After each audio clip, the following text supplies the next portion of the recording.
It's finally here. The moment that will define you. A tournament you have been waiting for. Nothing is given. Battle for it. Be the fighter to win. WSOE Online II, Soulcalibur West.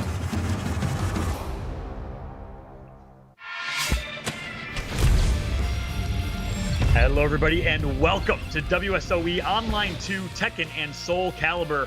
We're taking a look at Tokyo, Japan, the home of Bandai Namco and two of the most popular fighting games in the world that will be on display all weekend long. We have Tekken and of course we have Soulcalibur to call the action all weekend long. I'm joined alongside two of the greatest voices in Soulcalibur, Necromaster and Zubaz. Gentlemen, how are we doing? I'm doing fantastic.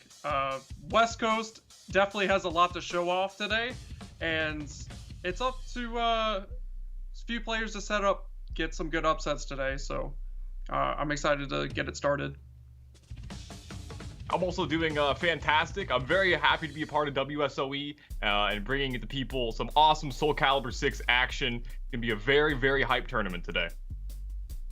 Great to be having you guys, to be guiding us through the action all weekend long. We are blessed with your voices. However, it's all about the players this weekend. Let's go ahead and take a look at the rundown of players and who will be competing today. So first up, we have Ben with Bees from California, Zephikai rocking it from Texas, Florida Man from Washington, not from Florida, and Sean Spicer. And then we got Potty, the Nightmare King, City Outlaw, the Siegfried Fiend, Signia, the King of Nooch, and Lolo taking over America today from Mexico. And of course, these players weren't just given an invitation to show up and compete today. They had to earn it in an online qualifier where 39 players competed online and had a chance for themselves to make it to this top 8 with where we're at today. We have Zephikai, Florida Man, Lolo, and Signia representing the winners bracket. And of course, in the losers bracket, we do have City Outlaw, Ben with V's, Potty, and Sean Spicer, who will be grinding their way through the losers bracket. This is how the bracket is going to shake up, by the way. We're going to be kicking things off with Zephikai and Florida Man, and one of these 8 players will be crowned the Soulcalibur West champion. Certainly a lot at stake, and certainly some heavy hitters in competition that we'll have a chance to watch for today. But I got to ask you guys, in your eyes, let's go ahead and jump into the DraftKings prediction. Who do you think is going to take it? We'll start with you, Necro. After watching so many tournaments this last month, and especially the last couple, I don't know, maybe the last year, Zephikai's been taking it. Zephikai is the man to beat today, and it's up to everyone else to worry about Zephikai today. And we'll see if anyone takes him off the throne.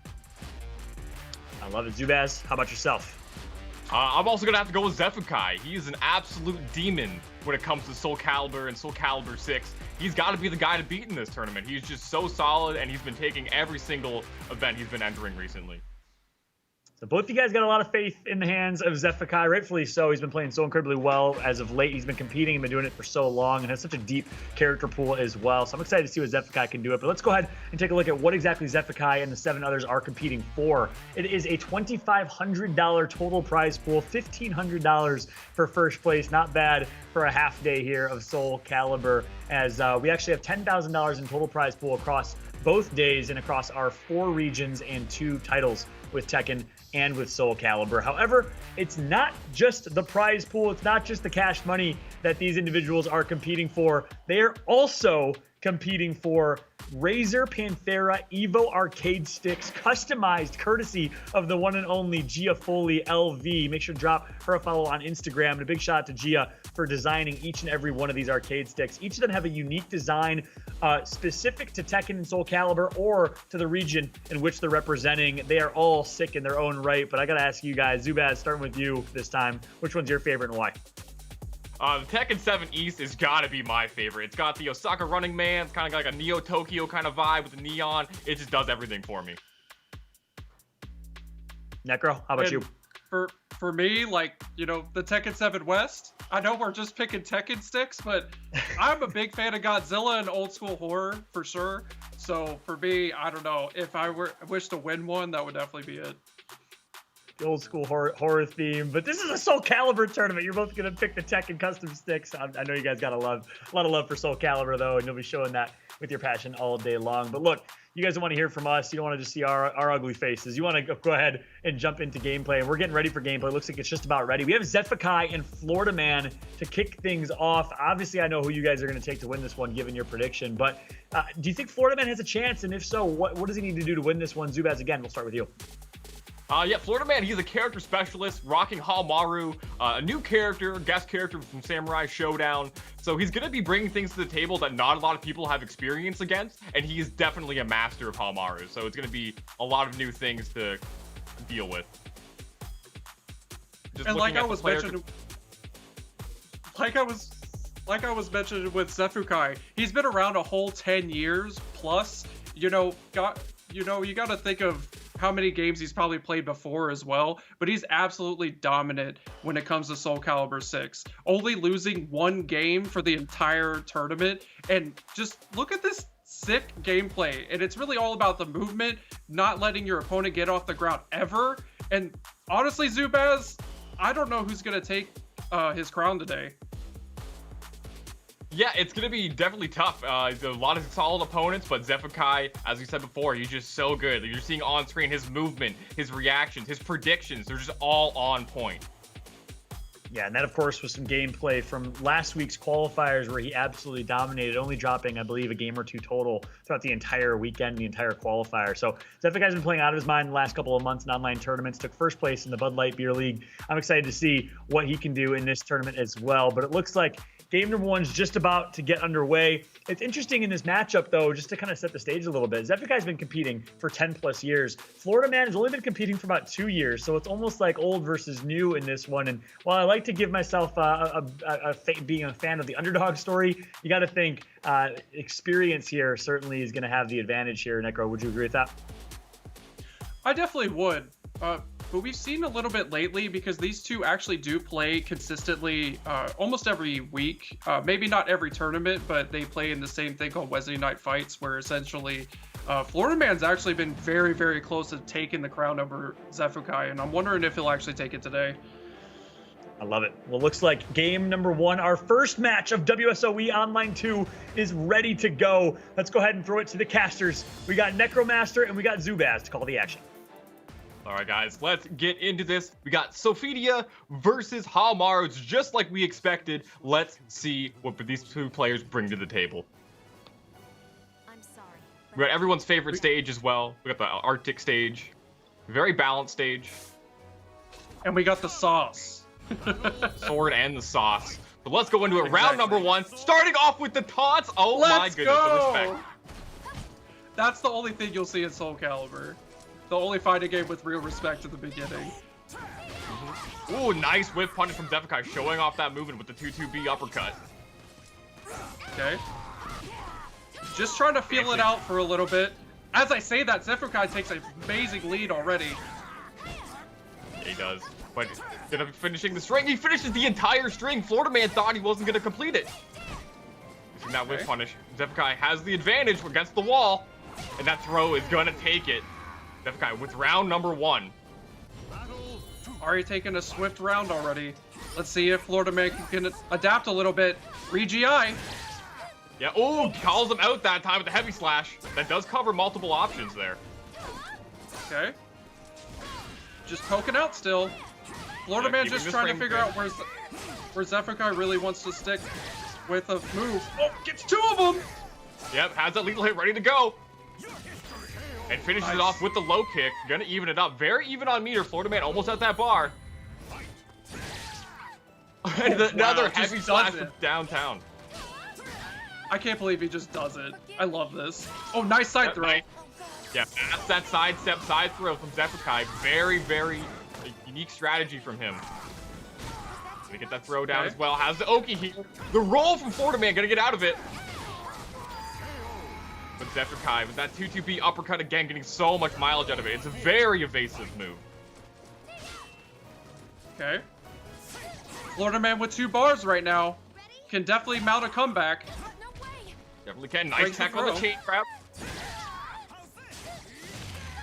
There's the lethal hit as well. Stock it up with those heavy slashes. And that's really showing the knowledge from Florida Man, because actually doing his special cancels for the huge lethal hit there, and taking it with a throw. Wow. Picking up 2-2. Gonna be very even on meter as well. Zephikai, Sophia's soul charge so powerful. Let's see if we have it happen. Oh wow. Huge whiff punish. Yep, there's the soul attack. Gonna be powered up with the Angel Step A plus B. Very hard move to deal with. That's on block horizontal. Florida Man still got rage. Gonna use it. Pops a rage explosion. Will we see the Eason? Oh, he went for it! Got clipped! He got clipped by the Angel Step H plus. That, what a way to end that round. He went for the Eason, but Zephikai counter hits him out of it. He already had that Angel Step A plus B ready to go, and it's such an active hitbox, and it's hard to throw anything in between. What a finish that was. What a game number 1 that was to kick this off. I hope that's indicative of what we're going to see the rest of the tournament here. Necro, you're like in disbelief here. My heart's already going too fast, Fallout. Okay, I can't. It's game 1. Can I breathe for 2 seconds? I'm not gonna get a chance to breathe. Okay, I need a ventilator. Help me. I love that we're starting with hype. That is the best part. The fact that we're going to start with that much energy, that much hype to kick things off. Was that a little bit closer, Zubaz, than you maybe expected? Florida Man to put up such a good fight. As we take a look at the bang replay here. Oh, we got right back. Oh, back in game 2 actually. It's up in game 2. So we're on the forest stage, one of the smaller stages in the game, all walls available, so no ring outs. Oh, nice 2-2B sidestep. Great GI time, and gets the lethal hit on the Reen GI with that low kick. Doesn't get the full combo, but it's okay, has a huge life lead. Florida Man has a big hill to climb here. Ooh, But Zephikai didn't need to take any risks. Kept it very simple, didn't give Florida Man any big opportunities to come back there. Okay. So yeah, I'm dancing in and out with the A plus Bs. Florida Man just trying to space it out a little bit and just trying to play defensive against Zephikai, which is probably the hardest thing to do in this game, is playing defense against Zephikai. Yeah, definitely, but the whiff punish with the 2-2B into the Earthquake Slash. Gonna be a big punish. Oh, he didn't get the timing correct, and he's gonna whiff, giving Zephikai the opportunity to get the throw. Oh, this is a terrible spot to be in. Oh! The Warriors focus makes frames. Yeah, Warriors focus off that vertical is a very good transition. Gets him with the low mix-up. Florida Man not out of this yet. Okay. Nice whiff punish.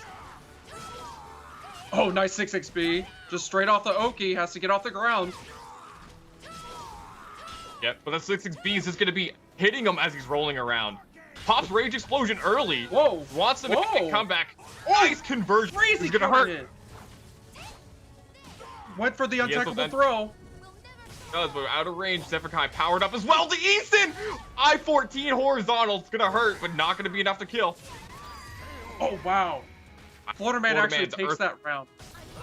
Yeah, that was crazy comeback from Florida Man. Taking everything out of that soul charge. Now, the biggest thing about Hamaru is that once you use that rage explosion, you are out of it, and you do not get rage for the rest of the whole match. So it's something that Florida Man's going to have to play around for the rest of the match here. Zephikai being very safe right now. He's trying to condition Florida Man just to respect these lows and trying to get him to duck just like that. The lows and the throws are going to be making him twitch duck just like that. Florida Man changing up his pacing a little bit, getting a little bit more aggressive. Oh, nice throw. Not going to kill. Very, very good situation for Florida Man. He's going to back away. But the 6-6-8 ducks under his high. Wow, Zephikai just picking the perfect move. Goes into Soul Charge to start off the round. He'll probably get another meter. Oh. Huge damage coming through. These counter hits are so destructive. You can't sidestep that in Soul Charge. No, you cannot, but the 2-2B gonna come through. Zeph not out of this one yet. Still has meter. Yep, there it is. This could be a huge turnaround. Oh, no whip punish. Wow, threading the needle with the 2-2Bs. But counter Soul Charge from Florida Man. It has the +8 from getting the hit. Florida Man has a chance to win this match right here. While rising K. Florida Man with the expert timing. Absolutely. That was- There you have it. And much like was our game super- number 1 kicked off, getting us all excited, getting us all hyped. Match number 1 is going to be going all the way, going to go to the distance. In game number 3, Florida Man bounces back in a strong way, winning game number 2. What was different a little bit there, Necro, in your eyes for Florida Man? What worked well for him in game number 2? Honestly, it's going to take some time. He's taking the matchup very defensively.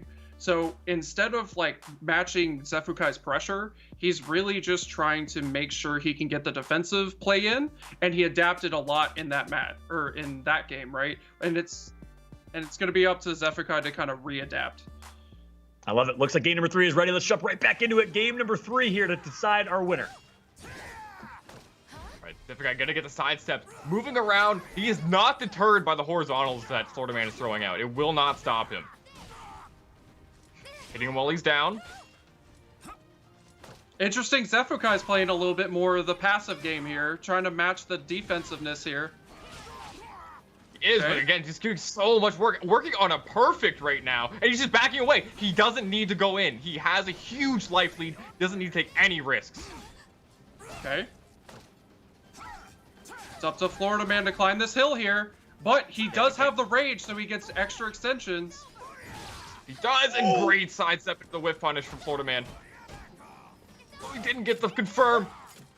But little by little, he chips Zeph down, but that whiff GI is going to seal his fate. I'm sitting on the edge of my seat right now. Florida Man made that look so close in that huge comeback, but Zephikai still steals the round. He does, nice, gets the counter hit, has the wake up pressure. And he's applying all this low pressure. He just wants Florida Man to think about his feet and wants him to start thinking about ducking. But Florida Man going to be getting this pressure with the Warriors Focus mix-ups. Okay. Just feeling each other out again. It's like a whole new What? matchup, it feels like. And I can't believe Zephikai just gets these task fees so well. He's so good at it. Veteran, doing it for over 10 years.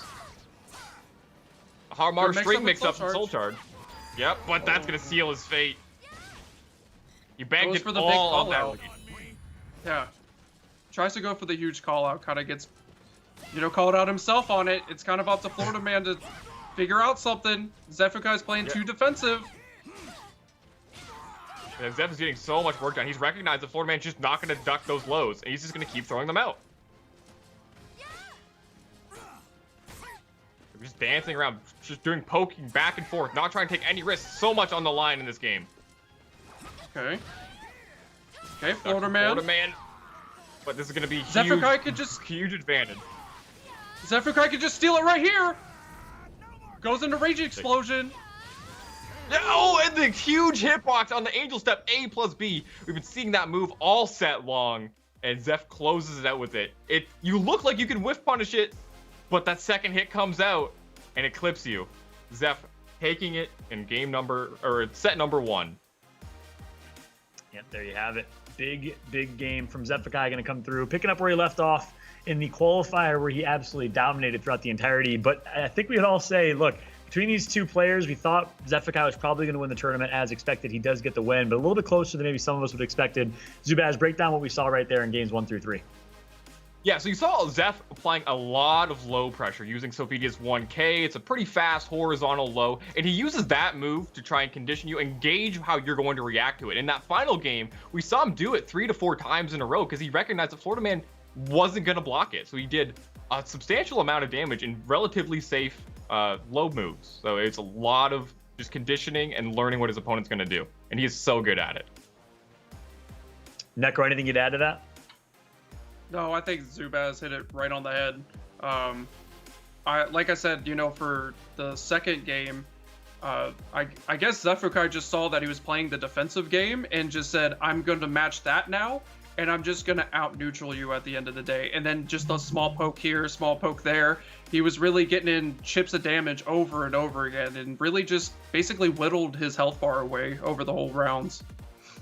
Yeah, well, great analysis. Let's go ahead and take a look at our Bang Energy replay here to see exactly how the action broke down. And of course, our commentators walked us or talked us through the action. But a good game started with a 3-2, which is crazy to see in rounds as Zephikai won game number 1. And of course, going into game number 2, Florida Man was able to take this overall. But honestly, Zephikai was almost snuck away with it in the end there. And in the end, Florida Man did force a game number 3 between these two players. What stood out to you guys the most? For me, it's definitely going to...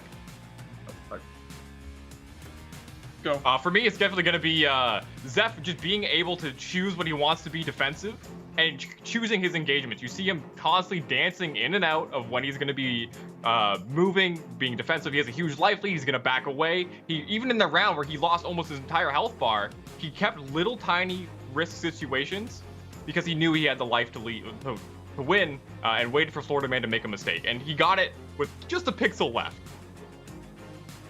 Yeah, but a good showing for Florida Man, undoubtedly. I'm excited to see what Florida Man can do. He still has a chance to go to that loser's bracket and grind his way back to the top. I was impressed overall from Florida Man, aka the guy from Tacoma, Washington, but he goes by Florida Man, which is going to confuse many people all broadcast long. Thank you, Zubaz, for letting us know early on that wasn't the case. So interesting game number 1. Do you guys think we're going to see Zephikai, who of course is our favorite to win this tournament, stay with Sophia throughout the entirety of this bracket of this tournament? Necro? I could definitely see Zephikai really switching it up.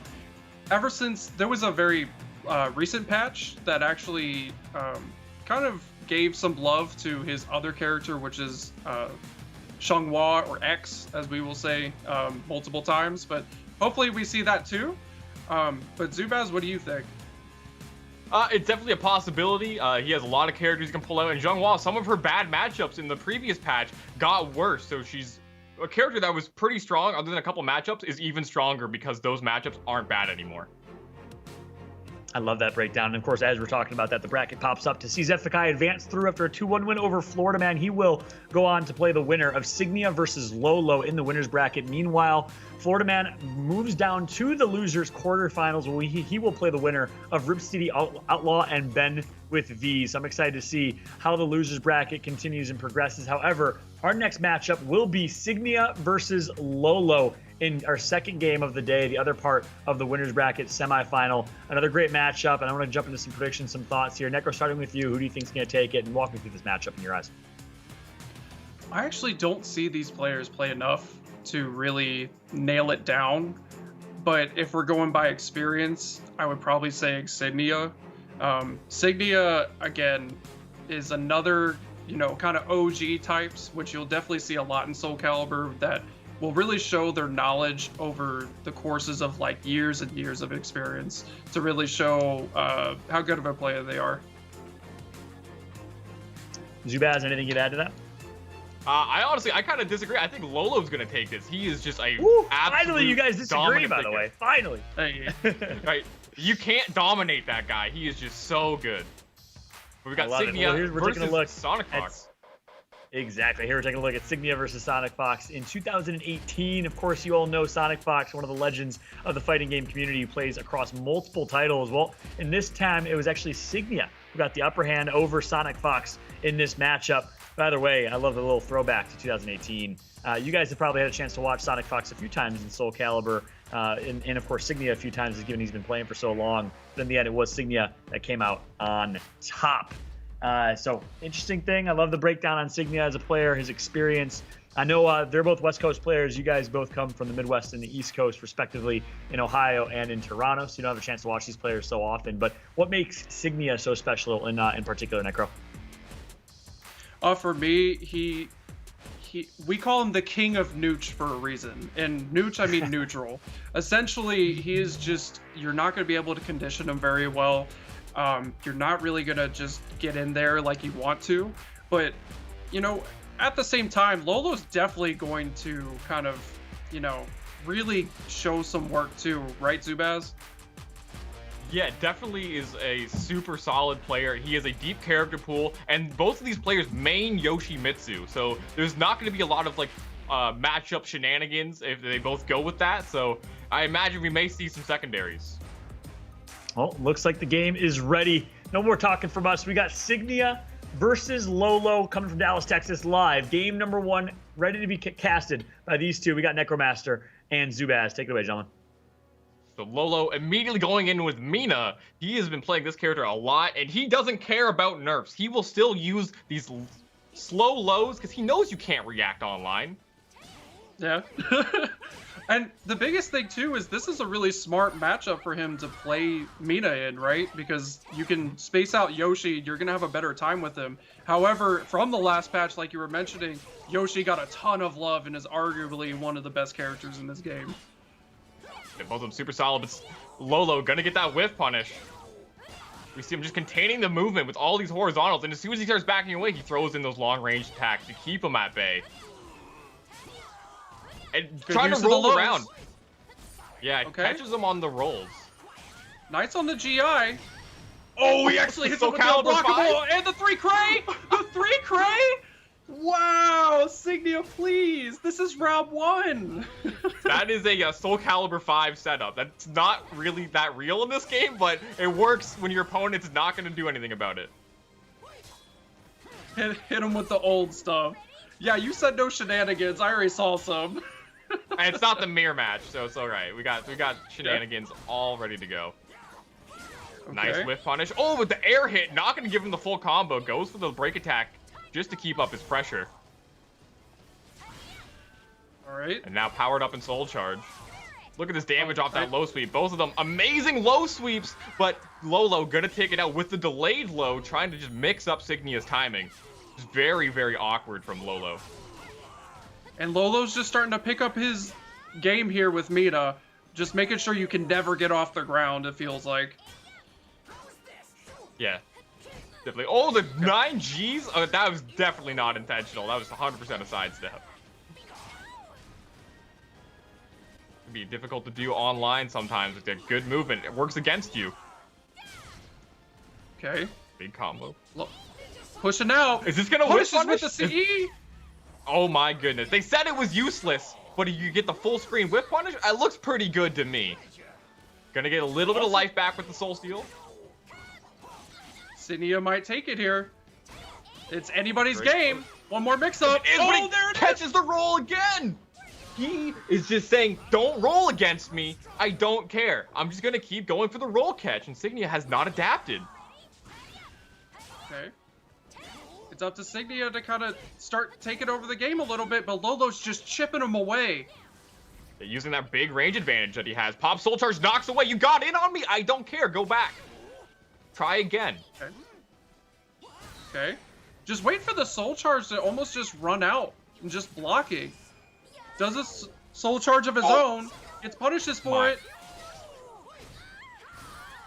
Big combo damage. Has the ring out pressure as well. Back to the edge, and that should be enough. Yes, it will be. I think he couldn't tech that because that ring edge was preventing it. So great awareness from Signia going for the full extension on the 3BB. I cannot believe Lolo just started the match with 2 3Bs just a neutral. And it actually hit both times. I mean, hey, just do it. You got the range advantage. He's got to run in on you. Exactly. But Signia is definitely showing up right now. Soul Charge is about to run out. No whiff punish. Oh, the 9K avoids the puddle. Gonna jump right over that throw attempt. He was pressing 1 hit away. One pixel away. Is that gonna punish? No way. There's no way. No way. It's too slow. Gonna knock him back. Let's see. Is he gonna go in or is he gonna back away? Deciding to kind of just reset the spacing and doesn't do the full extension. And it says it goes for the mix-up with the sweep. Very, very solid mix-ups from Lolo. He is just working all these lows and hitting them in ways that Signia is just not really ready to deal with. It's kind of hard to deal with, right? Because you're just trying to get off the ground, and that's like the biggest thing Mina really excels in. And even with the recent patch, it's not like that's really changed a whole lot. She could still just keep flipping you on the ground, and once you're on the ground, Lolo does not let you get up. Lolo will make sure that you don't have a chance to counterattack, and then even when that wasn't happening, it was just small poke here, small poke there, and just constantly changed up his tempo. Yep, but going back into game number 2, let's see if Signia is able to adapt and try to counter this pressure that Lolo's just throwing at him.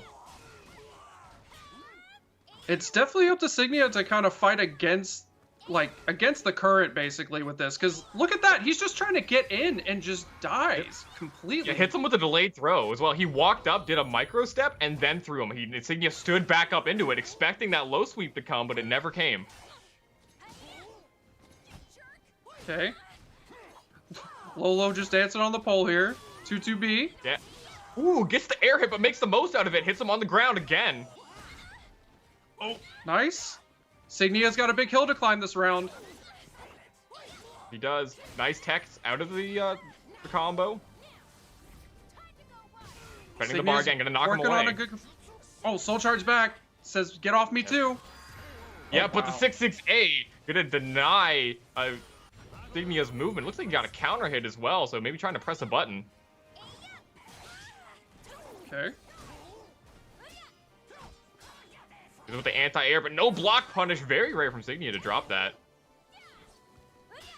Signia's just trying to find a way in, and Lolo's just making it so hard to do so. Be careful! Yep, he's rung out. Oh no! The fence ruined it! The camera swap! Oh no, this is terrible. You don't want to give Lolo a second chance at life. Oh no! Actually challenges that? Are you serious? Signia, you madman. Alright, not out of this one yet. Almost 2 bars of meter for Signia. Nothing for Lolo at the moment. Okay. He's working in these lows. And then just hits him with a Micro 3B immediately. Yeah. Oh, the move on whiff into the horizontal sidestep catch. Lolo with the 1B, ending it with a perfect. Wow. Lolo just being very dominant in that round. It looked like he was just knocking him away. And as soon as Signia tried to move around, he had these long range moves, just shutting down all of his movement and all of his approach options. Just super great stuff from Lolo, showing why he is one of the best players in this tournament. I was proven wrong. I'll admit it. Two very different types of matches that we got in match number 1 and match number 2. One of them went the distance. The other one was a complete clean sweep from Lolo, starting off very, very strong with a 2-0 game victory over the veteran Insignia. Great start from the man from Texas.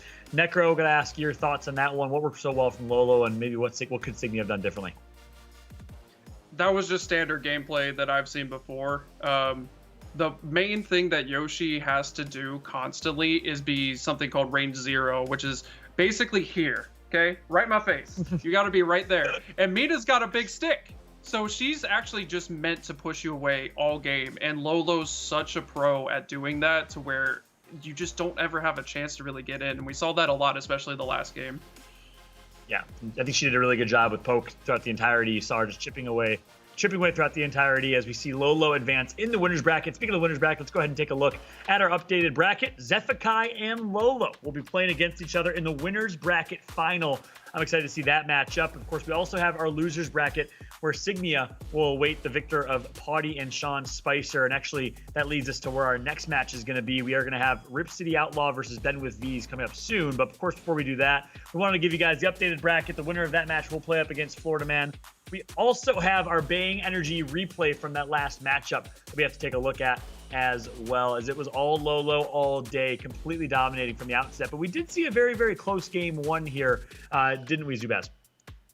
Yeah, we definitely did. Came down to the wire, but we can see Lolo. He's working in those low sweeps, which normally you would think Yoshimitsu has the advantage in terms of his low sweep, but Lolo doesn't care. Whether it's far away or right up in your face, he's going to be mixing you up. And he did such a great job at doing it. And there it was, 2-0 victory for Lolo coming through. Thanks for the breakdown as always, Zubaz. And in the end, Lolo does make it through and advances in the bracket. However, we do have in our losers bracket an elimination match, win or go home, between Rip City and one of my personal favorite players, just based on the entertainment factor alone, Ben with V's. I'm excited to see these two go head to head in our losers bracket. But before we jump into that match, we're going to jump to a very quick break. When we come back, more WSOE Online 2 right after this.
WSOE Online II, Soulcalibur is brought to you by Bang Energy, Fuel Your Destiny, the United States Esports Federation, sporting elite esports athletes across the U.S. Download the app on iOS or Android.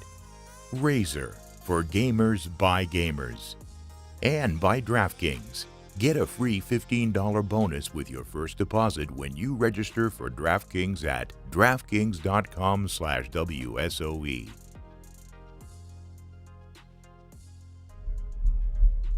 This traffic report has been brought to you by DraftKings. You ready to do this? Yeah, let's do this.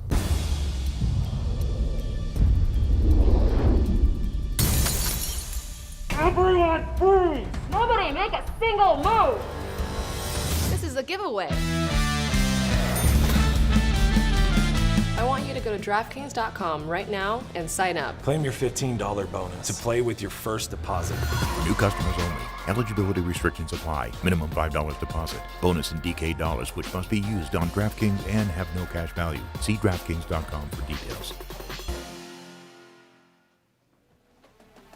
That is the absolute best type of bank robbery, by the way. I don't know what's better, that scene right there or the beginning opening scene of The Dark Knight, but that's the type of bank robbery that I want, is free giveaways courtesy of DraftKings. Make sure to go to DraftKings.com/WSOE and sign up yourself. I know I'm going to do that right away. I'm a big fan of sports. But Fallout here, joined alongside Necromaster and Zubaz as we're bringing you the action for Soulcalibur VI. This is our West Region tournament. $2,500 at stake here, and we're already almost halfway done with the tournament, about a quarter way through the tournament, which is crazy to think about. Necro, we've seen some great gameplay so far, but let's go ahead and take a look at the bracket so you guys see exactly where we're at in the tournament.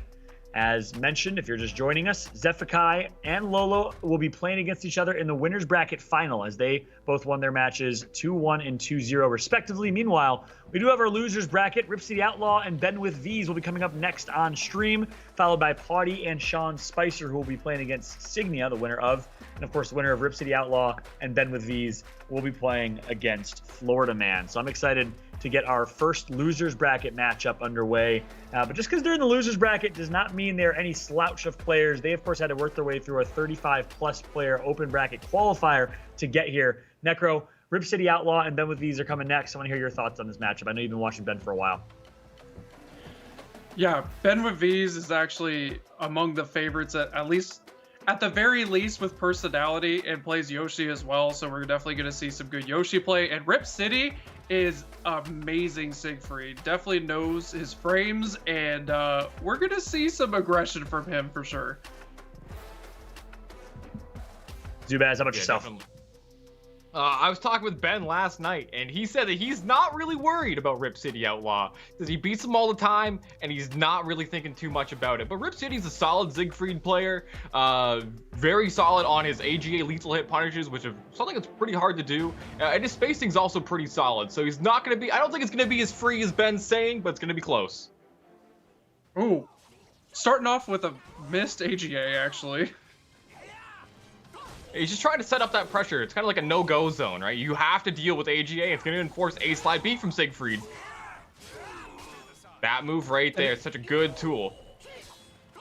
And it's definitely going to be something that, you know, Ben Waviz does have to get around, because, again, with the last matchup, you definitely get pushed away with Siegfried, but he could definitely, you know, stay on top of him a little bit better here, and Ben Waviz takes it with a huge combo. Yeah, that's where it's hard for Siegfried. When Yoshi's right in your face, that's when Yoshi has a huge advantage. When you're far away, Siegfried's really good. That's what he wants, because moves like that, he will just smack you away for getting near him. But Ben, range like zero Ben goes in Waviz, for the mix-up. Definitely, you know, I could see where he's not afraid, because he's acting like he's not afraid. Yeah, very different game style from what we saw with Signia as well. Ben going for a lot more of the 50-50s. He's going for the mid-lows. He's right there. He's faking, delaying his timing. Actually gets a huge combo off of that. Yeah, but oh, he whiffs the sweep. Oh no, Ben's gonna lose this round. And look at Rip City, top left of your screen. That one's gonna move all the way up.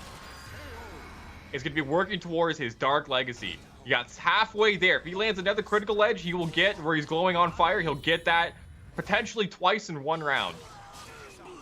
which is super powerful. If anyone hasn't seen Siegfried before, Dark Legacy is a huge deal for this character. Basically, once he gets to low health, he will start demolishing people. And it's definitely something Ben with V's has to worry about. Gets him with the reversal edge on the air hit. They're going in with the B4. Big plus frames. Kills the sidestep after it. Going with that big, long grab range that Siegfried has also. Nice block on the mix-up! That's like only the second time Ben's gone for the low, but Rip City was ready for it. Now, definitely Rip City has to worry about blocking this round because that guard beater is definitely starting to flash here. And uses reversal edge, which is going to make it a bit worse, but gets punished for it. Yep, he can't block, so he's trying to be aggressive. But he's trying to move, and Ben knows what he wants, and he's just backing away with his life lead. Yeah, look, he's just blocking, waiting, gets the counter hit. I-10 AA from Yoshimitsu, gonna just obliterate that stance from Siegfried. And that guard stamina is still high. Rip City was playing like he couldn't block that whole round, and Ben with V's just took over the whole round, and now he's still worried about this guard meter. Yeah, he is. Normally Siegfried known for applying your guard pressure, but Ben, he's just waiting patiently, choosing his engagement, has the life lead, and nice whiff punish. Look, he's just backing away. He created that opportunity because he had been going in constantly. Great adaptation and great call out from Ben with V's. Gonna pop soul charge. Goes into soul charge. Definitely gonna be his last chance. Gets a big sidestep. Ben with V's actually just not attacking there because he's actually safe right there in that stance. Yeah. Okay. So going in for the reverse side hold mix-up, Ben, he's seen that one before. Blocks that low. Gonna stay alive. Huge life lead, just whittling him down. Rip City, one mix-up away. And the throw's gonna take it. Throw. Oh, and the lethal hit on it. He was 100% dead there. Rip City making Ben with V's eat his words. Let's go. Yep. I am ready for that. Definitely awesome stuff. That lethal hit from Siegfried, he has the red guard gauge. So when he's flashing red like that, right about to die, he gets that extra damage on that throw. So Ben, maybe he just forgot that lethal hit condition existed because you don't see it too often. So definitely great stuff from Rip City. Pulling it out in the end, coming back. That's what Siegfried does. That Dark Legacy mechanic. He's just never out of it until he's dead. Yeah, and I think maybe Ben with V's was a little overconfident. He did definitely outplay in a lot of situations, but it's gonna be kind of up to Ben with V's. So maybe Rip City is bringing something that he's not used to, and if you played somebody a bunch of times, that'll definitely mix you up. Yeah, definitely. But into the match, we got reverse side hold mix-ups. Oh my goodness. But Ben disrespecting that wake-up pressure. He knows it's not real. Okay. Oh, okay. We jumped around. Yeah, got the pogo hop, but the back throw's gonna take it. He actually just put his whole with the New York City CPR. Let's go right at the end. Oh, nice. Oh, nice. Get some ducking low. Nice. Okay. Using Siegfried's evasiveness, he chains together these stances perfectly. And again, just kind of dealing with getting up off of the ground. Big Oki situations, Ben with V's needs to pull something out and gets hit with the A-slide B, and it's a perfect. Are you serious? Does it again? Yeah, he's trying to revive him. He's like, get up. It's not over. Oh, it's okay. We got another feed, I think. All right, so we got a little bit of technical issues, but definitely awesome stuff from Rip City. He was chaining Siegfried stances perfectly together, as well as he was just making it so Ben couldn't breathe. He was controlling the space beautifully, and countering Ben when he was trying to challenge. It was just super awesome stuff from Rip City. And even at the end, when Ben thought he was going to go for the mid, he grabs him by the feet and throws him up in the air. And Rip City was really just taking over that last round. Honestly, it's kind of hard to get up off the ground sometimes when, Siegfried has some very strong Oki and 50-50 mix-ups that you really have to be on top of, and it's going to be hard to always call it out. Yeah, definitely. He has moves like A-slide B. It hits on the ground, so if you're trying to roll or you're trying to press a button, it's just going to smash your wake up. And we did get word that Rip City actually did win game number 2. So, Zubaz, you talked about your conversation with Ben yesterday. He was feeling confident, but instead, Rip City pulls off what can be considered an upset. The man from Portland, Oregon himself is going to advance to play up against Florida Man. So we're going to have the battle of Washington versus Portland in our bottom half of the losers bracket. Would you guys either have predicted this outcome? Necro, I want to ask you on your opinion on that one. I've seen Rip City dominate tournaments. Again, it's that, we have Wednesday night fights again. I'm going to shout them out. But basically, it's not like these players don't play each other. But Rip City has been showing up for a very long time, and he's a very solid player. So I'm not that surprised. And I'm just more surprised that Ben Woodbees thought it would be free. I mean, hey, he's got a lot of that Ben has. Yeah. And as we take a look at the bracket here, courtesy of USEF, so it will be Florida Man versus Rip City Outlaw in our second round of the losers bracket. Signia will play the winner of Potty versus Sean Spicer. Let's go ahead and take a look at the replays from that matchup and see what exactly worked so long for Rip City. Sounds like you're not too surprised, Necro. Zubaz, how about you on your end? I definitely played really solid, getting the whiff punishes with the critical edge like we see here. One of Siegfried's best whiff punish tools, got a lot of range on it, and mixing up his pressure as well. He went for things like the 4-4 A+B into the stance, and then used the tech crouch to duck under Ben's challenge with the AA, which is definitely something he had planned to do, and is a really awesome setup. So he just had the knowledge and kind of knew what Ben was trying to do from the previous game. Some mechanical greatness coming through from Rip City Outlaws. He advances through. Ben will be eliminated from this tournament, obviously coming through in the losers bracket. If maybe someone's watching home, you just tuned in, you're wondering, why are they starting in the losers bracket? Well, this is a continuation from a previous bracket in a previous tournament where we had 35 plus players playing a qualifier. These are the top 8 players from that qualifier, but that was also a double elimination. Some players made it from the upper bracket. Some players, of course, got knocked into the losers bracket from that one. And speaking of a few players who did get knocked into the losers bracket, it'll be our next matchup. We actually have Sean Spicer and Potty. Real quick, because we only have about 30 seconds till we're jumping into gameplay here. Zubaz, your predictions, your thoughts coming into this one. Who do you think is going to take it? I think Potty's going to take it. He is a phenomenal Nightmare player, and he is someone you cannot discredit. Necro, you agree with that? Of course, he took down twice a day to get into this top 8, which if you go back in the VODs and everything, it was a very, very close matchup and very close games. And top 8 was supposed to have twice a day in it, and Potty kind of crushed it. So I'm excited to see what Potty's going to do. But then also, Spicer kind of bringing it in too. But we're going to go right into the game here. Zubaz, where do you see this kind of going? So Nightmare has great punishment for Aswell's weapon arts, so if he's able to get the reads on those, it's going to be a lot of damage if his execution's on point, but he gets them with the Van Damme kick, jumping right over those loads. Okay. And the lethal hit on the 1A! Oh my goodness, you don't see that. It's a tech trap lethal hit.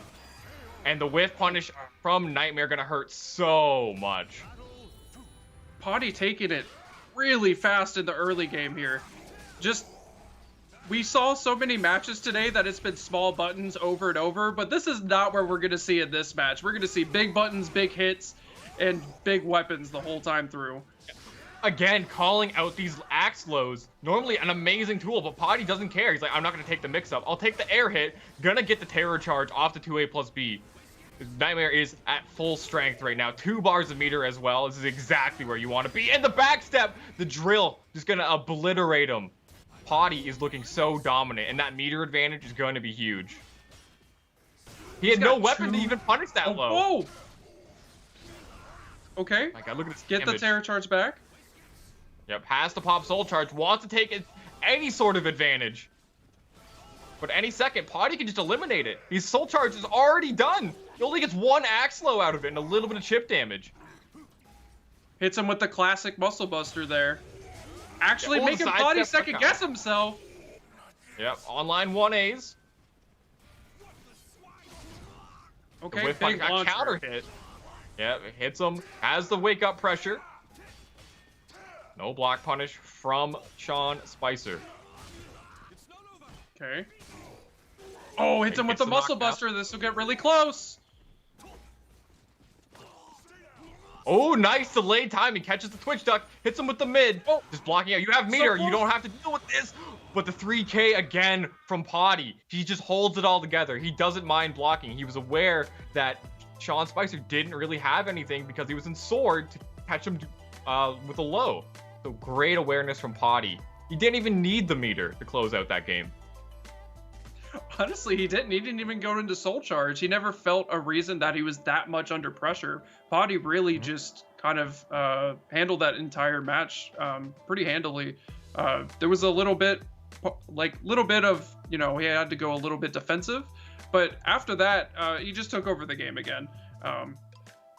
So it's up to Spicer to really, it's up to Spicer to really kind of see what he could do on a mix-up game. But Reversal Edge actually started off here. They're going to contain that movement with that I-10A in sword mode, but the Reversal Edge coming back from Potty. He's going to win it out. No, the sidestep into the launch. Has the axe pressure. Has to guess right, and he doesn't on the mix-up. Dangerous spot to be in for Potty right now. One mix-up away. He blocks it, though. That's going to be the opportunity that he needed. And throw tech very down to the wire, but the 3K doing so much work for Potty. Okay, kind of up to Potty. Still just hitting him with everything, really. Spicer really needs to find something to slow this man down because Potty already has 2 sticks of butter as well. 2 meters in the first round.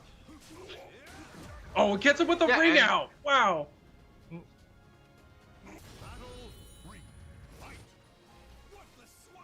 Zoning has so much meter to work with. Gonna get the counter hit. It's still able to convert even off the trade. Great stuff from Potty. Powered up in Terror Charge. Gonna hit him away. The trade. This is exactly what Potty wanted, but no, that's not what he wanted. He is out of the ring. Thank you for playing, says Sean Spicer. You gotta love it when your opponent just hands you the W. Right. And then the stage kind of helping out Spicer here, getting 2 ring outs already, but Potty's coming back. 2 sticks of meter, actually just backing away this time. I don't want to get rung out. Nice, gets the armor proc into the tech trap. Okay. Actually blocks the flapjack. Hair charge extensions, though, gonna hit him out. Grabs him with the big hand. And the reverse ledge, is it hits? Yes, it will. So Nightmare having one of the fastest reverse ledges in the game, gonna get the hit there. I didn't realize you could swing so fast with that big sword. He's strong with that arm. That's all. Right. That's all bicep curls right there. Exactly. All right, it's 2 sticks of meter. Potty actually using for a soul charge. Yeah, counter soul charge, gonna get the knockback here. Yeah, plus frames. So I just back up with it.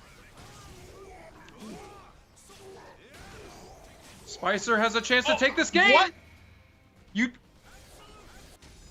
I don't have words for that mix-up. That was disgusting. He just did a sword toss for the round win. That move was crazy negative. If Potty blocked that, he was dead. I can't believe he went for that one. Out of all the moves he could have gone for, he goes for sword toss. Trying to rep his brother, Hyrule Hero Joe, apparently. That's tying it up hit, right? The totally unexpected is the one thing that you will definitely get hit by every time. I mean, of all the mids to use that one? Crazy. All right, maybe he got it. Great stuff to him. Oh, man. They're going into the final game of the set. Going on the new stage, Setsuka stage, immediate run-up throw, using that amazing throw range that Nightmare has. And so far, you know, 1-1. It could be anyone's game at this point. Doesn't tech there, doesn't get a lethal hit this time. No, he doesn't, but has the wall pressure right now. This is a dangerous spot to be in. Hits him while he's rolling, trying to get away from that wall. Ben's Terror Charge. Oh, puts him in the wall. Just gets Terror Charge back. Grabs him with the big hand again. Get the back throw and the whiff punish. That's why random swords is a bit of a gamble and why you maybe don't always want to throw it out. It's better as a whiff punish. Ooh, actually clips him. Gets really close to this ring edge. Gotta worry. Okay, you're gonna slam him down the other way. That was very close to a ring out. Just a little bit different angle, and that's there. Going in for the frame trap attempt, but Sean Spicer just waiting it out. Hits him with the axe low. Oh, he went back into it! Oh, he evaded it. He could have got a huge whiff punish, but he was just mashing his option. Spicer actually really high on this guard meter, and it gets broken! Yeah, he dropped the combo, but makes the most out of it with the guard break. So, had to spend that resource, but gets the round. 2 bars a meter each of these players. And we're going to start off with an immediate soul charge. Uses the Beyblade. Got counter soul charge from Potty. Get away from you. Wants to waste as much of that soul charge as possible. Oh, Superman into Muscle Buster. I love this Aswell play right now. Oh, big... Oh, what happened? Gets the whiff punish on the 2-2B. Gonna have this wall pressure. Oh, it gets the wall splat! I did not think that was gonna connect. Into the axe mix-ups. This round looking so dominant for Sean Spicer. Sword cards out, but the wall splat. Too far away to get the attack animation. And actually gets him with the A+. The things that are happening on the screen right now, I can't actually keep up with because Spicer's Aswell play is actually crazy to me. Yeah, oh, actually, getting with the axe mix up again. Gonna get the wall splat, not quite in range. He didn't even get the wall splat, but he still went for the back turn B+K and it hit. I don't know if Potty thought he was wall splat as well, or just absolutely crazy stuff. Spicer is so unorthodox. Potty's just not ready for it. Yeah, I mean, doing 1A online is pretty uncommon. Potty's got to do something here. Still, even on rounds, this is the very last round. Oh, blocks the Muscle Buster. There's that block punish. Gonna get a lot of chip damage here. Doesn't perfect guard it. Okay. Just because there's a life lead doesn't mean anything against Nightmare. It gets the slam down into the Oki pressure. No way. My goodness, jumps over and he ducks on the mix-up. Sean Spicer takes it over Potty in a very close set. That was down to the wire. He knocks Potty out of this top 8, so Potty is going home. If he's not already home, I think he's home. I hope he's home. I imagine figuratively, he's going home. That was an absolutely insane match. We saw Potty come out so strong with a 3-0 game sweep. Takes the first one, but is not able to hold on. Is in the end, Sean Spicer with what I would call an unorthodox style of play and an upset. Massive, massive performance from Sean Spicer over Potty. Zubaz, want to get your thoughts on that one. What stood out the most to you? Yeah, so he was definitely, in that last game, you started seeing him use like that really long range low from Aswell.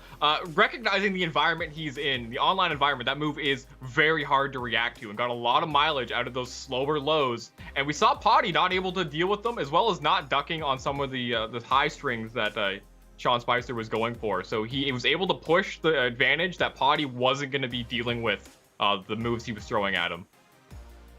Well said. In the end, Sean Spicer does go up 2-1 in that series. Of course, our next matchup will be advancing in the losers bracket. It'll be Florida Man versus Rip City.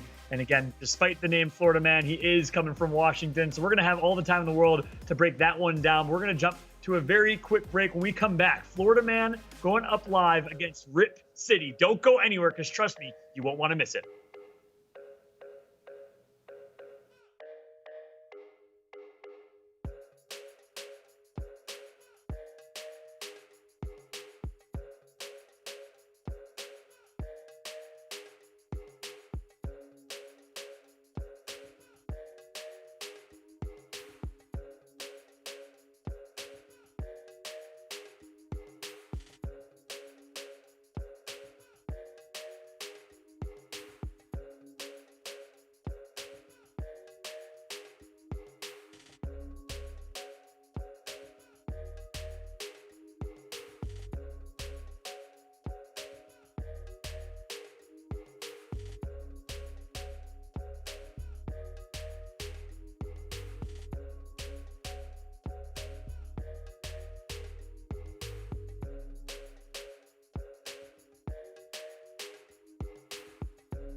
Welcome back to WSOE Online II, Soulcalibur West.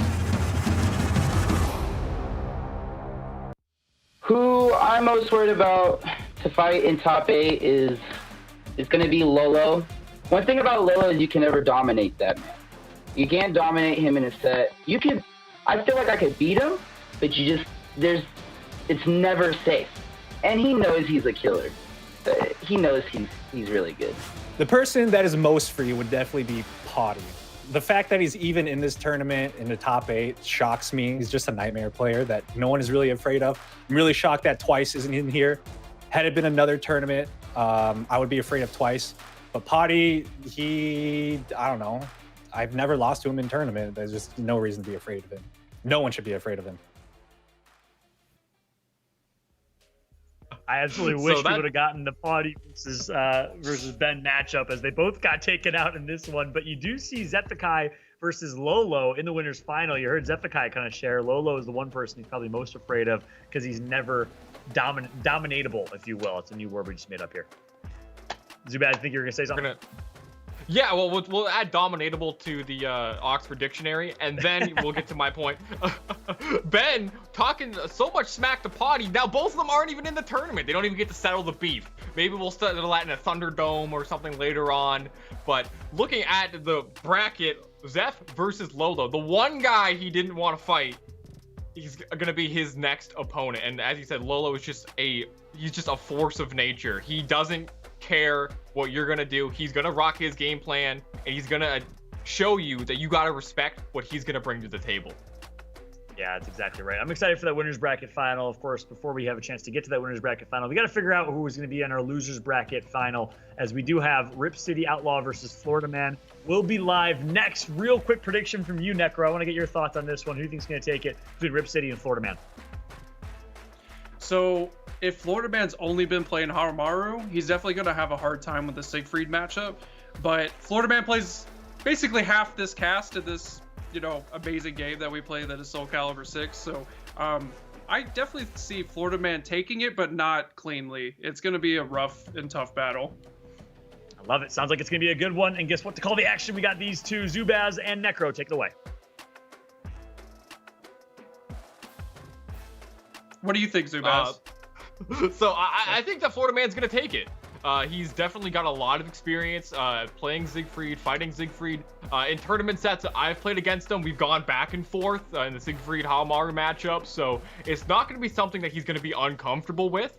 So it's going to be more, I think, up to Rip City on if he can hit his AGA lethal hits on Warriors Focus mix-ups and being able to deal with that stuff. If he can hit those lethal hits, that's going to be a big way to de-incentivize Florida Man from going for that option.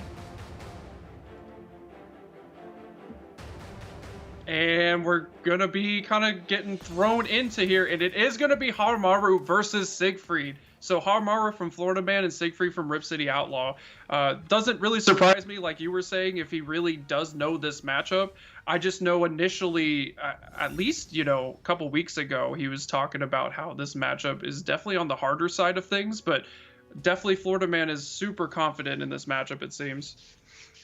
Yeah, definitely. Siegfried can contest that long range that Harumaru likes to hang out at, being defensive, but if it depends on how you play Siegfried as well. Rip City being a little bit more aggressive. So let's see how that plays out going into this first round on the 2B stage. An immediate backstep from Florida Man, just trying to feel out his opponent. Okay. Just poking it out a little bit. Yep, being very aggressive with these A-slide Bs. Rip City's not really going to be poking it out a bit, though. Rip City definitely has more of that aggressive play style, and Florida Man actually catching him with the nice 6-6B, and then into the throw by Rip City. Yeah, didn't get the wall spot there. Going for the wall rising B immediately. He's not even trying to set it up with low grabs or anything. Okay, tries to actually space out the Dark Legacy bubble. Oh, catches him out with the 2-2B, doesn't kill.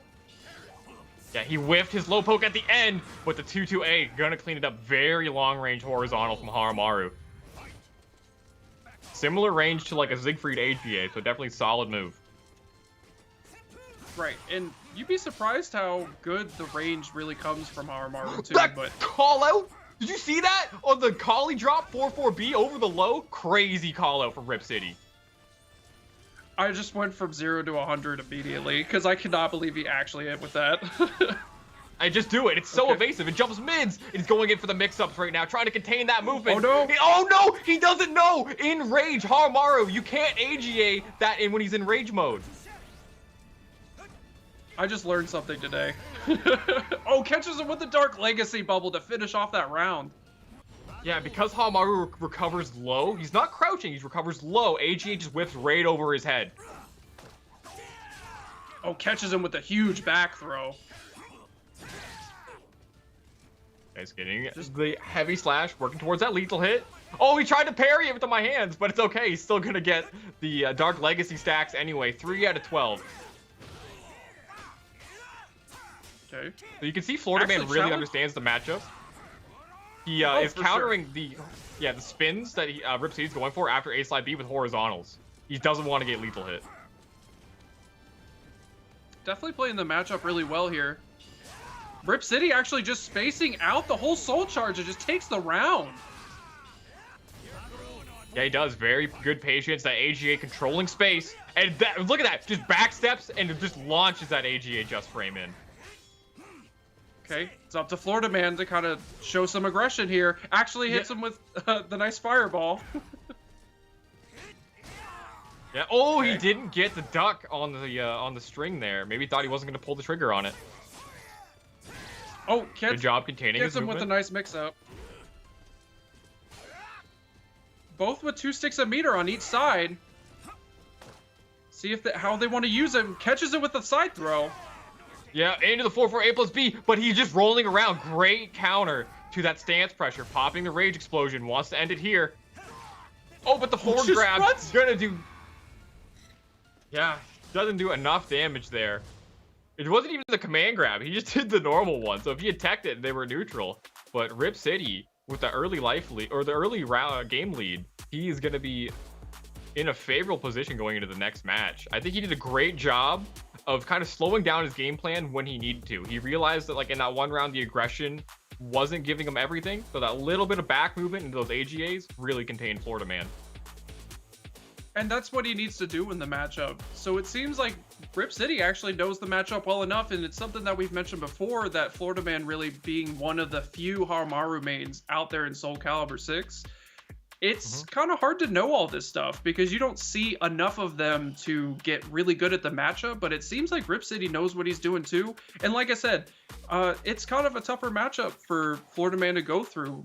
So we'll kind of see if he wants to switch around a little bit. Like I said, kind of master of a lot of characters, actually. So we'll see if he actually brings up the nightmare. Yeah, that's exactly what I'm thinking. Valdo! He does play Valdo. He is in the Valdo Discord hanging out. And this is a matchup that can be very annoying for Siegfried. Because Valdo can be very evasive and get out of some of Siegfried's force block setups also. Yeah, and I've seen Florida Man play Valdo plenty. So he definitely knows this character very well. Okay. Yeah, definitely, but showing the awareness against Florida Man, knowing that in that head towards Mantis Crawl stance where he's like that, you want to block the low, but Florida Man recognized, goes for the mid that time, and gets the ring out carry. Wow, what a steal of a round. Florida Man already starting off super strong.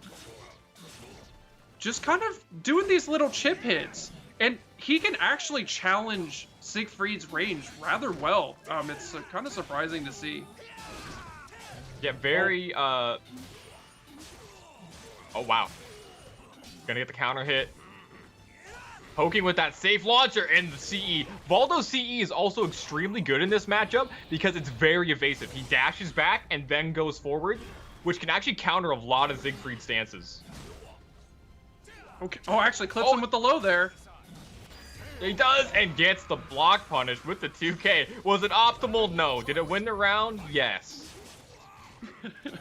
That's how we play this game, okay? We don't need optimal, we just need the W's. We do. Oh, and he gets with the forward flapjack, but unfortunately not in range. Oh, the immediate Mantis Crawl just zooms across the stage. Rip City did not expect that, and I didn't even think it was coming. Oh, actually just kicks him right in the face. Almost gets put in the wall there. Oh, okay, trading places. Nice block, but doesn't get the punish. Oh! And he went for the low attack. Rip City went for the base hold, trying to read a horizontal, but Florida Man does not give it to him. He goes for that low kick that stands, doesn't parry kicks, and that's also a vertical, so it doesn't really matter. But that switch from Florida Man, exploiting maybe some matchup inexperience from Rip City. So taking it 3 rounds straight with that Baldo. Great turnaround from Florida Man, showing his character pool and how deep it is. And it may be something that, shoutouts to Manta, who's actually one of the best Baldos out there. They definitely play often enough that Rip City should know the matchup well enough, or maybe Florida Man sees something when those two play each other, like Rip City and Manta, to where, you know, maybe he saw that the Valdo's the link in the chain armor, basically. But we're gonna go right back into it. 1-1. It's up to each to really adapt to each other back and forth, but let's see if Rip City can actually beat this Valdo here. Yeah, already halfway through this round, 20 seconds in, but gonna get the launch on the 4K. Super awesome launcher from Valdo, but disrespecting. I don't care about your wake-up pressure, says Rip City. But Florida Man looking so good right now. Oh my goodness, he hits him with the 6-6 A+B while he's rolling on the ground.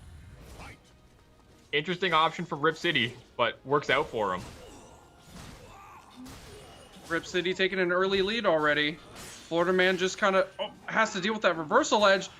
Super free. Goodness. Yeah, so that's something that Siegfried can kind of struggle to deal with in certain situations. Nice patience, doesn't want to get hit by that back turn. Tech crouching under the high, and he is just running a train right now. Oh, wow, Lethal such hit. a huge lethal hit. Gives Rip City a chance to try to get back in this round, but Florida Man's not having it and takes it with the low.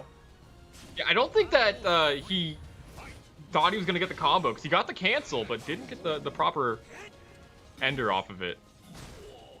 And Florida Man poking with that 4K. It's such a good launcher. Safe on block, very fast, very wide. Oh, tries to hit with the soul attack and actually gets punished for it.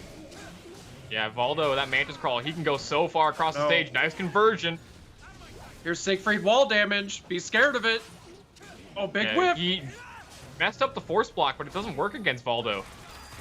Doesn't matter. He's going to get him the reverse side hold mix up for the round. Up 2 rounds. Florida Man needs to make something happen here. He's got 2 sticks a meter to kind of get there with something. But already losing half your health at just a couple exchanges. Yep. And big lethal hit. Ducking under the string. Yeah, nice stuff from Florida Man. Has the wall pressure as well. Nice soul charge. Just reacted to anything and popped it. Get to knock him away. Reset the situation. Okay, soul charge back to kind of relieve some pressure.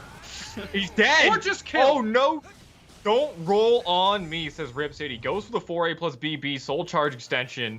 And Rip City, great stuff. He didn't let that one game on the Valdo get to him. Maybe just needed to adapt just a little bit. Sorry, Zubaz. Well done right there from Rip City as he comes out on top. And Zubaz, I don't let you finish your thoughts. That's exactly what we're about to do. Let's break down some gameplay here. We'd love to hear your thoughts. You're just going to wrap up right there. Yeah, so obviously, as Necromaster had mentioned earlier, he plays against Manta. Manta plays different than Florida Man does, so it took a little bit of time. It took one game for him to kind of piece together what Florida Man was going to bring to the table, and we saw him going for those roll catches, going for some of those mix-ups, but he got a lot of damage catching Florida Man, rolling around on the ground, and he finished it off with that 4A+BB, picking him up and just smashing him down. Necro, any final thoughts on your end from that one? Big sword, go burr. That was the matchup at the end right there. Just big damage, hard to deal with, and at the end of the day, Rip City was just making the correct guesses and just taking over the match. Nailed it. Couldn't agree more with that synopsis. As Rip City is ripping through the losers bracket. Let's go ahead and take a look at this losers bracket now. Rip City defeats Ben with V's in the first round, which is a big victory, but then takes out Florida Man, who's actually coming from the winners bracket. So continues his tear. He has now made it to the losers bracket semifinal, where he will await the victor of our next matchup which will be Signia and Sean Spicer, who beat Potty in a nail-biter in the losers bracket. Signia, of course, one of the most experienced players playing in this tournament, who's been competing for 10+ years, going back multiple Soulcalibur titles. I know you, Necro, you've also been competing for quite some time. Talk about this upcoming matchup between Signia and Sean Spicer. Kind of like what I mentioned before, I could definitely see Signia, kind of taking over this matchup, but at the same time, we saw Spicer throw out the craziest things I've ever seen in my life, so I have actually no idea how this is going to end up. But Signia, really kind of actually, about the same amount of experience time, and, not too many losses on the way here. And honestly, I think it's kind of a 50-50. We'll see how it goes.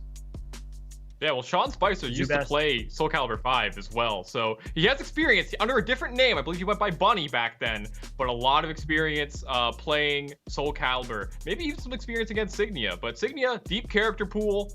Let's see what he brings to the table. We see Yoshimitsu, maybe Hilda. Who knows? I want to see some You saw Hilda. the matchup card as well.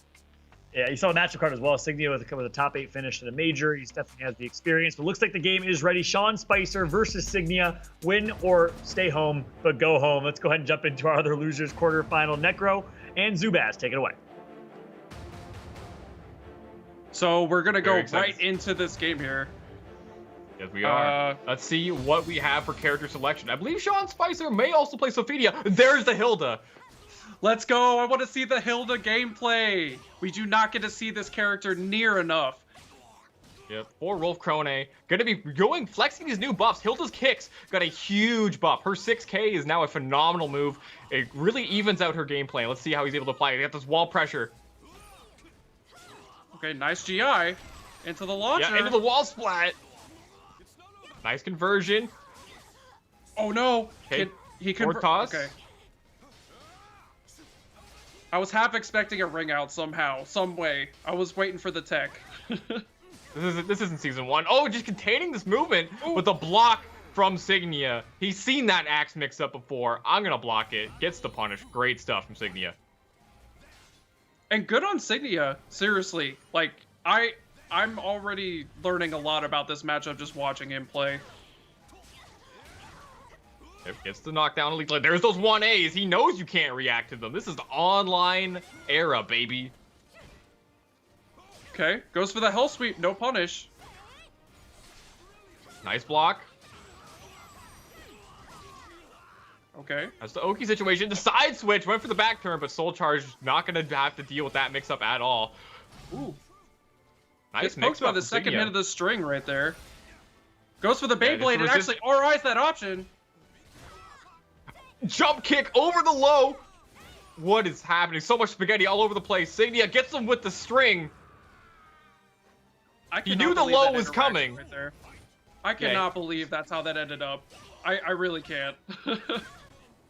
Hey, axe low. It's not a block punish. Doesn't matter. It's better than one. All right. So Signia actually just playing the space game right here. Spicer with 2 sticks of butter. Yeah, but denies that sidestep. It's the knockdown axe mix-up. What do we got? Oh, delays it, but Signia ready for it. Gets the punish, and look how much damage this does. Aswell cannot tech out of this combo. And the air control reset. You have to air control out of that very specifically. That is huge damage from Signia. Okay. Spicer's got to do something to pull this out here. Can't lose the... Oh, wow. It's nice, staying on the ground. Every time he goes for Bustle Buster, he just gets countered. What is Spicer going to do? He needs to do something else here. Okay. With the 8A plus B. Falling from the sky. I cannot believe he just did that. That was so crazy. Oh, finally gets a Bustle Buster in. Yep. Going in for the nice, using the tech crouch, gets the counter hit into the combo. Gets the extension, there we go. The charge B, random swords. Goes back into axe start here. calling those Just jokes. doing mix-ups. Just, exactly. Just doing mix-ups here, though. Spicer has a chance to kind of take this round as well, and maybe even take back the match. Wow. barely whiffs Hits. there, and Spicer actually takes that round. Hits him with the shield toss, auto GI. Didn't even need to proc it. Okay. And look at Sean Spicer just showing that he's going to use these online lows. Doesn't care. Okay, goes to the soul charge. Signia also with 2 sticks of meter here. Yep. Nice rolling around the ground, mitigating the damage, but not going to matter. Dropping the block punish, uncharacteristic from Signia. Oh, wow. He might be a little bit shaken up here. Spicer's putting on a lot of pressure. Okay, ran. He's so unorthodox. I can't predict this man, and I don't think Signia's having a hard time doing it as well. Oh, just catches with an AA, and Spicer actually takes the first game. Yeah, so you can see there, Sean Spicer working in those online lows. He has that jumping low attack, that long range low. He's just poking at Signia because in this environment, those are hard to deal with. He got a lot of damage and just containing his movement afterwards, and kind of just worked it into that game victory against Signia. It was knowing his environment for sure. Now, do you think we'll actually see a switch, to Yoshimitsu to actually match this aggression? Because he tried playing a little bit defensive, and it's the armor started going away.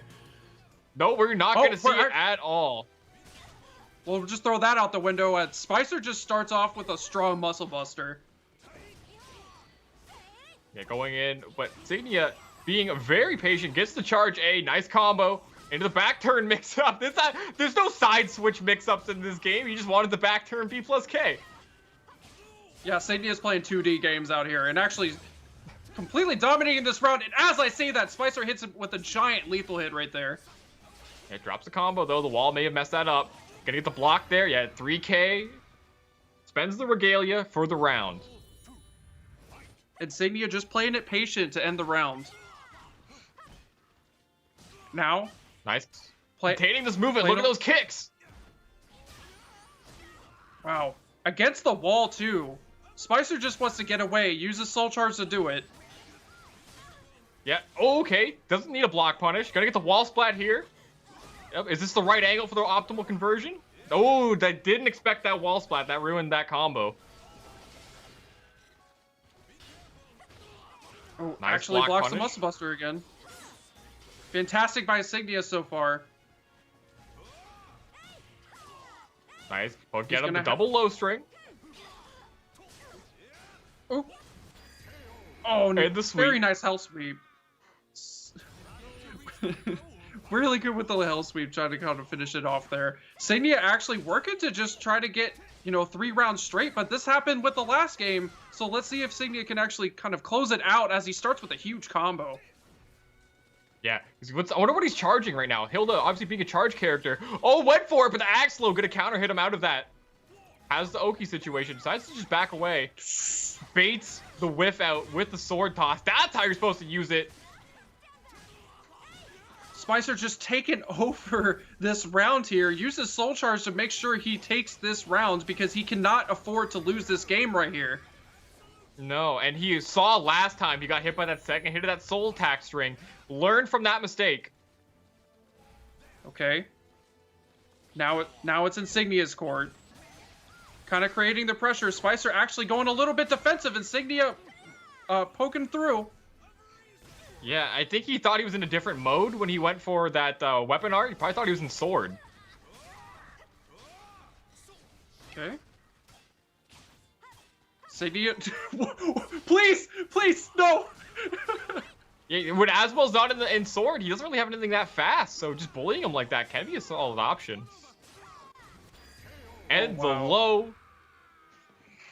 Signia adapting, not gonna let that take. That first game mess with him at all.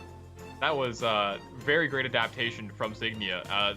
So one thing with Hilda, she being a charge character, you have to hold down the buttons, which limits the amount of moves she can do. But her kicks are super good. So we're seeing a lot of what Signia is doing is using those kicks to contain Sean Spicer's movement and also get those solid whiff punishes with it. So very, very great usage of the character. And right, I just don't see near enough Hilda gameplay And I'm just excited to see it right now. So well, Signia, you got more ready to go for you. Yeah. Right here. Okay. Signia starting. Oh, just a huge call out with that lethal hit from Spicer. They're playing this kind of zoning game pretty even on life.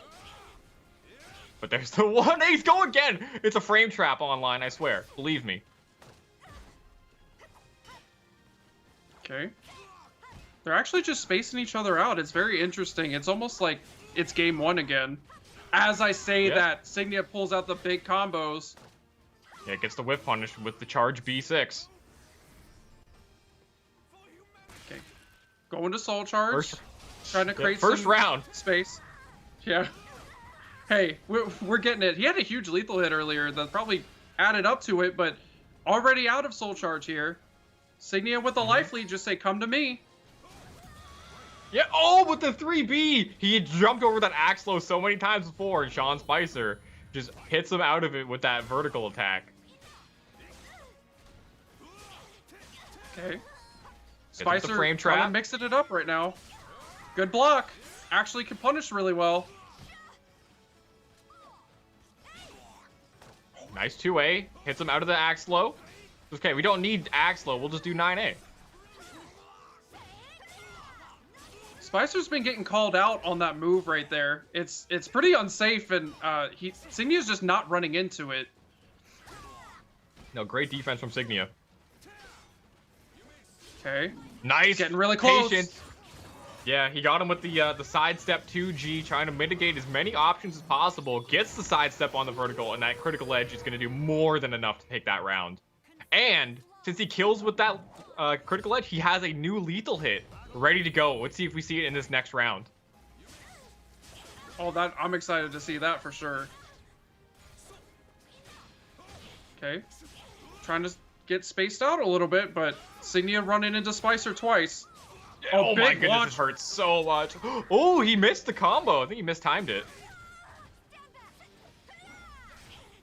Oh, gets shot for his troubles. Signia's got a big hill to climb this round. Oh, big the back German throw. suplex.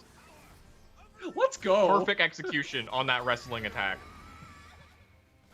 We're going full WWE in here. Yeah, I didn't realize she was a fan. I wonder if she's a fan of Kenny Omega like me. Exactly. Oh, Spicer catches with a big lethal hit. It's gonna carry a little bit, putting her close to the edge. Yeah, nice rolling. Didn't want to have anything close to his back of the ring. Spicer just kind of taken over right here. He's about to knock out Signia out of her whole top 8 right now. Signia fighting for his life. Yeah, has the meter though. 2 bars. Oh, that's gonna be not what he wanted. That run counter is gonna be huge. Okay. Nice. Into the throw. Okay. That was so close. Oh, it's gonna hurt so much. And the gets throw. up with the That delayed throw just threw off Sean Spicer's timing. Signia tying it up. Both pretty even on meter. Is gonna come down to the wire. Oh, actually runs into there finally, but Signia. Okay, good punish. Actually gets a solid punish from that. lethal hit. Right. Nice. Gets the counter hit. Oh, the mid! You can't jump over that. Not at that frame. Oh, no. Oh. Oh, that's gonna secure his fate.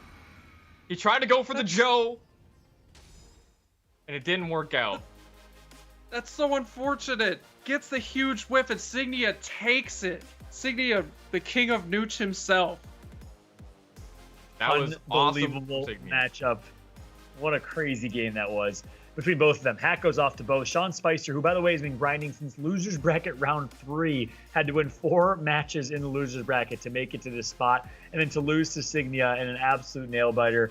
What a series that was. And let's take a look at the overall bracket so you guys can see what's going to come next. Of course, we will have Rip City Outlaw playing against Signia. By the way, Sean Spicer, Signia, and Rip City Outlaw all lost to Lolo in the winners bracket. That's one thing they all have in common. They're going to be looking to potentially play against Lolo in the losers final, but Lolo, of course, wants to try and get through in the winner. Oh, my apologies there. I accidentally muted my mic for a second.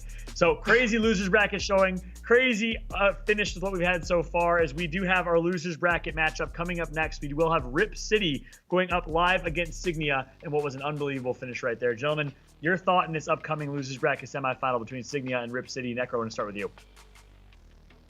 Rip City has genuinely been dominating, but Signia is been around long enough that I don't know if he's going to hit him with all the mix-ups. What do you think, Zubaz? Signia's veteran player, been playing for over 10 years. He has the character pool, and he has the experience. It's going to be hard for Rip City to disrupt that. And we did say it, Rip City's been ripping through the losers bracket. We'll see if he can continue his run against Signia. We're going to jump to a quick break. When we come back, we will have Rip City Outlaw versus Signia right after this.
What it would mean if I won this tournament, I guess some sort of validation that I'm not washed up, honestly, because I don't really play that much online, and every now and then, every time I enter a tournament, I always think, am I still good? Do I still have it?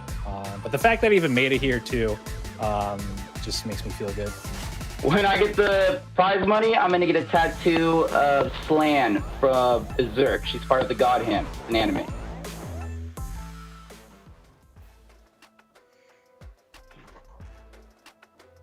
Oh, my apologies there. Mike was on mute. Oh, good now. Sorry about that. Zephikai's going to use this for a tattoo, is what the prize pool he's going to use this for. You'll love to see it. Let's go ahead and take a look at the prize pool to see what is exactly at stake today. $1,500 for first place. That'll get him at least one or tattoo, if not more, if he wants. And then, of course, $700 for second, $300 for third, for a total of $2,500 total dollars in prize pool. Great opportunity to win some money while playing Soulcalibur at home. And, of course, on top of that, a Razer arcade stick also at grabs. We have an arcade stick for each and every region. The Soulcalibur VI West arcade stick is on screen right there. It is a Razer Panthera Evo arcade stick, customized courtesy of Gia Foley. Big shout out to Gia for designing that from Las Vegas. You can follow her on Instagram as you see on screen right there. But an awesome, awesome ode to Japanese culture from Gia and the arcade stick opportunity as well. Boys, I gotta ask you guys your thoughts on this arcade stick compared to some of the ones we've seen. I really like it. I like the nice cartoony feel. It's definitely West Coast. What do you think, Zubaz? I like it a lot too. You know, it's got like the California rolls on it and everything. It just it's super tasteful. It's like, it's very like it's anime, but you know, not too much. I love it. Take a look at the bracket here to see who will get their hands on that arcade stick. We got Zephikai and Lolo in the winners bracket final. We'll, of course, watch that matchup right after this next one between Rip City Outlaw and Signia. The loser of the winners bracket match will drop to the losers bracket and play against the winner of Rip City Outlaw versus Signia. So we're down now to our final 4 players. We've made it to top 4 in this one. You guys called Zephikai to win the entire thing. That prediction is still looking great, but he's going to have to get through Lolo first. Meanwhile, we do have Rip City Outlaw and Signia. Let's go ahead and preview this matchup. Necro, starting with you. Your thoughts on this upcoming matchup? Like I said right before the break, this is definitely going to be hard to see because Rip City has really been, like you were saying, ripping through the bracket, really. He always shows up and is always an underdog for some reason, even though he does so well in these tournaments. And what do you think, Zubaz? Yeah, I think Rip City definitely is gonna be he's not gonna be, you know, washed out of this tournament yet. He has been doing an amazing job so far, and Signia being his opponent, it's not gonna be easy. Yep, Signia certainly has the better stats, I think, as we see right here on screen. Top 8 major finishes, 1. They've both been competing for about 2 years, but Signia has had the better qualifier so far here, Necro. Yeah, and you know, I believe yeah, and Signia's definitely been a top competitor basically since this game has come out, right? And that's always going to be a big thing. Rip City's just been showing up a lot more lately, so definitely good to see kind of like that high level gameplay kind of being adapted towards. And we're taking a look at some footage of Signia in a previous matchup. We all know what Signia is capable of. We've seen it this tournament. We've seen it time and time again, as Signia is one of the most tried and true competitors. Been playing incredibly well. A very close one, probably closer than he would have wanted against Sean Spicer. But going against Rip City Outlaw, I'm sure he's going to expect a different outcome here. Zubaz, your predictions of this one, who do you think's going to take it? I gotta stick with Signia. He's just a tournament veteran. You know, he was second place at EVO 2013 for Soulcalibur V, so he's been around for a long time. So he's gonna be a hard opponent to beat.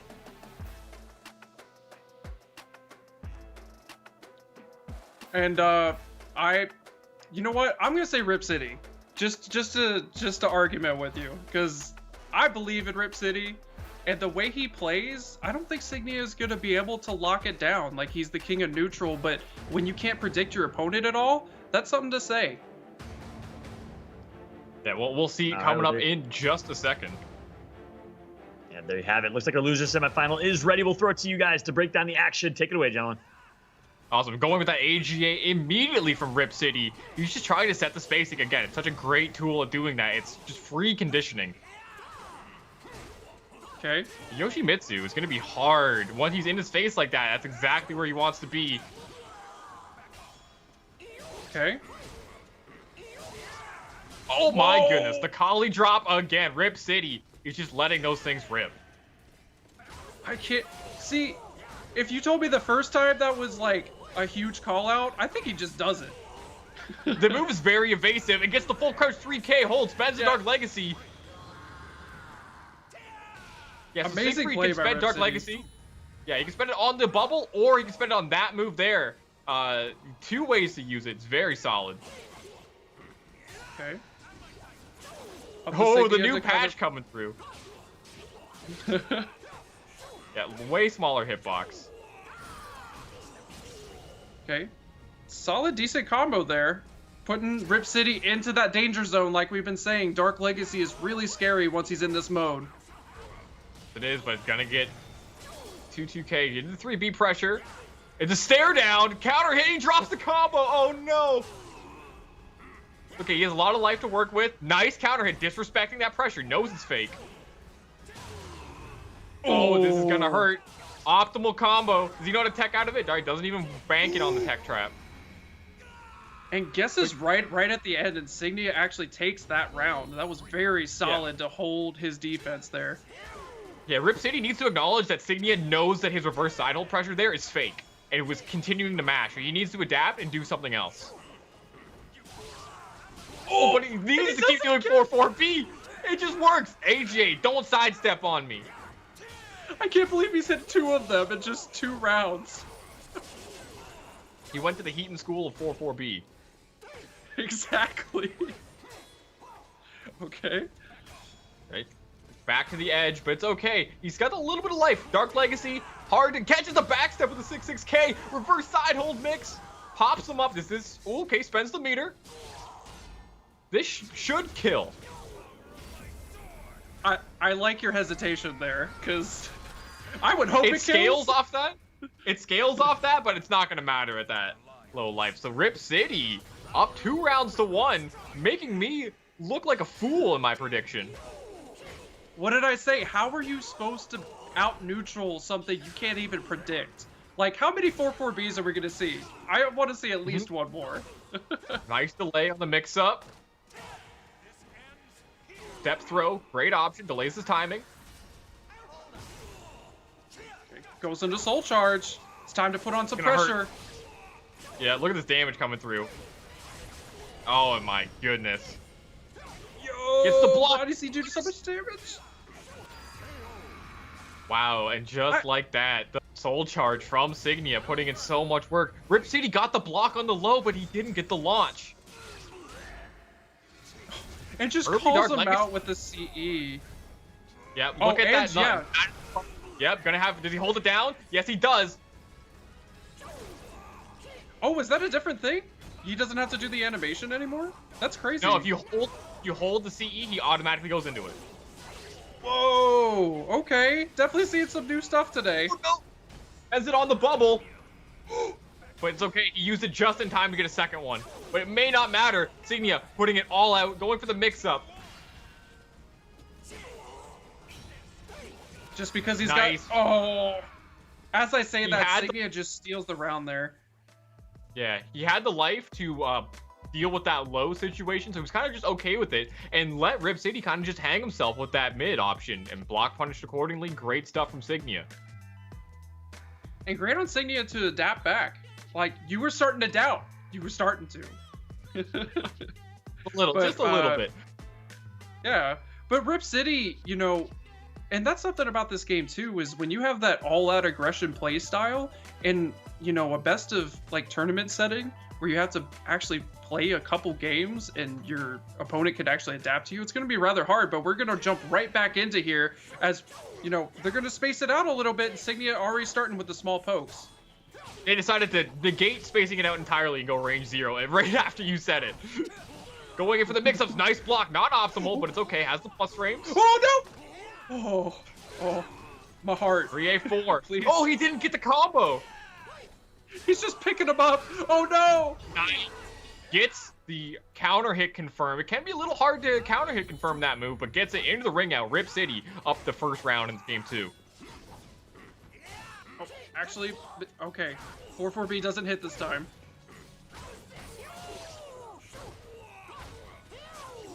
Hey, nice. Has the Oki right in front of him. Into the Meditation K mix-up. Oh, just door knockers his way to victory on that round. Very solid play by Signia. Ooh. Just kicking each other. Stone Fist. Yep.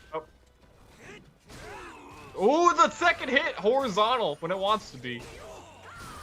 And Rip City is going for these reads on those back turn AGIs, but Signia just knows in the seppuku there had to be at least one. My heart is in my throat right now because I can't believe he actually just pulled that out right in the middle of his string and catches him with the slide attack. Wow. Yep, mid punish, gonna do a lot of damage. Gonna hit him full screen as well, so he's gonna have the opportunity, if he wants, to play defensively here. Let's see what he does. Alright, decides not to. Gets hit. No, it's all aggression all the time. But Yeah, I don't agree with that. He had a huge... Yeah, exactly. And Signia's kind of taking advantage of it. Oh, actually, what's the throw? He's fishing for a 4A Brave Edge counter hit. Oh, this is gonna do so much damage. And that's gonna be it. Signia, he takes advantage of Rip City lack of defense. Rip City was being very aggressive, so we saw Signia. He was going in when Rip City tried to put it in those that fake Oki pressure. He's going for that fake Oki pressure. He was pressing buttons every single time. Even after that critical edge, you saw him. He woke up with Med K and counter hit him on his approach. So that's one thing Rip City can keep in mind for next time is knowing when to be defensive and learning when your opponent is disrespecting your Oki. Because Siegfried's, it's not always 100% real. Yeah, that's exactly right. If you blinked, you would have missed it. Signia with a quick 2-0 sweep and victory right there over Rip City Outlaw in the losers bracket semifinal. He will advance for an opportunity to potentially rematch against Lolo in the losers bracket final. That, of course, is if Lolo cannot defeat Zephikai in our winners final. Crazy game right there. Necro, I want to hear your final thoughts as you summarize that one. Like I was saying kind of in the middle of the match, Rip City is all out aggression, and he never took the time to just be defensive for a little bit. And it really cost him, and Zubaz really called it out at that certain point that really he could have just spaced it out, but he just kept running back in, and Yoshi is definitely solid in that point in the matchup. Yep. There you have it. Take a look at our updated bracket. Zephikai and Lolo will be putting our next matchup on stream in the winners bracket final, as they have both been near perfect this entire tournament. Meanwhile, Rip City Outlaw does get eliminated by Signia, so his losers bracket run after taking out Ben, after taking out Florida Man, will finally come to a finish. He secures a 4th place finish in this tournament, which is still a massive feat with 35 plus players starting out in the tournament. Signia is in the losers final, awaiting the loser of our winners bracket final. So let's jump right into predictions and thoughts coming into this next matchup. It's gonna be a great one. We have Lolo and Zephikai. You heard Zephikai speak earlier about the respect that he gives Lolo. It's impossible to dominate a player like Lolo. So do you expect it's gonna be a close one, Zubaz? I definitely think it's going to be close. It's going to be a hard-fought battle. Both of these players, tournament veterans, playing for a long time. And as Zephikai said himself, he can't dominate him. He's just going to have to outplay him. Necro, anything else? Necro, any other thoughts there? Really what? Yeah, of course. Zubaz is hitting the nail on the head, honestly. It's gonna be down to the wire. Both of these competitors could easily get their way into our grand finals. They're both legends of the scenes that they're in, and Lolo's actually, based in Mexico, so like he's actually in Texas right now visiting, and came for just this tournament to really show his skills off. Unbelievable. That's awesome to see. Big shot to Lolo and Zephikai. And finally, we've seen a lot of big fat donuts or zeros in top 8 major finishes for at least one player or the other. Well, in this one, we have 2 players with top 8 finishes with experience. They've been here before. They've been in winners bracket finals. They know what it takes to be in the spot and to come out on top. I'm excited for this one. Zephikai versus Lolo. Predictions from you guys, though. Who do you think is going to take it if you had to pick? Necro, starting with you. It's such a toss-up, but from Zephikai's dominance, I would say he's going to take it last game, last round type of deal. I love it. Zubaz, I'll throw it to you for predictions and to take it away with this game. Yeah, I got to stick with Zeph. He's just been an absolute dominant player, but Lolo is not going to make it easy. It's going to be very close, but I'm going to stick with my prediction of Zephikai. Going into the plane stage as well, fairly even stage, one of the closer starting positions, so maybe a little bit more difficult for the runaway game off the start. Okay, kind of starting off strong here, just trying to figure each other out, and it's something I say often, but it's something that you're always going to notice. Yeah, oh, the lethal hit, you don't see that one too often. Has the wall pressure into the throw. Lolo's working on getting this first round. Yep. Oh, and the delayed 4-4K. Gonna just clean up that GI. That was definitely for swag at the end. He did not have to do that to him. Okay. Lolo Lolo's starting off so strong. He is, but the wake-up stab on the whiff throw. Zephikai not out of this one yet, but another seppuku in tournament. Oh my goodness. This is insane.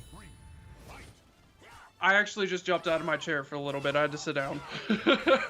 Actually hit him with the sidestep into the seppuku. That's crazy. A+B to counteract that GI. Wow. Yeah, hits him with the remote combo. Angel step A+B has this pressure, and that's going to be enough. Ending it with a perfect. What an answer. Absolutely crazy. Right. I see myself. And Zephikai, you're okay. Zephikai, trying to take back that round really handily. Right after you know, kind of Lolo really stealing the first 2 rounds, but Lolo's going to go into Soul Charge here. Yes, he is, but Zeph just going to be very patient. Nice GI. He knows the strings. Okay. Getting the knockdown. Oh, there's that 4A Brave Edge counter. Look at this damage into the setup. Is this going to does this splat him down? No, he's too high. Catches him. Yeah, the horizontal. And gets him with the mix-up in Dragonfly at the end, that low. Lolo looking very, very strong. And he's flexing with the seppuku. He's getting those round wins, and he's getting the mix-ups when he needs them most. But Zeph is a player in his longer set like this. I believe this one should be 3 out of 5 as his winners finals. So he's gonna be having the time to get his timing even more dialed in, right? Those GIs, we already saw him. He's getting them on point. And as they keep playing, there's gonna be a lot of adaptation from both of these players. And the first match is when you bring out the crazy stuff, right? So we may not see as many seppukus, but it's still such a fast move, and it's so hard to actually. It's a pure guess. You're not reacting to him turning around that quickly, and I'm wondering if we are going to see a character switch from Zephikai. I see it being a battle like that, and we do. We're seeing the X here. Yeah, Zhonghua, just as fast as Yoshimitsu, has access to the fastest critical edge in the entire game as well. So that could play a big factor, but Lolo is just running a train. Saying it doesn't matter. That's actually safe to RE, and he gets the big lethal hit. This is going to do a ton of damage. Getting the knockdown, Zephikai breaking it back. Gone. Oh no, he's dead! No. He's dead! Oh no! The Yoshimitsu ring out. That is actually crazy. I can't believe how crazy unnerved. These big swings are. The swings of this match are so crazy because one gets huge damage and then the other just rings out. Yeah, nice sidestep into the whiff punish from Lolo. But Zephikai not respecting that. He knows that break attack is not that plus. Okay, goes in with the Med K. Zephikai kind of getting poked out a little bit because he's just trying to finish off the round. Goes into Soul Charge for Lolo. Nice challenge with the AA. Trying to back away, but Lolo says no. Okay. Zephikai with a Soul Charge of his own. Gets slapped for his troubles. And the unblockable and Soul Charge. He is just being... He can't guess wrong, it seems. Like, all these mix-ups are just hitting. It's crazy. Right. Got the Oki here. I never see Zephikai like this, where he's just on the back foot constantly. And again with the 4A Brave Edge. You don't see this from too many Yoshimitsus. It's an option not explored very often. Okay. Lolo's about to just steal this game again. Wow. Lolo's super away. dominant. Wow. It's like he can't guess wrong. He's hitting him, counter hit all the time. He's dancing in and out, and when he's in Soul Charge, he's perfect at applying those mix-up. We saw Zeph in that first game tried Soul Charge out of it, too high up in the air. At the in that one of those rounds, hits him with the unblockable, and it's just so much to deal with. He's just hitting you with all these attacks from so many different places that it's hard to deal with. And it is hard to deal with. I mean, Lolo is a high caliber player here. You know, you really, I just have never seen Zeph this almost flustered. But as we just hop back right into this game, he's sticking with the X.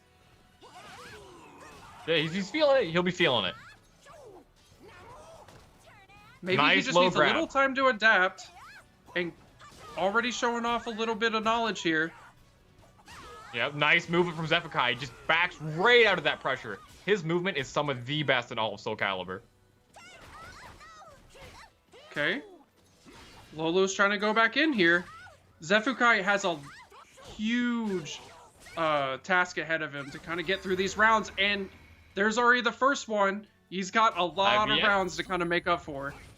Yeah, but you know, he had a big life lead, didn't take any risks at the end, so able to just make Lolo make a mistake. Oh, went for the GI, but Lolo mixing up the stance pressure. Just whips the throw.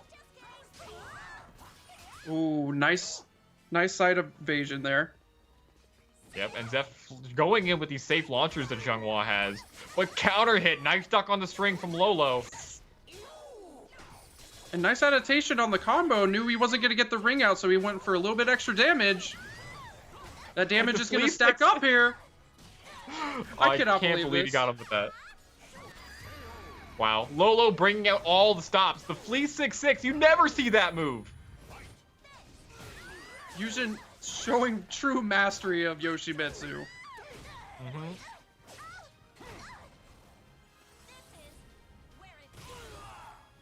Okay. Goes into Soul Charge. Yep. Goes to Soul Charge back for Lolo. Wow, avoiding the puddle. Doing so much work. He's so evasive. It's like Zeph can't even hit him. And he's not going to get the opportunity. Oh. And he is done. Now, the unfortunate very part dominant. is that he doesn't do the guaranteed follow-up and has to actually break his guard. So Zephikai actually is a little bit safer now. Yep. He went for it. You're not in his head that much, right? You got one unblockable. Crybaby. Crybaby to stop off the pressure. Yeah, she can attack well on the ground. Disrupts your pressure a lot. Free low throw. Oh, try to catch a duck. Lola not gonna give it to him. Okay. Let him have it. Oh, still actually hits him after the 3B on block and then catches him with the CE punish. Yep. So her CE gives a great mix-up afterwards. This won't kill, but look at this mix-up situation afterwards. Yeah. That's a mid-low mix-up at the end, and you just have to guess right. So even if it doesn't kill there, you know, Zephikai still has a chance to 50-50 you, and now it's even on rounds, but Lolo is the one who is up 2 games right now, so it's up to Zephikai to take this so he doesn't get put into loser's bracket. Oh my goodness. Is this gonna ring out? Oh, it's gone! The shark attack. The shark attack. It rings out. It always rings out. Lolo takes it! Oh my god. That is so crazy. That... Unbelievable. Unbelievable. Not only does Lolo take it, but he does it in a dominant 3-0 fashion. Beautiful gameplay. You finally thought that Zephikai was starting to show some life, but instead, Lolo absolutely runs away with it. We did see Zephikai actually change his strategy, change characters mid-game, but just nothing was working. Yoshimitsu was way too strong. Necro, what was working so well for Lolo? I just saw absolute dominance. Basically, Zephikai never slowed him down. There was never a moment where Lolo didn't seem in control of the matchup, and even made Zephikai switch characters, and it's even if Lolo lost, I think he would have switched on his own and changed the tempo. So that was all Lolo the whole time. Absolutely dominant. Zubaz, anything you'd add to that? Yeah, Lolo did a great job at fishing for those counter hits. We saw at the end of the game, he hit him with that counter hit into the ring out. He was fishing for those the entire game. Yoshimitsu has probably the best ring out carry in the entire game, and he showed it off throughout that set. He's ringing you out from places you thought that you were totally safe. Well, Lolo only has to do it one more time now, and that's in the Grand Final Best-of-5 series. However, he will have to get through the winner of Zephikai and Signia. They will be playing in the Losers Bracket Final. Both of you had Zephikai winning that matchup. Both of you had Zephikai winning this tournament. Hey, that prediction's still very, very alive. Zephikai can do the difficult task of making it through the Losers Bracket to make it back to the top. That is the key question. Zephikai versus Signia will be coming at you live in our Losers Bracket Final right after this break. Trust me, you won't want to miss it.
Time now for another episode of Mona and Clicks.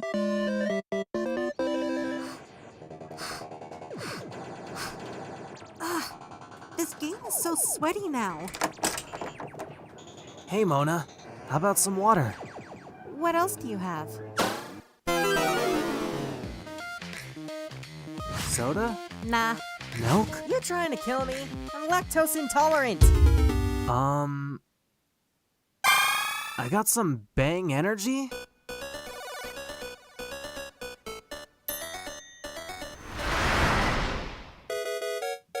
Yo, this stuff is gaming gold!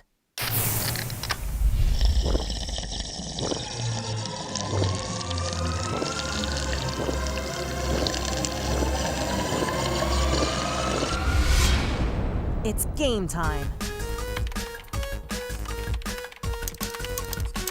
Whoa, she's playing like a legend. Finally did it! I'm the champion!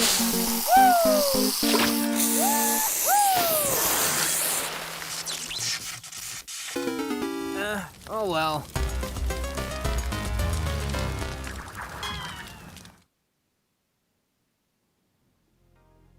Mona is absolutely jazzed on Bang energy as you see the Bang cans in studio. And guess what? So am I. If you did not know, every single can of Bang is sugar-free and has 0 calories, yet it still tastes great. And I can personally attest right here as I'm all in. I'm all in Bang. I got the Bang jersey. I got Bang that I actually went to my local grocery store to get some Bang before this broadcast because I needed the energy to get through the broadcast. But I'm going to bring the other two back into this one who maybe aren't as jazzed in Bang as I am. You guys are going to go hit up and get your Bang for tomorrow, I'm sure. But Necro, Zubaz, I know you are jazzed on Soulcalibur. Talk about what we've seen so far. Break down the tournament from your perspective. Necro, start with you.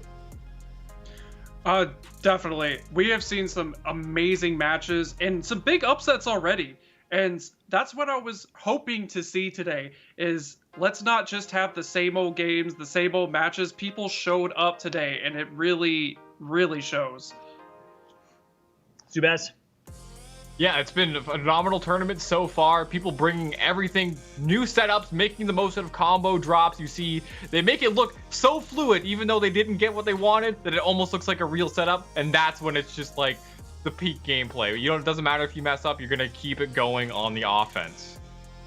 Yeah, couldn't agree more. And yes, we're online. We'd all love to be on LAN, but a big shout to the WSOE for putting together online tournaments and giving these pro players a chance to continue competing. That's what matters the most. Is obviously we'd all love to be in person. We'd all love to be doing LAN and local events, but online is the second best thing, and it's been great that these individuals have had a chance to compete. We got Zephikai versus Signia in our next matchup. Let's go ahead and take a look at our Razor stats to see how these two match up in statistics. We talked about it earlier, but it looks like top 8 major finishes, 5 for Zephikai, 1 for Signia.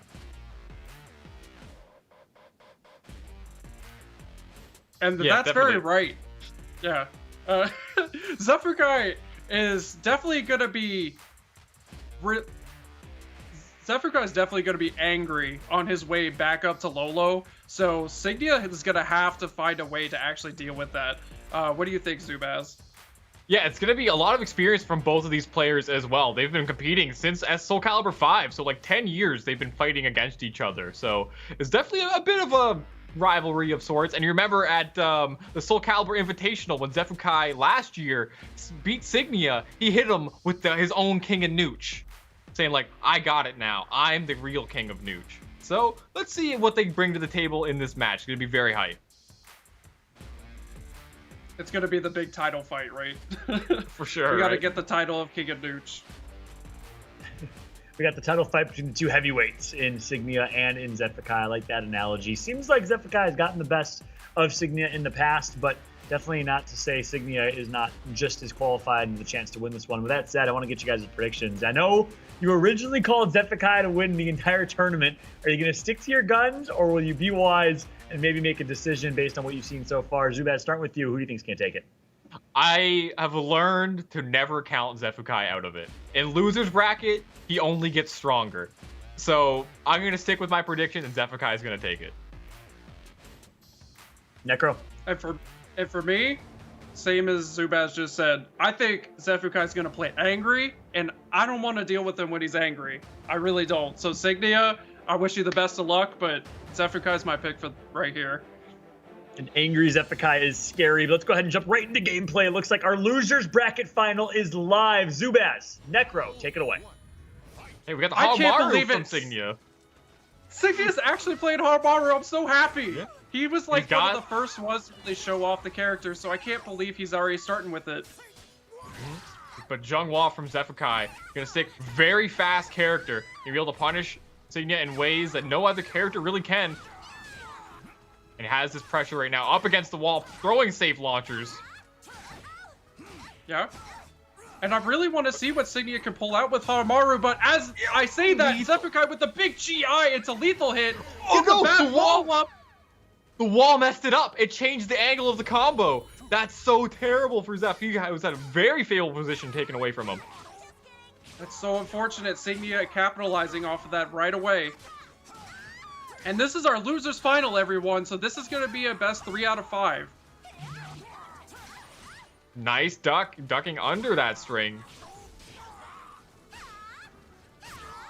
Okay. But Zeph, gotta get the wall splat. Went for the low grab, but the wall splat maybe a little bit too far away. But the crybaby kill. You don't see that one too often, but it's such an obscure, unique option to Junghwa. Yeah, you can't Oki this character ever. Oh, catches him with the second hit, which is a mid. He does, poking at him with 6B, but Zephikai gonna be trying to challenge. Oh, just kept trying to do it. I got it last time. I'm gonna do the break attack this time. Look at that damage. So much off of that thing. Oh, gets the big launcher. He does, but 2 bars of meter for Zeph. Anything negative 12 is gonna get punished. Oh, but double lows. I was about to say the same thing. Signia took just a second because Zephikai could have easily stolen that round with a CE. Definitely could have, but has the pressure right now. Has to force the soul charge out from Zeph to get any sort of second win in this round. Okay. Signia looking really strong with his Hamaru pick. And the Ronin cancel into the DP. Gonna catch Zephikai. Okay. Oh. 3-1. That's such a strong option right there. With Hamaru, actually just 2-way into wall rising A is like a solid just... You can't get out of it very easily. And because they're all just like kind of mids and you're not going to be able to step anything, he just challenged Zephikai, and Zephikai tried to disrespect at the end there. But Zubaz, I mean, what did you see? Because I just saw all Hamaru. We saw Signia not disrespecting, but containing Zeph's movement a lot. Normally, Zeph is so good at kind of dancing around his opponent and stepping, but when Signia just going for all those horizontals with Hamaru, and there's such long-range ones that he couldn't really move. We saw in the one round where Zeph kind of had a life lead, but Signia just poked him down. And we see the character swap. I don't blame Zeph for doing that. Oh yeah, I would definitely say Sophie's going to be a better matchup, and I don't think Zeph was ready for this Hamaru pick. No, a little bit more evasive with things like 2-2B, but Signia is still going with these horizontals and catches the backstep with the Warriors Focus B.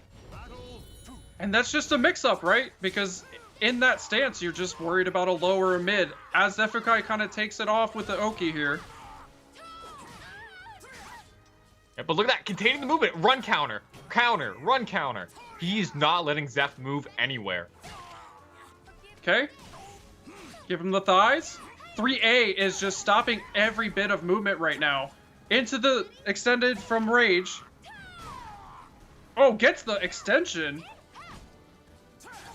Oh, nice good block on the low. It's going to be very close. Misses the heavy slash and gets punished for it. Zephikai takes the second round. Yeah, that 6-6B from Hamaru is so good. If you cancel it into a Ronin move, it is like plus 14 or something crazy. So solid of a move. Definitely. Actually punishes the GI. Fighting him with his fist. Okay. All right, nice 6B to keep him out. Yeah. Oh, and the 6B shoulder still tackle catches. So close. Oh, it's going to be enough to kill. The low life bonus is going to be more than enough to add on. And Soulcalibur, that little tick on their health bar where it turns yellow, the farther you are down, the more damage your critical edge does. And light attacks that do like sub 20 damage also start doing less damage. So Zephikai made the most out of that. Now Signia has 2 meters to work with, still has his rage explosion and everything, so has all resources available, but Zephikai is starting to take over this round again. It's nice, catches him with all those lows that he's been going for. Open up that big launcher that Sophia has. That one right there. Okay, goes into regular soul charge. As he soul attacks to say, hey, I know what you're doing. Oh my goodness, Really? he could not have wanted that. And this Signia kind of just handed that one to Zeph. Maybe he tried to go for an Eason and just missed the button. I think that's probably what would have happened, but instead goes for the regular critical edge, which is incredibly slow. And Zeph just cleans it up with that nice block punish at the end. So Signia, I don't think he should switch, but if he does, I think I understand it. I think he tried to get the like low health CE. He actually has 3 of them. He wasn't in Rage Explosion, so he was just going for the regular soul charge, and it's a little bit faster and can punish that move. Or at least like try to mix it up. But like his regular CE is so slow, there's no way he tried to do that. So we're gonna see the Yoshi pick here. Definitely switch it up to tempo. Okay, Zephikai already starts off. Like we said before, Zephikai is going to be playing angry through this match, so he wants to take it and take it clean.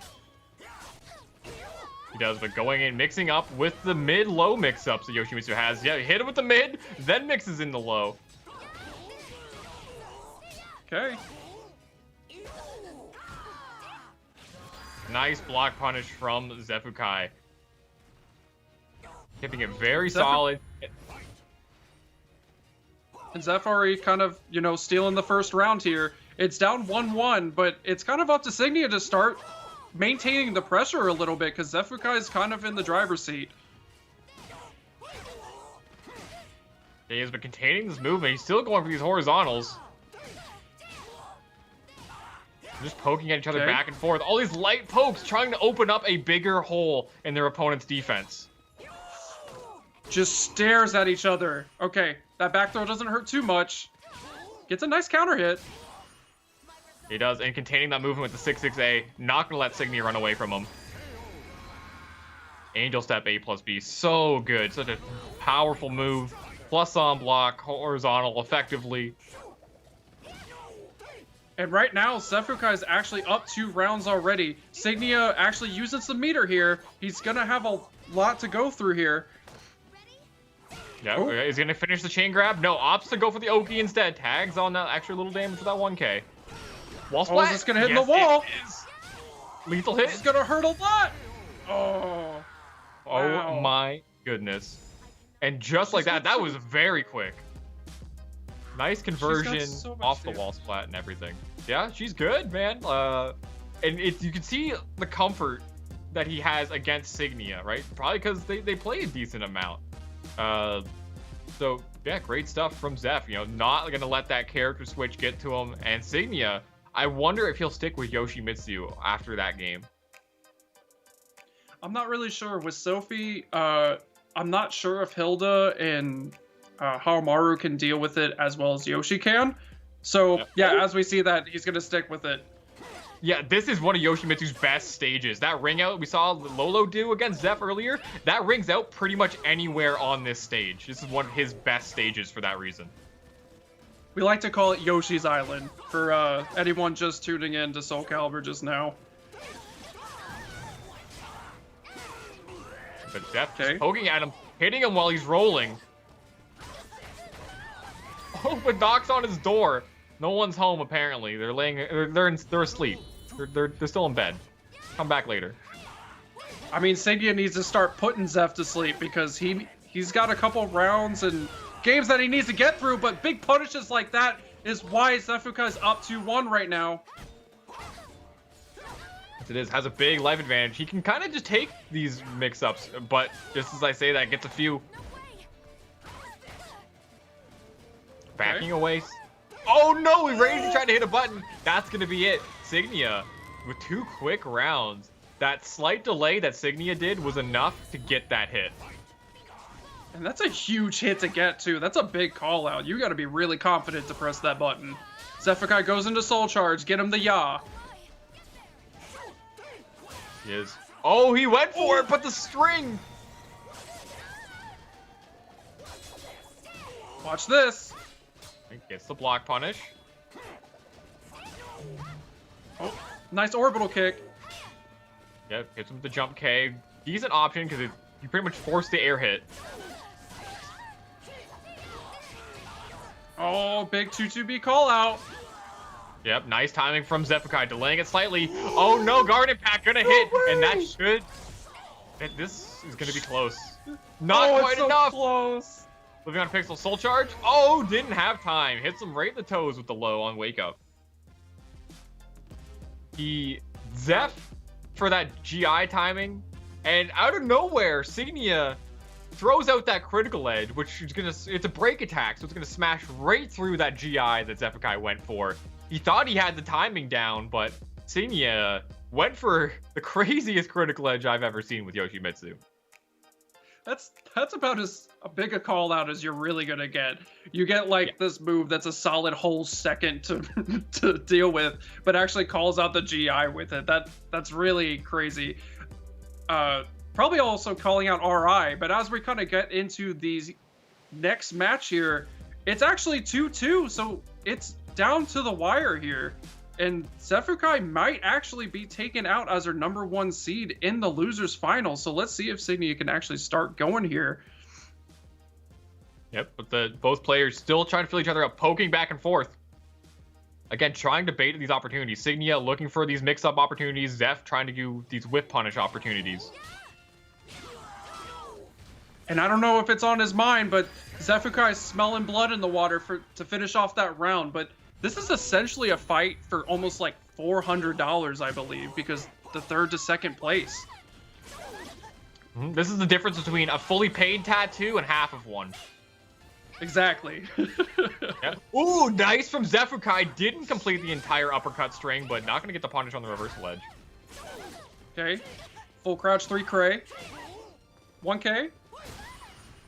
Oh, gives him the big knee. Yeah, went for the mix-up, and Zeph stayed on the ground. Was in the throw. This is going to be a lot of damage from Signia. Nice block in the critical edge, and that is going to kill. Wow, great defense from Zephikai. He's been going mid a lot on these mix-ups. Finally calls out the low. And that's going to be in Signia's head. Signia's got 3 whole rounds to try to finish off this match here. Zephikai smelling blood in the water. Like I said, we'll see if he actually finishes off the round here and now. Yep, gets the Thor knocker. The knockdown, but the back turn hit. Nice roll from Zeph. Side throw doing so much damage. Okay. Trying to space it out a little here. Signia's trying to steal this round. Very, very close. Down to the wire right now, but that counter hit's gonna end that round for Zephikai. Signia not out of this one yet. This is getting down to the wire here. Signia needs to steal this round to keep himself into this top 8. Yep, a great GI timing from Zephikai. The Oki blender coming through, sidesteps the string. Okay. Oh my Dies the goodness, thighs. he's going again. Plus three. You're insane, Zeph. The soul charge. You're actually so good. Oh my god. The auto RI as well. So Sophidia, in her soul charge, she has a unique parry, 6A plus B, that becomes a resist impact, parries the break attack of his and gets a guaranteed hit. He could not re-GI that. That was like the craziest, like, big brain play we've seen all tournament. I literally, like, almost hit my roof. I jumped out of my chair so high. That was crazy.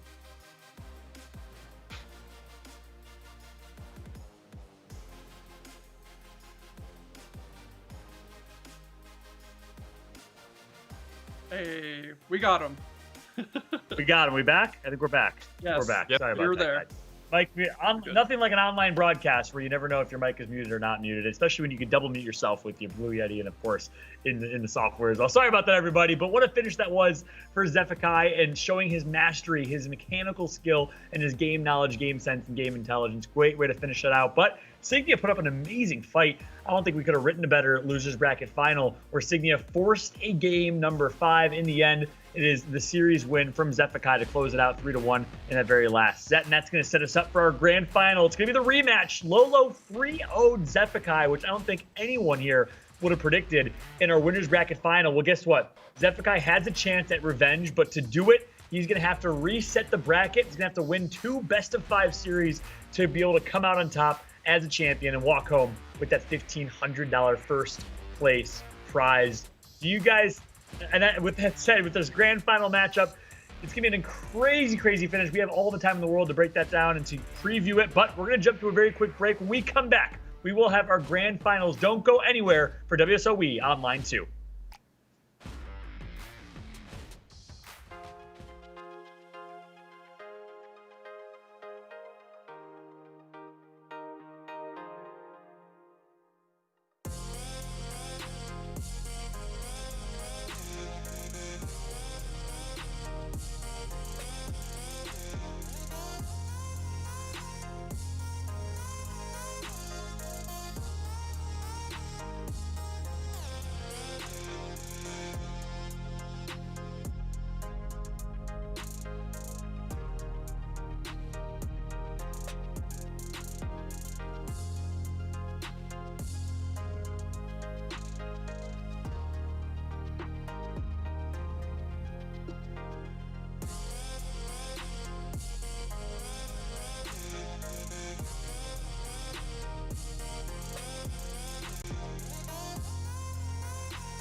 You are watching WSOE Online II, Soulcalibur West.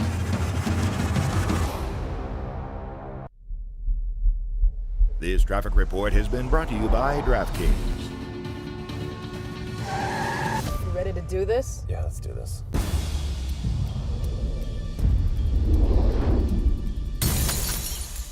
Everyone freeze! Nobody make a single move! This is a giveaway.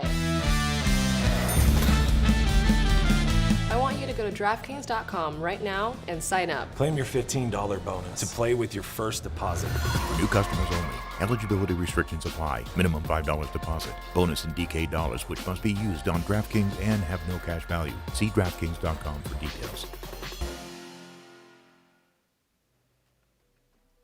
The reverse robbery, where instead of robbing, they're actually putting money in people's pockets. You could have money in your pocket if you go to dkng.co/WSOE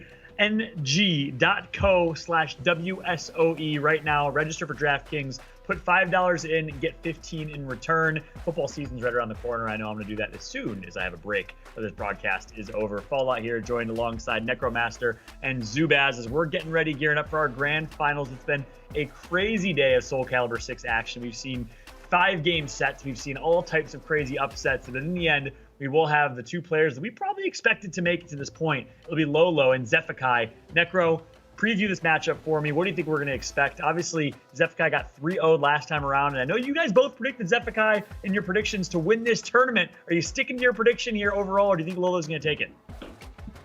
I think Lolo's going to take it at this point. He is the, invitational champion as well. He really is a top player as well. It's just he doesn't get a chance to really show off his skills in a tournament like this. He moved to Texas so he can play here. He is ready. He is ready to take this grand finals, and Zephikai's got a big hill to climb. Zubaz, how about you? You flipping the switch here, or are you going to stick with your guns and go with Zephikai? No. I am sticking with Zephikai. There is a big advantage, in my opinion, coming in from the loser side. You were going to be hot. As where your opponent, they've been cooled off for a little while, right? Lolo hasn't played in almost half an hour at this point. Zeph's just coming off of a Yoshimitsu victory as well. So he's going to be fresh. He's going to be ready for these mix-ups. And I think that's a big advantage that a lot of people don't think about coming in from the loser side. I love it. So, finally, you two disagree, which is amazing because that means we got some conflict going into the grand final. Necro is going to change his prediction overall in the tournament. He's going with Lolo. He feels good about the man that moved from Mexico to Texas for this tournament. Zubaz, on the other hand, is sticking with Zephikai. Zubaz, you really think he can reset the bracket and reverse this and bring it back and come out on top? You're all in on this prediction. Yeah, I've seen him do it before, and I think he's going to do it again. It's a very typical Zeph thing to do, is to come back and get that revenge. I love it. Well, guess what? Our grand finals is here. This is it, the moment we've all been waiting for. $1,500 for first place at stake, plus that beautiful Razer arcade stick that is customized. And to call the action, we have none other than Necromaster and Zubaz. Gentlemen, for the last time, today's broadcast, take it away. Awesome. I can't wait to get into this grand finals. Necromaster, this is going to be hype. We got Yoshimitsu versus Sophia. We just saw it, and we're going to see it again. But Lolo is a different beast than Signia.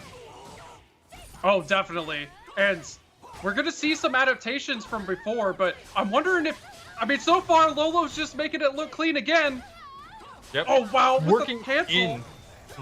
Fakes him, goes low, but nice GI timing from Zephikai. Gonna get the knockdown into the throw. Nice, bringing it back, chaining this offense together. And Lolo with the nice GI into the A+B. Yep, the poison breath. You don't see that. But you're definitely going to see Lolo taking that first round. Wow. Yeah, great call it off of that GI situation. Going for the A+B, risky because you can duck it on reaction, but Zeph already had that GI ready to go. All right. So we're going to see it here. Lolo already had a full stick of meter. Yeah, but the movement from Zeph, you see him, he just dances in and out, choosing the engagement. Look, all the way, backs away. Oh. Nice.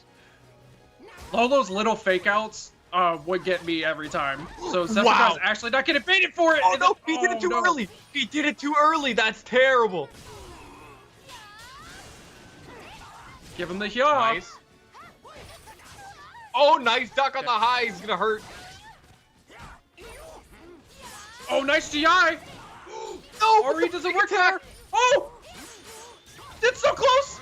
Oh, and tried caught him. I think you can't step it to that side, maybe. That's... The wall may have just played a factor there. His reversal edge is one of the faster recoveries and attacks in the game, like for reversal edge. So I could see that hitting, but wow, that Lolo actually snuck that round in. As Zephikai just totally takes it back here. Does. But Lolo slowly chipping away, ducking under, hits him with the wall rising B into the stole steal. Good to see the yaw. Yeah, oh my goodness, grabs him out of the AGI.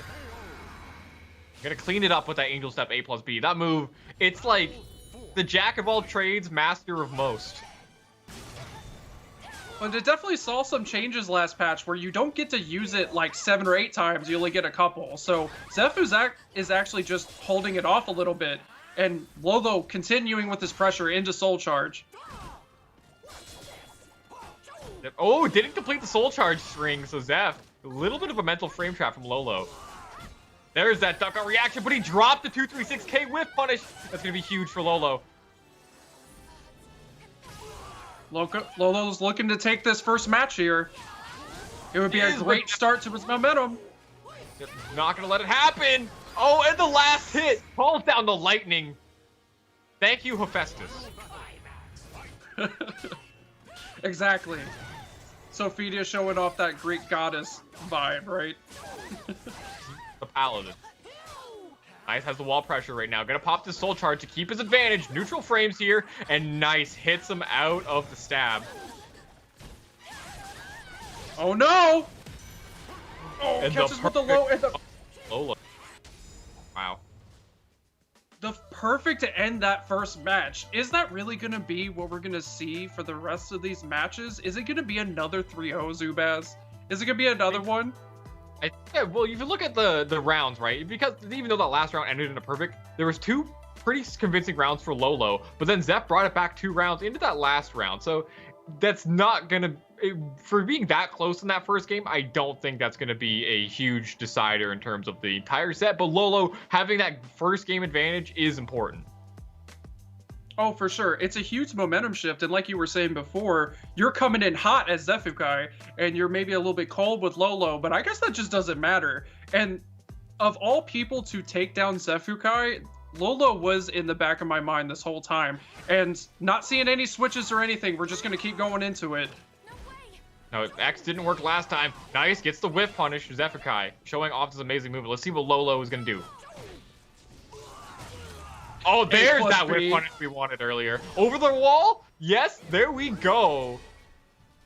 Give him the yeet, okay? We hit those just right. Yeah. And with Lolo too, with Yoshimitsu specifically, you're gonna have to worry about these ring outs too. So, oh! Okay. Not quite. I saw the 2TB land and I was scared. Nice block punish from Zeph. Gets the side throw. That's the Zeph special. The side step into the throw. Works and will always work. Such a great offensive tool. Especially when that's one of the most damaging throws in the game. Nice whip punish. Oh, he drops the task combo. That's a very hard one to execute. And he banked it all. Didn't want to spend the meter. But it's okay. The BB gonna get the whiff punish. Actually kept it simple, and Zephikai is already looking to take this second match here.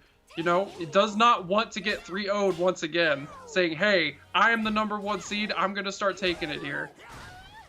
Yep, but Lolo gets the hit into the knockdown. Nice mix-up, but Zeph gets the block after the duck, so very crazy stuff. Nice, blocks the string, doesn't want to get ring out. Okay. Tries the propeller blades. Oh, big kangaroo kick, are you kidding? Oh, okay, he didn't risk the shark attack. He thought in that range, it's kind of risky because he can actually self-ring out there. I've definitely seen it before. It's really unfortunate when it happens, but Lolo playing smart. Nice whiff punish from Zeph. Okay. Trying to play neutral again. Yeah, oh my goodness. I don't think he even thought that was going to hit. Makes it into a throw reset. Oh, he held it down into the A+B. I think he just held it down. Oh, so close. In the mid. Gonna bring it back. Look at that. Don't count Zephikai out of it. He's been playing. He's been around too long. I've never counted him out. But Lolo was on some another level when we saw them fight in winners finals, honestly. But like we were saying, Zephikai is gonna come back angry, and that's definitely something to be said, especially a player like Zephikai. If he's determined to beat you, he's gonna pull out all the stops. And maybe we saw a lot of tricks from Lolo earlier that maybe Zephikai's not gonna run into anymore. Yeah, you know, he's a player that adapts a lot. So it's pretty hype to see what both these players are gonna bring into a very decisive game in this set. Obviously, getting that third game and the 1-to-1 situation is very important. Definitely. And you got to think too, they're basically battling for $1,500 as the top prize and that sweet arcade stick. So there's a lot on the line just for these matches here. As Lolo already starting off really strong. Big meter advantage.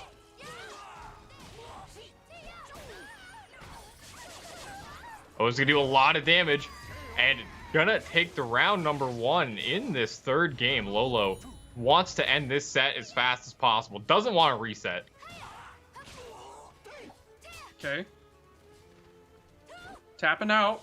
They're just spacing each other out. I love this because it's the constant tempo switches that really Lolo is actually just winning in these. And normally we see Zephikai doing this thing, but nice side throw to kind of mix it up.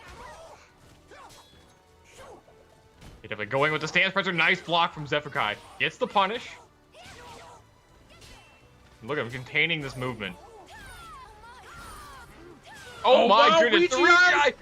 Yeah, unscaled damage and gets the mid mix up at the end.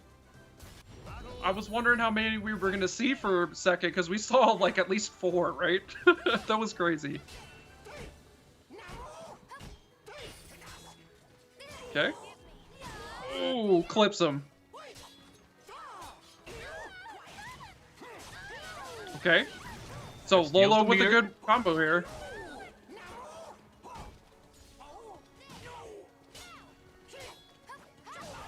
Oh, gets him with the low follow-up of that string.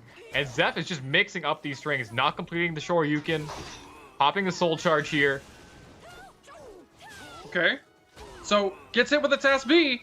Gotta worry about Hya. Oh, and he interrupts it. Soul charge of his own. A nice side Lolo's step. trying to take this round here. Oh my goodness, the bazooka knee to the face. Okay, plus frames. What and then he tries to call out. That was, He tries wow, to great GI timing. on his plus frames, and he actually called it out completely. That's crazy. Mm-hmm. Great patience from Lolo, getting to mix it in with the low sweep. Still getting those mix-ups. He jump K's right over his 2K. Oh, the gets block! blocked. Thought he got it.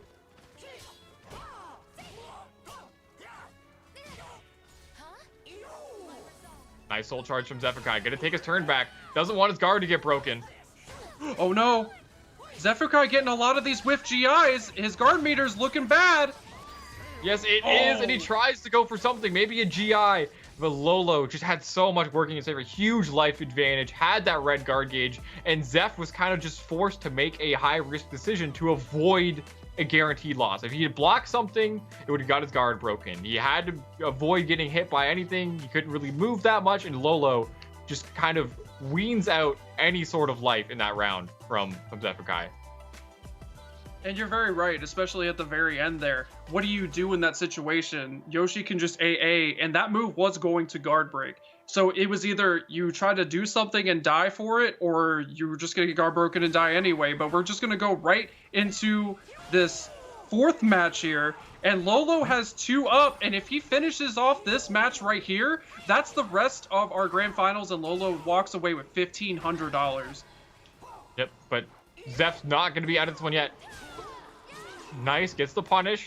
And so far, a sizable life lead. Oh my, look at this custom combos. That is a, you can air control out of that, but wow, Lolo is just throwing out everything right now. That life lead, nice. I'd like to have it instead. I've never seen that in my entire life playing this game. This game's been out for 2 years. I've never seen that ever. Oh my goodness. Wow. He pulls it out in the grand finals here. I think Lolo's feeling himself so hard. You can see these attack cancels he's doing, just delaying his timing. He is trying to get in Zeph's head as much as possible right now. Oh. Okay. Like you said, the Ramon combo. Yeah, okay, the flash, gonna whiff. Nice, ducking under the high. Gets the big boy combos. He does. Hits him staying on the ground. All right, trading spaces. Okay. The throw, how much is it gonna do? It will do enough. Zephikai on the board in this potential last game of grand finals. It's Zephukai's fighting for his life at this moment. He's basically got 2 matches to run through, and Lolo's just not having it. Look how much meter he gets from that one move. That's yeah, crazy. he steals the meter. And look at containing this movement, horizontals like crazy, and it was a ring out, but it was also a perfect.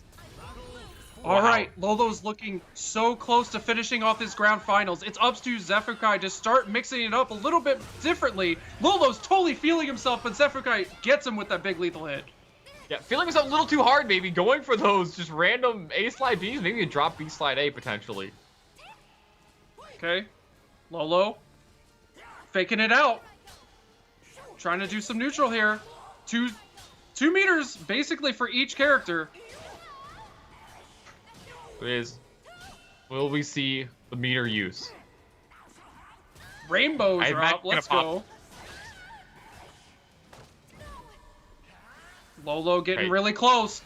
If he sneaks out this round, he takes the entire tournament. Nice! Oh, no. Threads the needle with the task B. That was clutch. Zeph is so good at using that move because it's a super tech crouch. He uses it to approach a lot. Okay, Lolo coming back real strong for the last round. Potentially last round. Okay, doesn't hold it, gets hit by the low. Yep, has the advantage. Oh, this lightning whiff! You usually don't see that. Okay, soul charge to get away. Oh, good punish on the task B. Oh, he does it again! He's trying to test him to hit buttons, and Lolo's just playing too defensive, and this throw is going to take the round! And Lolo wins WSOE II Soulcalibur West Coast. Amazing. That was clutch. He was playing very, very solid. He took advantage of Zeph's habits. You could see where he was just doing horizontal, didn't even go for it on the ground option, just hit him with another horizontal and knocked him back down to the ground because he knew that he wanted to go for those side steps. He wanted to get away from that ring edge. And Lolo, the veteran, both of them veterans, but the experience playing out that he knew what his opponent wanted to do and he capitalized on it. Just great stuff from both those players, but Lolo gonna take it. Yeah, and a massive congratulations to Lolo, your champion of WSOE Online II Soulcalibur West region. And he does it against Zephikai, who was the heavy favorite, the #1 seed. And Lolo had to grind his way through this entire winner's bracket, but in the end was near perfect, did not drop a single series all the way through the winner's bracket, and ended up on top, $1,500 richer, and will walk home with the arcade stick, Razor Panthera Evo arcade stick, customized for the West region in Soulcalibur VI. A massive, massive congratulations to Lolo as you now see that arcade stick on screen, your champion of the West region. And what a way to kick off this entire tournament. We still have our Tekken West, our Soulcalibur East, and our Tekken East. We're just getting started here, but that was an amazing start, Necro. Your thoughts on the overall tournament and Lolo's performance? Lolo stealing that $1,500 like he steals with Yoshimitsu, okay? That was fantastic. Totally blown us away today. And like I said, he normally lives in Mexico, came to Texas to play this tournament. He was ready, and he really showed it, and good on Lolo, but don't discredit Zephikai. He's been doing crazy well over these past couple months, and good on Lolo to really show up today.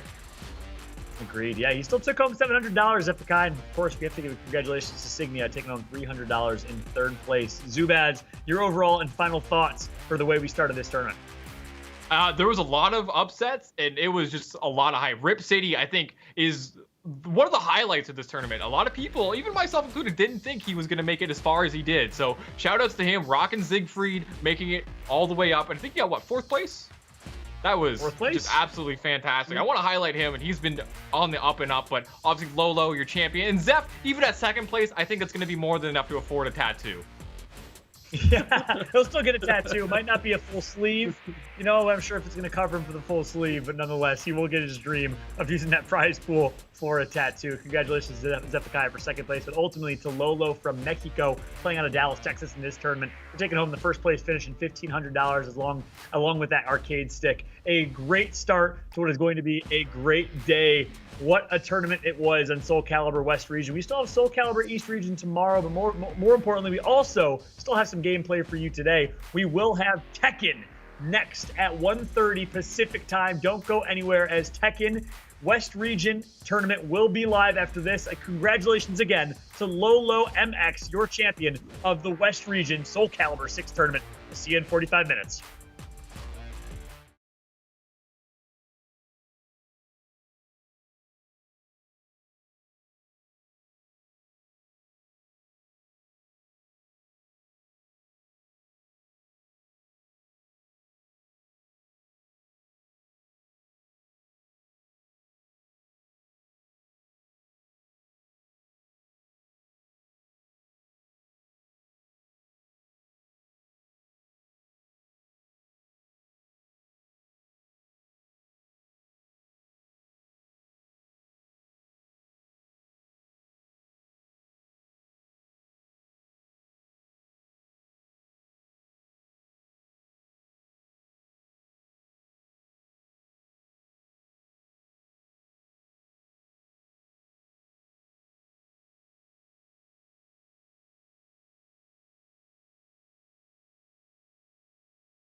It's finally here. The moment that will define you. A tournament you have been waiting for. Nothing is given. Battle for it. Be the fighter to win. WSOE Online II, Tekken West.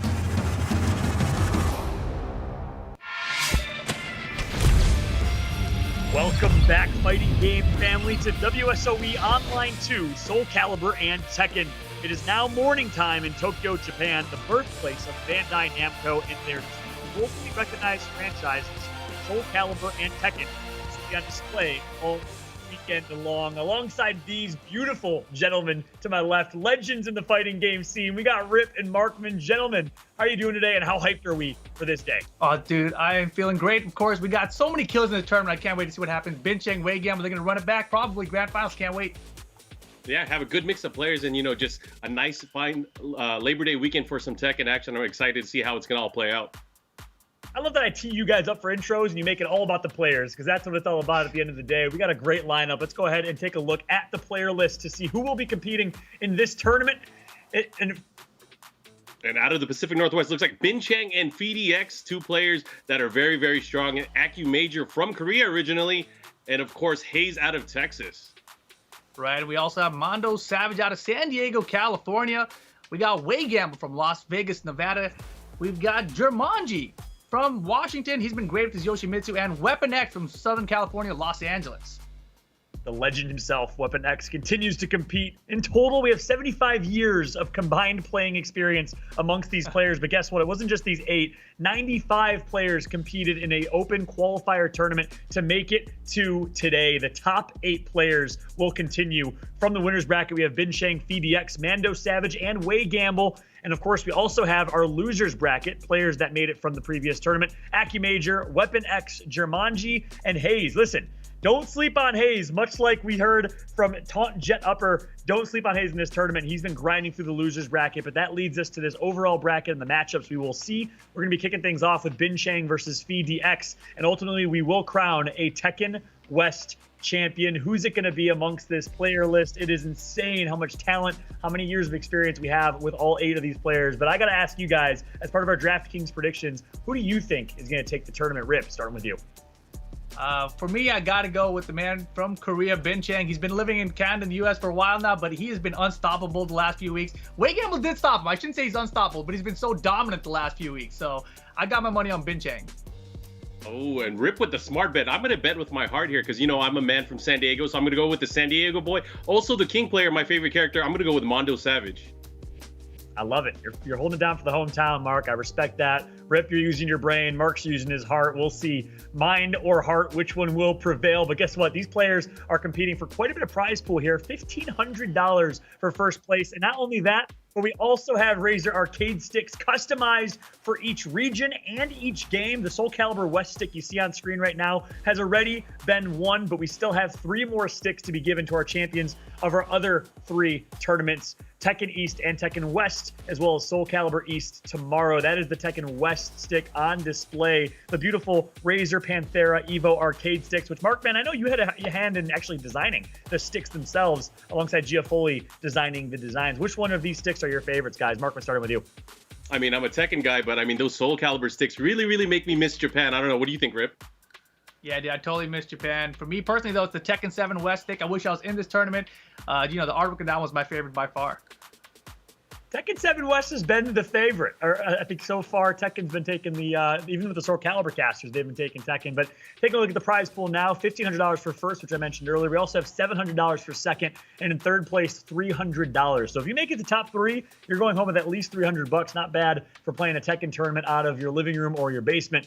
As, of course, a lot at stake overall from a prize pool perspective in this one. But we're getting ready. We're getting ready and getting excited for our first matchup between Bin Chang and FDX. And obviously a lot at stake from a prize pool perspective. But this first game matchup between Bin Chang and FDX, I think is going to be a great one. Rip, you have Bin Chang winning this entire tournament. What is it that makes Bin Chang so special? Bin Chang, he was a legend from out of Korea, and he used to play in this Tekken Crash series back there. He carried some of the legends we see today nowadays, like JDCR and his team back then. So the fact that he's been competing for so long, you know, he's kind of been, I don't want to say getting rusty over the years because he's been in America so long, you know, losing that Korean practice, but it seems like he's found his mojo again.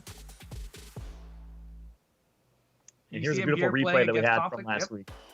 Exactly. Beautiful replay from last week's qualifiers against Conflict. And you can see why he's so good. Near perfect gameplay is a perfect, actually, I think is going to pop up here on screen. I know, Mark, you've been casting him for a long time. What makes Bin Chang so special in your eyes? I mean, he just carries over so much skill over new games. And you can see he's dominating with a lot of the newer characters. He's quick to adapt. And I think that's really one of his core strengths leading into the competition. Yeah, and of course, on the flip side, we do have FDX. I think no slouch in his own right. He's in the winner's bracket right now, which certainly says something. In your eyes, obviously, Bin Chang was predicted by Rip to win the whole thing. But do you think FDX has a chance in this one, Rip? Definitely has a chance. FDX, he uses Noctis, who is kind of an underused character. It's a guest character from Final Fantasy, of course. But the thing about Noctis is he's a little bit unpredictable. He's a very safe character, but it all depends on the player's playstyle. And FDX, he's out of, I think, Portland, Oregon. And, you know, he's really been making a name for himself the past month and a half or so. He's really kind of new to the scene at this level. So I'm very curious to see what happens. As far as I was talking to him earlier, and I actually got some information. He's basically never, ever beaten Bin Chang in tournament, but he has beaten him games online. So he's only got to win 2 games here, right? Just first of 2, if he can get it done, he'll get to the winner's final over Bin Chang. It's possible. I love it. Definitely possible. We had Rip City Outlaw representing Portland earlier. Now we got FDX representing the PDX. Excited to see what they can do. And guess what? The game is ready. Enough from us. Let's go ahead and jump into our first match of the tournament. We got FDX versus Bin Chang. Rip, take it away. All right, here we go. Devil's Pit to start it off. This will be Bin Chang going with Leroy. And we see, of course, FDX going with the trusted, the true Noctis for him as well. Yeah, much what we expected. And, you know, leading into this, you know, there's something to say about the underdog, something to say about the challenger. Obviously, you know, he's never beaten him in tournament, but eventually that's going to have to come to pass. Let's see how FDX starts it off. And, you know, whenever you think about Noctis, especially online, you think about, you know, the going for the lows, going for the big spear, stuff like that. But, you know, FDX is one of those players that uses moves like forward, 1+2 to really gain momentum back in his favor. Exactly. You just saw it right there. Now he's got the wall pressure against Bin Chang. And Noctis very dangerous against the wall, too. His emo man, demo man kind of sweep right there. So deadly. You don't want to duck against the wall. And that's going to be the first round for FDX. Yeah, quickly pulling away to the lead. One of those things, too, you got to think about the character, Leroy, the choice that he's making here with Bin Chang. Leroy is one of those characters that can completely change your playstyle just because of the presence of having that parry.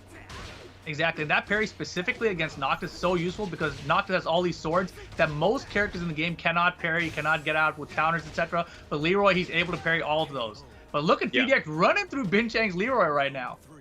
And that's what you want to do. In one of these series, especially when you're in the winner's side top 8, you do not want to go to the loser's bracket first round. You want to make sure that you're able to secure yourself into a spot where you have to play longer sets and, you know, better your chances of winning the entire event. Exactly. We saw one parry come out of Bin Chang there. And Bin Chang, you know, the thing about his Leroy, he really doesn't use the parry a whole lot. He really tries to rely on just the frame traps, etc. But right now, FDX is close to 3-0ing rounds here for game number 1. Orbital, though. And it looks like Bin Chang might close it out. Actually, not enough damage. Oh, that nice spring kick. Able to evade, and there's the spear.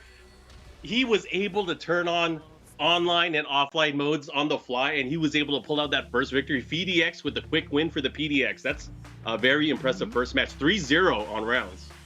Right, you know, before the tournament started, I actually went. FDX was actually streaming himself. I saw him warming up. He's getting his games in. I got to ask him a few questions about how he felt about the Bin Chang matchup. He said, you know, he's never beaten him, and he said if they play a long set, you know, he'll get like the first few games, and then Bin Chang will just dominate him afterwards. So in a 1st-2 setting, you never really know what's going to happen. And he came out explosive there because he's been pretty warmed up. Bin Chang, you know, he came out of the gates a little slow, but we'll see if he can adapt. He's got a huge roster of characters. You know, he's been bouncing around character to character throughout all the tournaments we've seen him in the last few weeks.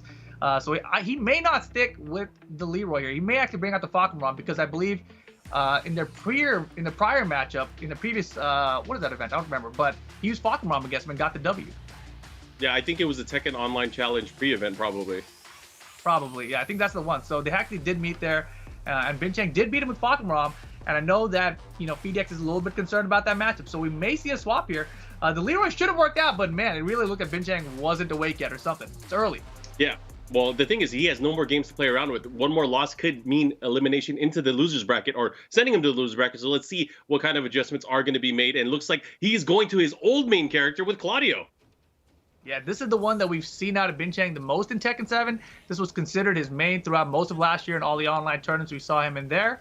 But here comes the Claudio. It's business time for Bin Chang. He really needs to step it up. A lot of money on the line here. Staying in the winner's final guarantees you a top 3 finish. And look at that, down 4-2. Beautiful whip punish from PDX. And again, you got to think about it. That whip punish covers so much ground. Nice mid-hitting launcher. Of course, it's punishable, but if you're going to hit it, it doesn't matter. And he is just going in right now, but he went a little too hard there. Emo Man gets blocked. Bin Chang has an opportunity and catches him. He's got the Starburst locked and loaded to the wall. Are we going to use a rage? Anything? Nothing. The shoulder didn't kill. Spring Kick blocked Bin Chang with the right reads. 2 right reads there. I wonder from all the matches that they've been playing, has Bin Chang been using Claudio? Has he kind of sealed him away? Because, you know, the allure and the attraction of having all those other newer characters that are seemingly stronger might have been too great. This might be a big surprise to FDX. That's a great point there. Hard to say. They have played a bunch online, but hasn't been the Claudio. But right now, Bin Chang, you know, he's trying to hold on to this lead, and that's one of the trademarks of Claudio. That hop kick. Bin Chang on point at it, and the Superman punch. Man, right now, Bin Chang turns things around. And FDX, you know, he had that first round. He just went a little bit too hard. Should have hit the brakes when he had that huge life lead. Yeah, and again, that's just one thing that he has to get used to.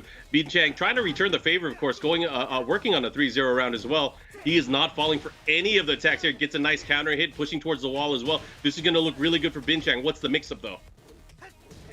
Goes for the tracking.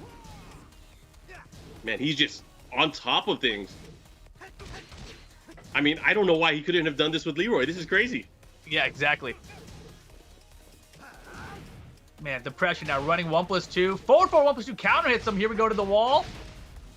Oh, nice. Life bar's about even. Yeah, he gets the right wall combo. Whoa! Nice backflip. Able to evade the low that time. But he puts him into range. This could be bad for FDX. Oh, there's a counter hit, and he's done. Dude, he tried to aura him from like that close. I was like, man, you need a little bit more space if you can try to go for that aura attack, right? It's a huge, wide range attack. So FDX, it looked like he tried to force that win there. You know, he recognized that he didn't want to let Bin Chang get started. So he went a little bit too hard from the first round. He had a 90% lead, I think. Went for the Emo Man. He didn't need that big of a low to close it out either, which is the crazy thing. So Bin Chang with the right read of that block, got the full punish, took him there, got the Starburst to the wall, read the spring kick. All punches correct, and Bin Chang 3 rounds returns it right back to him. Yeah, and that kind of puts us into an interesting position because I don't think FDX is one of those players that is going to switch around to different characters. So he's definitely going to have to make some adjustments here, but we at least know the matchup should be locked in to Claudio versus Noctis. So what do you think he needs to do in this matchup to be able to come out on top? Do you think he needs to take more risks? Because he played pretty straightforward for the most part, except for the earlier part of the first round where he kind of lost that round and threw it away. But I think for the most part, he had the right read. It's just the interruptions from Bin Chang, the hop kicks, the use of back one was really maybe too much for him at that point. Yeah, and you know, the thing about Bin Chang's Claudio, it's really, really good at instant running too. And also reading when you're going to try to duck that to land that hop kick on you. So he's got to be really wary of those things. But here we go. Final game is going to be on the arena stage. Let's see what FDX has in store for Bin Chang. He's got to do something differently. I mean, I know in his mind, he probably feels like he has to try to gimmick him out. You know, hit him with all the tricks he's got in his arsenal and try to steal it away from him. Because the longer the set goes on, Bin Chang usually gets it from him. Yeah, I mean, we'll see. This is, again, no time to pull punches here. You got to go all out. This is the final match between these two. And right now, Bin Chang starting with the aggression, but a good punish there from FDX. And look at him, nicely done there. He was very patient that time, landed the forward 1+2 as Bin Chang tried to approach. Got the counter hit, and now he's got rage, and he's still pressuring. Doesn't care. He's going for the risky stuff. It doesn't matter. Good options there. Bin Chang getting up incorrectly. FDX getting the wall standing 4. Yeah, that breaks the streak, of course, from Bin Chang, who won 3 rounds previously, and FDX finally on the scoreboard. But again, Bin Chang not afraid, going in offensively, getting the key crush there with the hop kick, and look at this, we're going to the wall. Yeah, and you know, it looked like FDX was the one coming out trying to hit the gimmicks early, but Bin Chang, that down 3, usually is set up to try to land a hop kick or a wild standing 2 from out of range, lands the Starburst. Man, that forward 1+2, and now at the wall, FDX with rage. Oh my gosh, a big counter hit. He has side wall stun though. Nice, he is able to put the brakes there. This could be big because one hit could end it, and there it is. Bin Chang is now tying it up, 1 round apiece. Yeah, that down 3, it has incredible range, and if you block it at max range, it's usually a setup 1 or running 2. Yeah, who has better running attacks, me or you? That was crazy. That was nutty. All right, he has it. Goes for the up forward 4. Goes for some mix-ups at the wall. Bin Chang continuing with that pressure. PDX is going to have to do something. He is running low on life. He's in rage right now. Goes for the spear. That's what he... I think that was a misinput. I think that was the running 1+2. Yeah, a little bit of an input error there, and Bin Chang now on set point. If he can close out. PDX not out of yet, though. I expect to get a little crazier. Oh, yeah. Now's the time to do it. You not want to go to this loser's bracket. Yeah, that was a beautiful low parry. Goes for the emo man right at the wall. He's keeping him there. What's he going to do? Oh, look at this. The pressure. Now's the time he's got to hit the brakes. Oh, my God. He's not going to hit the brakes. Oh, he should have let it go. He should have let it go. Okay. Look at this. Man, now, Bin Chang, of course, he's in red. He's doing extra damage here. He also has access to the Rage God, he's dead. He might be. No, he's not dead. What's going to happen? What the? He's still alive. Low Oh, and the low parry. parry. Wow. Dude, Bin Chang screwed up there. He could have rage art. He would have killed. But here we go. Final round for the first set. That was crazy. All right, this is big. It all comes down to this big hop kick. Bin Chang pushing towards the wall. He's going to get a nice mix-up. But what is he going to be able to do here? That's the question. He goes for the forward 4. No, sidestep. Goes for the mid this time. Oh, my God. More. This time the wall stat's not there for him. PDX trying to make another comeback. Low spear. Oh, no, he didn't Potty. launch. No launch. That is uncharacteristic from Bin Chang. Damn. Oh, my goodness. So Bin Chang, despite looking a little bit like he just got out of bed or something in that set, manages to squeeze out the victory. He'll be moving on to a winner's final. Wow, that was crazy. But yeah, that's crazy because, you know, PDX was doing such a great job. He started off with so much fire, taking the first 3 rounds in such emphatic fashion. But again, just started losing it over and over. He tried to make a comeback, but it wasn't enough. Bin Chang was able to pull it out. Yeah, you can hardly believe that's the very first game to this entire tournament. It's going to go down to the wire in a 3rd game, and of course the final battle. What a finish, what a start. Bin Chang started a little bit slow though with Leroy Smith switching over to Claudio, and obviously that made the difference. Really scary in that second to last game, as it could have been a finish and an end for Bin Chang, but instead Bin Chang closes it in the dramatic fashion. Do you think Bin Chang showed a little bit of weakness there, or do you think he's just maybe waking up here and starting a little bit slow from the West Coast, Rip? I literally feel like he rolled out of bed and got into the tournament right now. That does not look like the Bin Chang that I've been seeing the last few weeks. But, you know, he still got the victory. So, you know, even in this current state, you know, it can only go up from here for Bin Chang. Yeah, that's exactly right. He will advance to the winner's final, but it was a close one.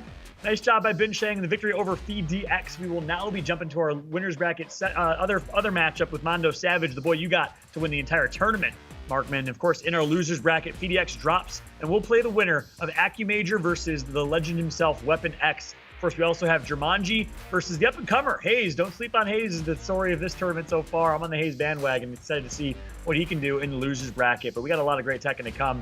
Mark, want to hear your thoughts on this next matchup. You predicted Mondo Savage to win the entire tournament. Why is that? You know, I think online, especially using King, can be very, very overwhelming, especially if you have the right reads. I'm not sure exactly who Wei Gamble is going to be using, but I'm going to assume he's going to be using Leo in the matchup. But I feel like Mondo Savage probably has a good grasp of that particular matchup, so I think that's why it's going to be a little bit easier for him to take it out on top. And, you know, having that confidence of just being in the winner's bracket, even though Wei Gamble's been there before, but this is, I think, probably one of the earliest times we've seen Mondo Savage so deep into the bracket on the winner's side, so it probably gives him a big confidence boost, and I think it's going to, you know, pay off in a big way.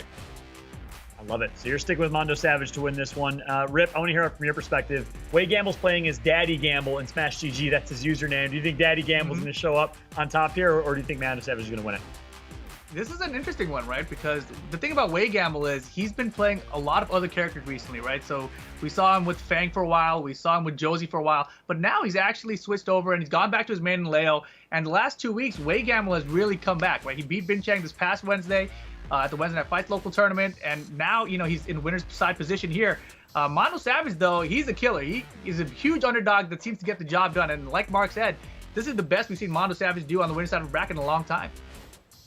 Well, all right, so you're going to be political and not pick a winner here, or can you make a prediction? Wei Gamble, or I don't want to. This one's a hard one. Take it? I'll go with Wei Gamble on this one. He's been playing really well, but you know, I thought Bin Chang was playing really well too, and he came out like he just woke up.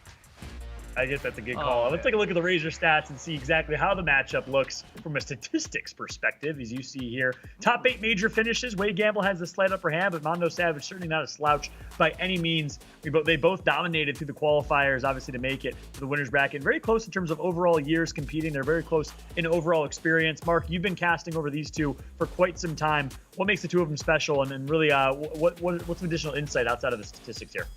I think I want to recheck on the amount of years competing for Wade Gamble. I'm pretty sure it's 60 years. I'm pretty sure it's 60 years instead of 6.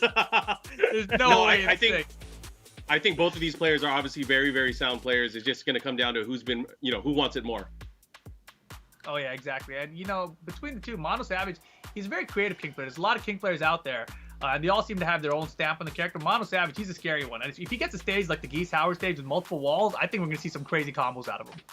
And he's one of the few players still that still has setups as well. And I'm curious to see what kind of setups he has in store for this matchup. Exactly. Wade Gamble, it's very curious because he's got this character that's very good with walls around, but he loves picking the infinite stages. So I'm really curious here because when you go up against a King, sometimes you don't want that wall to be there. You're scared of the giant swing throw. You might hit the wall with it. So maybe, we're going to see Wade Gamble try to force that infinite stage. I love it. It's great insights as always from two of the best minds that we have in Tekken. We have Wade Gamble coming from Las Vegas, Nevada, going up against the hometown boy of Markman from San Diego. It's Mondo Savage. Who's going to take it in our second winner's bracket matchup? Who will go on to play against Bin Chang? Rip is predicting Wade Gamble. Markman is predicting Mondo Savage. I love the conflict. I love the tension already. But either way, we are certainly going to have ourselves a great matchup. Any other insights in terms of what we can expect from a gameplay perspective, Mark? We're going to see a lot of throws, and that's definitely going to be my prediction. Throws coming out from Mondo Savage side, and I think we're going to see a lot of evasion trying to come out from Leo. Leo has natural stances that can kind of evade high attacks and throws, so I think that's what we're going to be seeing early on, but I think it's just a matter of time. Throws will wear you down. Love it. Well, guess what? The winner semifinal number 2 is ready. Let's go ahead and throw it into gameplay. Rip, take it away.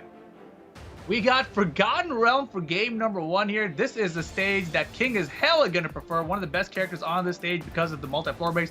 His combo enders lead into it. He's got a bunch of starters for it as well. But like I mentioned, Leo, very good at the walls too. So no slouch when it comes to these sorts of stages either. That's true. And, King, just one of those characters. It really depends who's going to get the launch. I feel like even if you don't get the damage that you want, the filler that you want, you should definitely try to break the wall because you do not want to be on the receiving end, right? Mm-hmm. It's always going to be that kind of situation. Wayne actually tried to duck an instant grab there and get the wild. When did Mondo? Punish, but here we go. When was Mondo able to do the wavy with King? I didn't know he had that equipped. I don't remember that. Dude, maybe he switched his controllers. Yeah, he definitely upgraded or something. But again, looks like this is a much more defensive mindset match than I've expected. But here we go. Oh, he's going straight to the ground. Mm-hmm. He should be able to get the wall here. Is he going to go for the damage? He does. What's the mix-up? Try to space out, get a wall splat maybe. King's so good at hitting wall splats from about this range. Even wall bounces now. Look at the low parry, Mondo Savage. And again, he wants give me the another wall. floor. And he's going to try to take all the walls here in this first round. Oh, doesn't matter. Goes for the leg breaker. That is kind of hard to hit on people because that is a very slow attack. Maybe because Wade Gamble's back to the wall, he was just committed to standing there and not eating something else, but he was close to death. Regardless, Mondo Savage getting the first round here. It's that old man neutral stand. Sometimes that old man, they just stand there and try to wait and react, but they got to remember they can't react to everything nowadays. Yeah, I mean, his 60 years of competing is holding him back here, man. Those reactions are starting to fade. I can't believe he tried to tell people he was playing for 6 years. 6 years, my ass. He was competing back in like Tekken 4. It's got to be at least 16. Back when counter, he didn't finish correctly though. Here we go. Interesting, Mondo was not afraid there to go for certain attacks. He went for the crouch dash 1+2 there, even at a negative position. So he's definitely trying to mix things up. Okay, man, nice. Oh, good hop kick from Wade Gamble. Oh yeah, he's gonna try to break. He misjudged the wall spacing. Oh, he's gonna get it this time. Exactly, and all the way down. Basement time, boys. Big lead for Wade Gamble. That was a good bait, too. Mondo's got to watch out for that. We're all at the bottom. Yeah, no more floor breaks here. Damn, and finally the throws are coming out from Mondo. Seems like he's been afraid to go in for him because Wayne's been ducking a lot. Yeah, I mean I think that's also going to be key. I mean, he's been using a lot of the forward, trying to cover 2 bases at once. Goes for a mid, goes for a tracking or homing move as well. But those moves are a bit slow. They're susceptible to getting hit by jabs and getting hit by a lot of the quicker attacks that Wei Gamble's throwing out. Wei Gamble definitely playing compact. He's not breaking Giant Swing though. That's the thing. He is not breaking Giant Swing or any of the throws. But the thing is, he's gonna duck it. Wow, running Exploder. Okay, Mondo Savage ties the final. Exploded in his face. Oh, he went for a jump there. I don't know if that was a neutral hop kick or what. This is big. What's the mix-up? Oh, he went for sidestep 2, not able to get it. Nice. Threading the needle there with a down forward 2. Goes for the ground grab. No break either. Trouble. Oh, the setup. I told you about those setups, Rip. They're coming. No low parry. That was a nice delay, though. I don't think he expected that at all. Oh, my gosh. He gets the launch. This is huge, but the sidewall saves him. Oh, that could have been it. That could have been it. That's going to hurt. I think it is. Oh, it's so much damage, dude. Mondo. Oh, my God.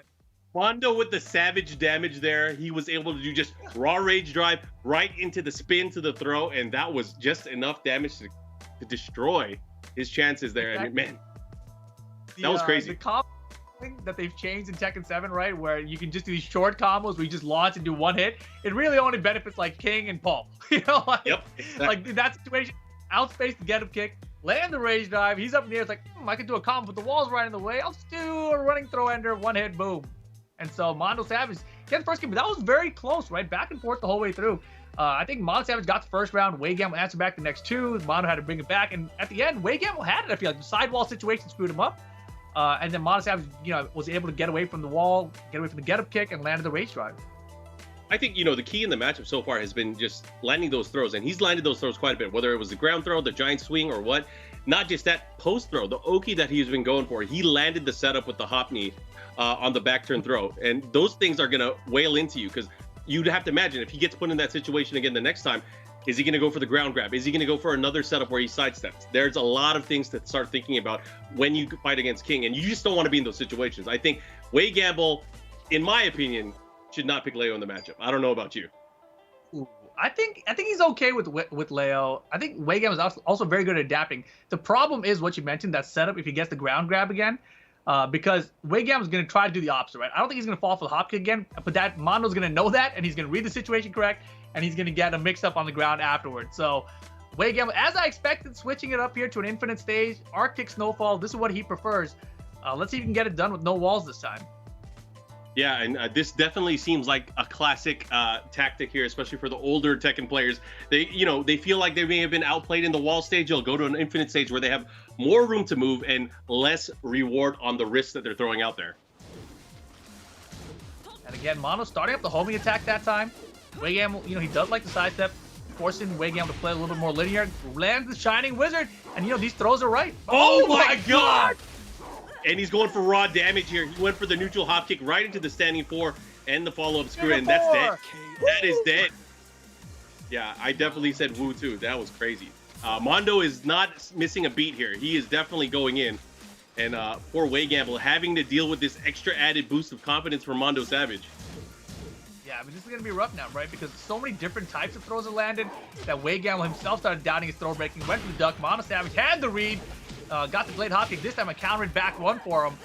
And the ender, boom. What's for Oki? This thing is there's some very minute changes in the way that Mondo's been playing. He's been starting to go more compact, using not just homing moves, but also using that back 1 and really making a difference in the matchup, landing 2 big counter hit combos already. Speaking of counter hit rhythm, this rhythm from San Diego is outpacing the Las Vegas rhythm. This is crazy. Yeah, Las Vegas is in big trouble right now. This is not looking good for Wei Gamble. I mean, he's been playing for 60 years. You cannot count him out. I mean, maybe he's a newbie, Mark. Maybe this is a different Wei Gamble. We're not familiar with this one. He's only been playing for 6 years.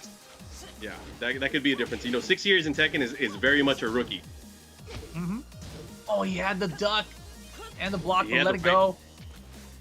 And that's the thing. He's not capitalizing on the opponent. There you go. Okay, so he's not capitalizing on the opponent's, I guess, pattern. But there you go. Finally getting a right read, got the hop kick right through the throw, and Wei Gamble finally on the scoreboard here. That was his first round that he's won. Yeah, in this game, it's been rough for him. Mondo Savage has been able to close out these first couple rounds really well. Wade Gamble, he's fishing real hard right now. The giant swing again gonna land. Wade Gamble, he better tech this. Oh my No gosh, he tech. might be dead. This could be bad. And he's done. That- It was so one-sided, Rip. Completely one-sided, you know, and there were so many opportunities there for Wade Gamble, but really the throw game out of Mondo Savage, the Oki afterwards as well, it was all too much for Wade Gamble to handle. Yeah. And there you have It's it. funny, though. It is going to be Mondo Savage that comes out with the victory. Sorry, Mark, you were going to say. Break down that last game for what were you going to say? I was just going to say I called it. Sorry, Rip. I called it. You had to sneak that in there real quick. I like the confidence, my man. Rip's like, all right, you got me there. Well, but he did. The greater prediction, though, Rip's calling Bin Chang to win the whole thing. And guess what? Bin Chang and Mondo are going to be matched up in Winners Bracket Round 2 or Winners Bracket Final. I feel like I jinxed all my players. Yeah.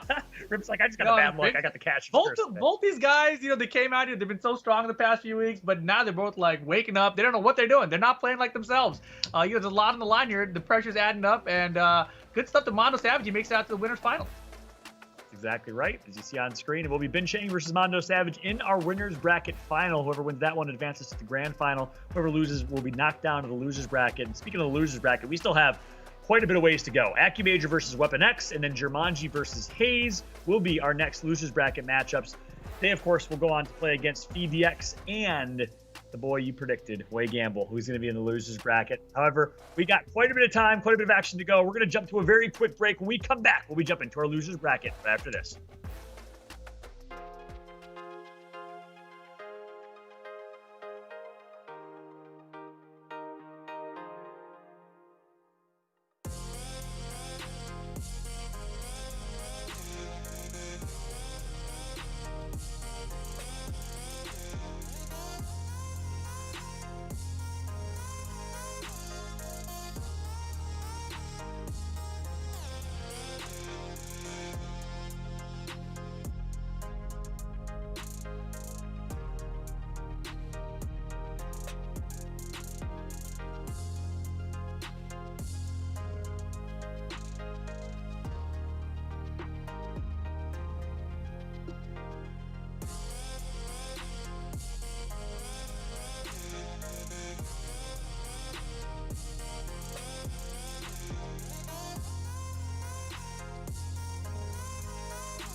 WSOE Online II, Tekken is brought to you by Bang Energy, fuel your destiny.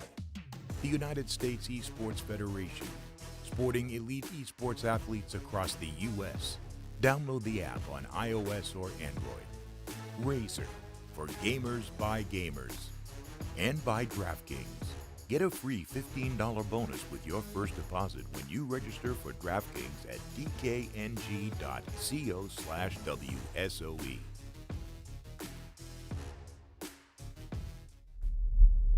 This traffic report has been brought to you by DraftKings.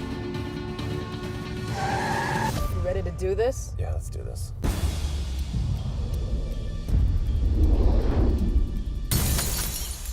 Everyone freeze! Nobody make a single move!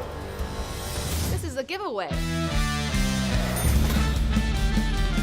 I want you to go to to DraftKings.com right now and sign up. Claim your $15 bonus to play with your first deposit. New customers only. Eligibility restrictions apply. Minimum $5 deposit. Bonus in DK dollars, which must be used on DraftKings and have no cash value. See DraftKings.com for details. You love to see it. Some DraftKings dollars being given away in a reverse bank robbery. Rip, Markman, I don't know if you guys are as big into fantasy sports as I am, but you can get $15 for $5 that you put in by going to dkng.co/WSOE. Make sure to go register. Rip, Markman, are you guys fans of fantasy sports? Dude, I'm new to it, but man, let me tell you, free money, and I'm all about it. You know? I'm right there with you. Last time we heard we were in Las Vegas, so we knew a thing or two about fantasy sports. Markman, you were going to say? Mm-hmm.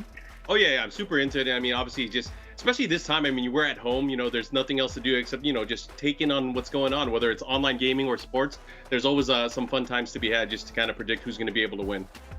That's spot on. Especially with football season around the corner, it's going to give you something to do. That is for sure. However, we are, speaking of DraftKings, let's go into our updated bracket and see Chang versus Mondo Savage in our winners bracket finals. We have talked about they will be competing a little bit later. We got to get through our losers bracket first to work our way to our losers bracket semifinals. So, and speaking of which, VDX is going to be going up against the winner of Accu Major and Weapon X, which will be our next matchup. And then Way Gamble will play the winner of Jumanji versus Hayes. Can Hayes continue his losers bracket run after losing to Chang in round one of this entire tournament? He's had to grind all the way from losers bracket round one to make it to where he's at against Jumanji. So a lot at stake here. $1,500 for first place. Plus, we all know the Razer arcade sticks that we saw earlier, the custom design, also at stake. The WSOE Online Hub. This is WSOE Online II. Tekken and Soulcalibur, our West Regional Finals. We do have East tomorrow as well, so set your alarm, set your calendars for our gameplay tomorrow. But so far, Rip, what have you seen? Talk to me a little bit about what you've enjoyed so far in this tournament.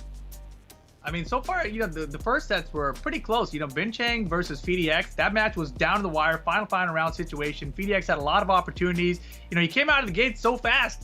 He just went a little too fast. You need to just pull back and slow down just a little bit. I think he could have gotten it done. But man, Chang held on. He's in the winners final, of course.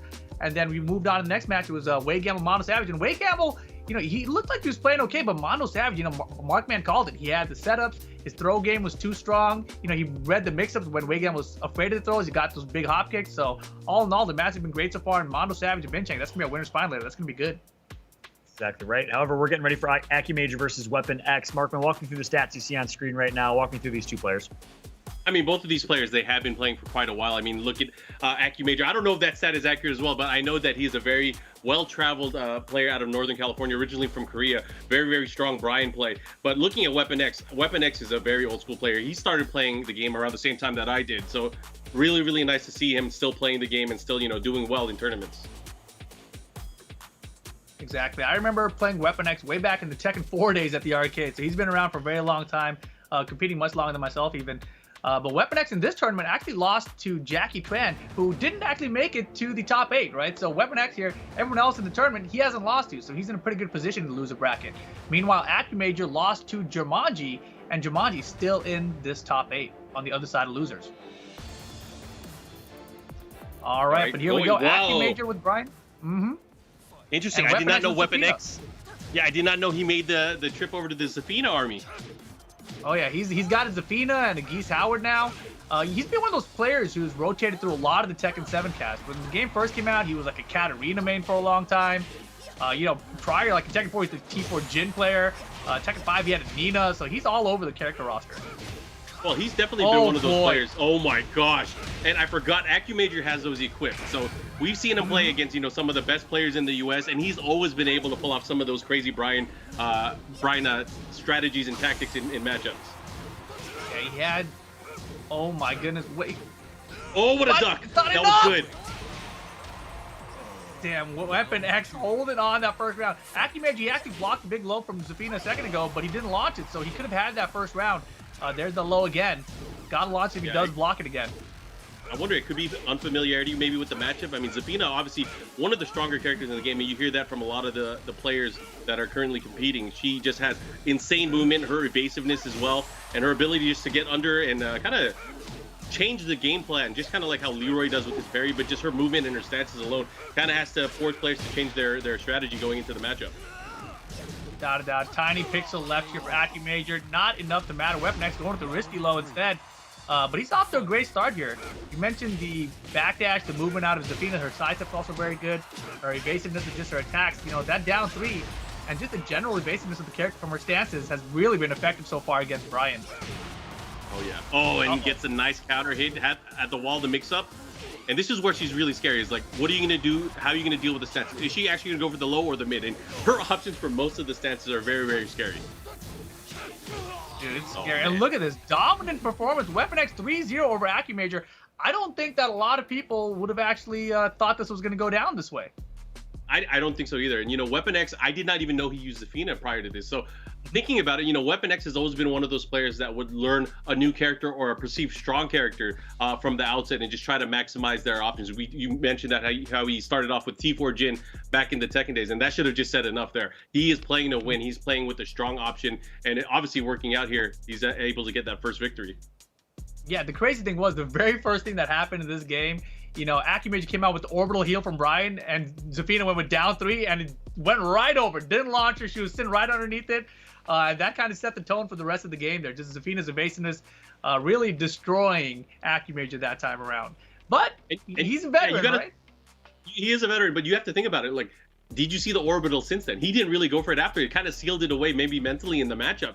So that could prove to help out a lot, because considering what works and what doesn't work early on, again, this is just a race to 2. It can kind of affect how you're gonna go into the rest of the matchup. Like, oh man, maybe I can't use that move. And who doesn't want to stop? Who wants to stop using that move? That move is such a good move, and just because it whiffs in a certain situation, does that require you to stop using it in the matchup in total? Right. I mean, hopefully he still tries to use it, but you know, I think in her stances, it's going to be a major problem for him.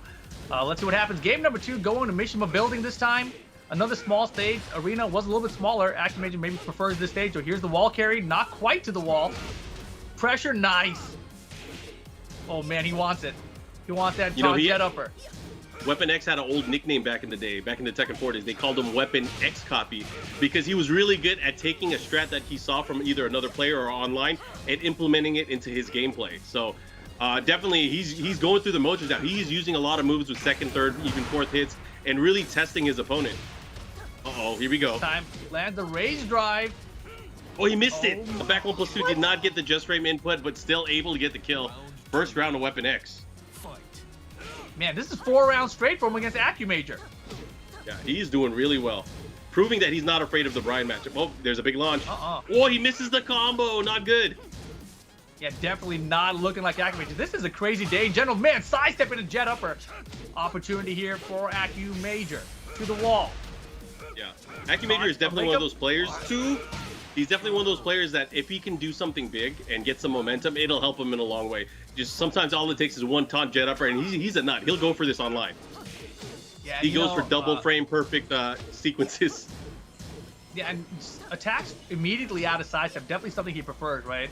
I lost him just a couple weeks ago where he landed this sidestep rage drive on me, broke my heart. So you got to watch out for that against him, and can't count him out at all, even if he goes down a game, which he is here. We try to predict that he was going to stay low. Nice, gets the punish that time. Back 1+2. Again, that move has been doing work for Weapon X. Mm-hmm. All right, and Weapon X slowing it down big time here. I liked how he played in the first game where he was, you know, going for a lot more low attacks. This time a lot more mids, and Accu Major basically being able to outspace him, sidestep when necessary. And it's really taken away from Weapon X's game plan, and the orbital coming back into play. Yeah, this time finally landing and gets a big combo. This is huge because he definitely has a taunt on deck. He's not going to tech roll. Weapon X usually not one of those players that will tech roll in the open, especially right by the wall. Man, he's aware. Counter hit down 3 this time. Oh my gosh. Going in. Nice, goes for the mid option here. This time goes for the low, chopping away, looking to tie it up here. Oh, he wasn't ready. He wasn't ready. He's dead. Hella dead. Yeah, and Accu Major able to squeak it out. 3 rounds to 1, now tying up the set 1 apiece. Yeah, man. I mean, and I really feel like Weapon X, he slowed things down too much there, and he had so much more success by going low so often in the first game, and for whatever reason, he decided not to go with that strategy in game number 2 there. Yeah, I don't know. He was trying to utilize more of the Scarecrow stance rather than Tarantula, and it was interesting to see how it was playing out, but it obviously wasn't working out. I feel like him chopping away at the lows was really working in that first match. It actually got him a very easy, clean victory, and maybe it's something he's gonna have to mix up in game number 3. Yeah, the question mark for me here is what character does he go with here? Obviously, Zafina got him a game, but recently I've been seeing him switch characters. He's brought out Geese Howard quite a bit. I wouldn't be surprised if we do get a Geese Howard out of him right now. I saw your face there. So it doesn't sound like you want to see Geese. No, I don't think it's going to be the right pick. Geese Howard, obviously, while he has amazing damage output, right? That really doesn't come into play, especially until he builds meter, which is probably not going to be until round 2, maybe round 3, depending on if he decides to save it or not. Way more punishable than Zafina, I would say. Way less evasive, and I feel like he doesn't really have as much tricks. He's going to have to play very honest with Geese to be able to really put some damage into it. But again, I mean, he's in the top 8 for a reason, so it might work out for him, but it might not. We'll see. I have a feeling he's going to stick to Zafina, and there it is. He's sticking to Zafina here. Exactly, and we're going to Mishima Dojo this time around. So Weapon X betting his tournament life. This is loser bracket action, and he's betting it with his Zafina. She got it done the first game. She got the first round too, so he had 4 rounds straight to start it off. Oh yeah, and one of these players will move on. They'll be fighting against VDX later on in the losers bracket as well. Wow. Man, you can see the confidence building in AccuMage though, right? Just from the way he's dashing and approaching. Yeah, I mean, he really wants to dash in, especially when Weapon X was throwing out all those moves early on in the match. Okay, now Weapon X again. Here we go. Starting to use those different stances to his advantage, the low profile. Oh, and he gets the slidey. Well, pick it up, down back too. Nice. Well, what's he do backwards and he has here? The positioning. This is gonna be good. Oh my gosh. Yo, nice. what? Plus 2. That move has been getting him again so much mileage, and again back to back, able to close it out. Weapon X with the round now. And again, this is the final match between these two, so only one of them will move on. But nice mock kick with the follow up. Oh, he really. That was scary. She must got a small body, that taunt just missed right in front of her, it looked like. And again, to remind you guys, that taunt is, even though it looks kind of slow, it is an unblockable attack. You can't block it. So if you do block it, it does guarantee Brian some damage if he's able to pull it off with his execution. Weapon X, man. Dance makes it to work out in his favor. Dunks on him. Steps on him. 50-50. Look at the priority. Size the boost up, maybe? Oh, God. He's working it now. I think key here is going to be the sidestep. Brian has to make sure he's able to step. Oh my gosh, he went for the homing attack there too. Jeez. That was a clutch block, though. Important one. Weapon X on set point to eliminate AccuMajor from the tournament. Oh, they trade. He gets the launch, but he was knocked down, so not able to get anything out of it. I have a feeling that Weapon X is going to start pulling out. Yeah, Weapon X definitely going to start pulling out the back 1+2s more again. That definitely is the move for him in the matchup. It's been working out in such a great way. It really complements the rest of his offense. And AccuMajor hasn't punished it yet, right? He blocked it once when he started off in the first game. Oh my God! Right read, wrong move. Oh my gosh. Ugh. Heartbreak, but he gets the rage drive. And AccuMajor's still alive. That was big. Man, all right. Now getting on the scoreboard, staying alive. Yeah, he has to be able to get that taunt. Is he going to do it? No. Dude, he's trying so hard for it. But her backdash is so big, too. It's going to be so hard to land in the open. Yeah, it's going to be very tough. I mean, I think that'll definitely benefit him at the walls, but in the open, probably not likely. But a low parry is definitely going to help. He's going to get to the wall now, probably reset the situation. Oh, he teched. Yeah, you see there, AccuMajor, he's starting to go for low parries now instead of blocking low. And this might help him out if he can survive the round here. Oh my goodness, I don't think it's going to happen. Wait, the wall? The wall? Oh, the wall saved him. Tiny pixel, but back 1+2. Of course it is. Of course it was. That was the tail of the whole set there. Weapon X getting it done over AccuMajor, eliminates him from the tournament, and survives here in the loser bracket. And good stuff to Well Weapon done. X. He was able to pull it out. Good stuff. Exactly right. Very well done from Weapon X. The veteran himself is going to advance in the losers bracket. He'll go on to play in the losers bracket round 2, I believe, against VDX. So a good start for him, undoubtedly. You've been watching him and casting him for a long time. Markman, you're dropping the Weapon Copy X insights from way back when. What's different about Weapon X now versus before? Or is it really more of the same that we've seen from Weapon X over the last 15 plus years? I mean, it's really showing his strength to be able to switch to different characters and really optimize, their strengths. And he really showed the strengths of Zafina there, whether it was evasiveness, the pressure with the lows. It really worked out in his favor. Again, just Weapon X very solid overall. Adapt or die is the key, that's for sure. Rip, anything you'd add to that? No, I think Markman nailed it on the head there. Weapon X has been around for a very long time. He's always picked, some of the strongest characters in the game. He's been able to adapt to their play styles and make it effective in tournament, which is where it counts.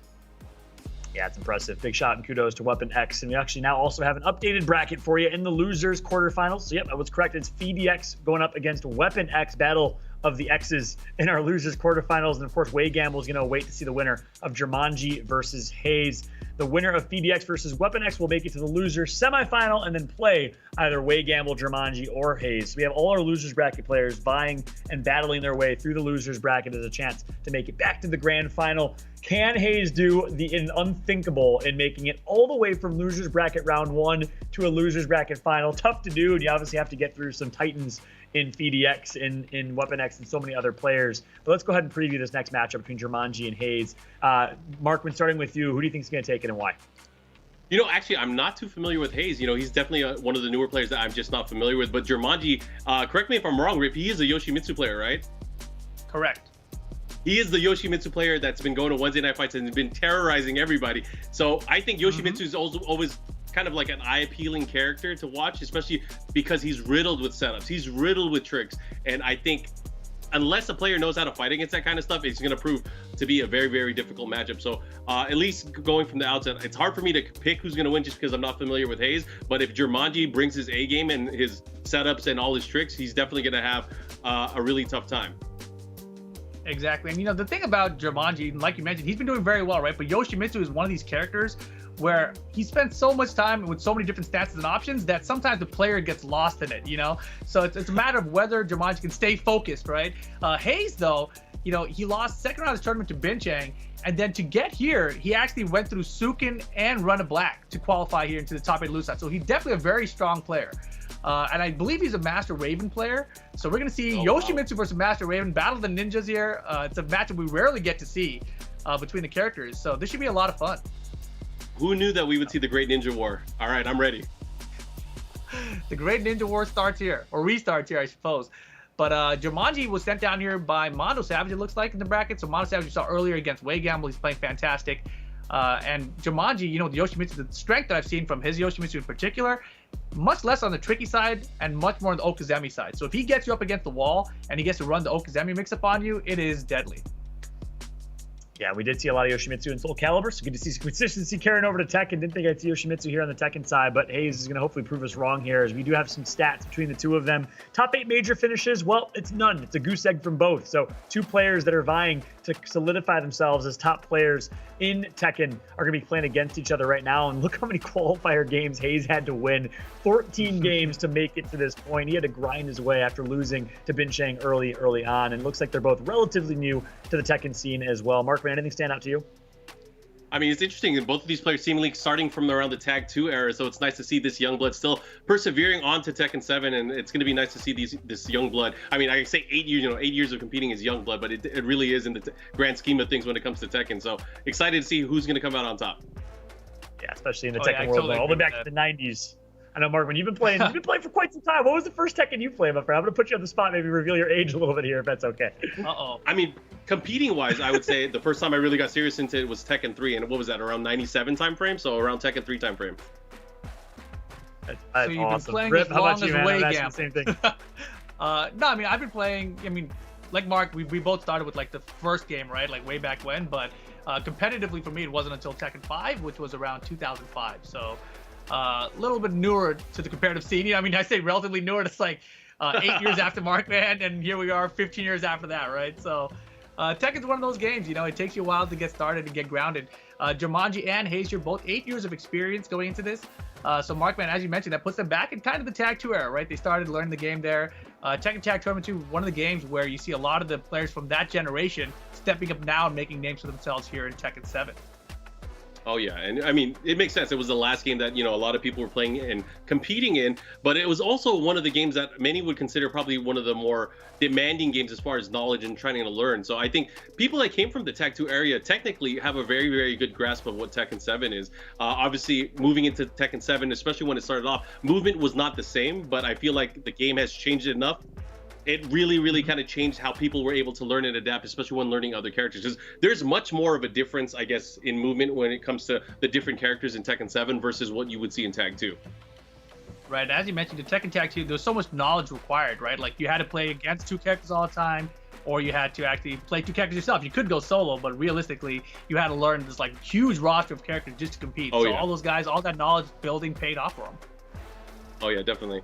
It's funny too, because in Tag 2, I feel like a lot of those players, when they would play, it's like they were very top heavy. Like they were only good with one character, the other guy only comes in to get beat up.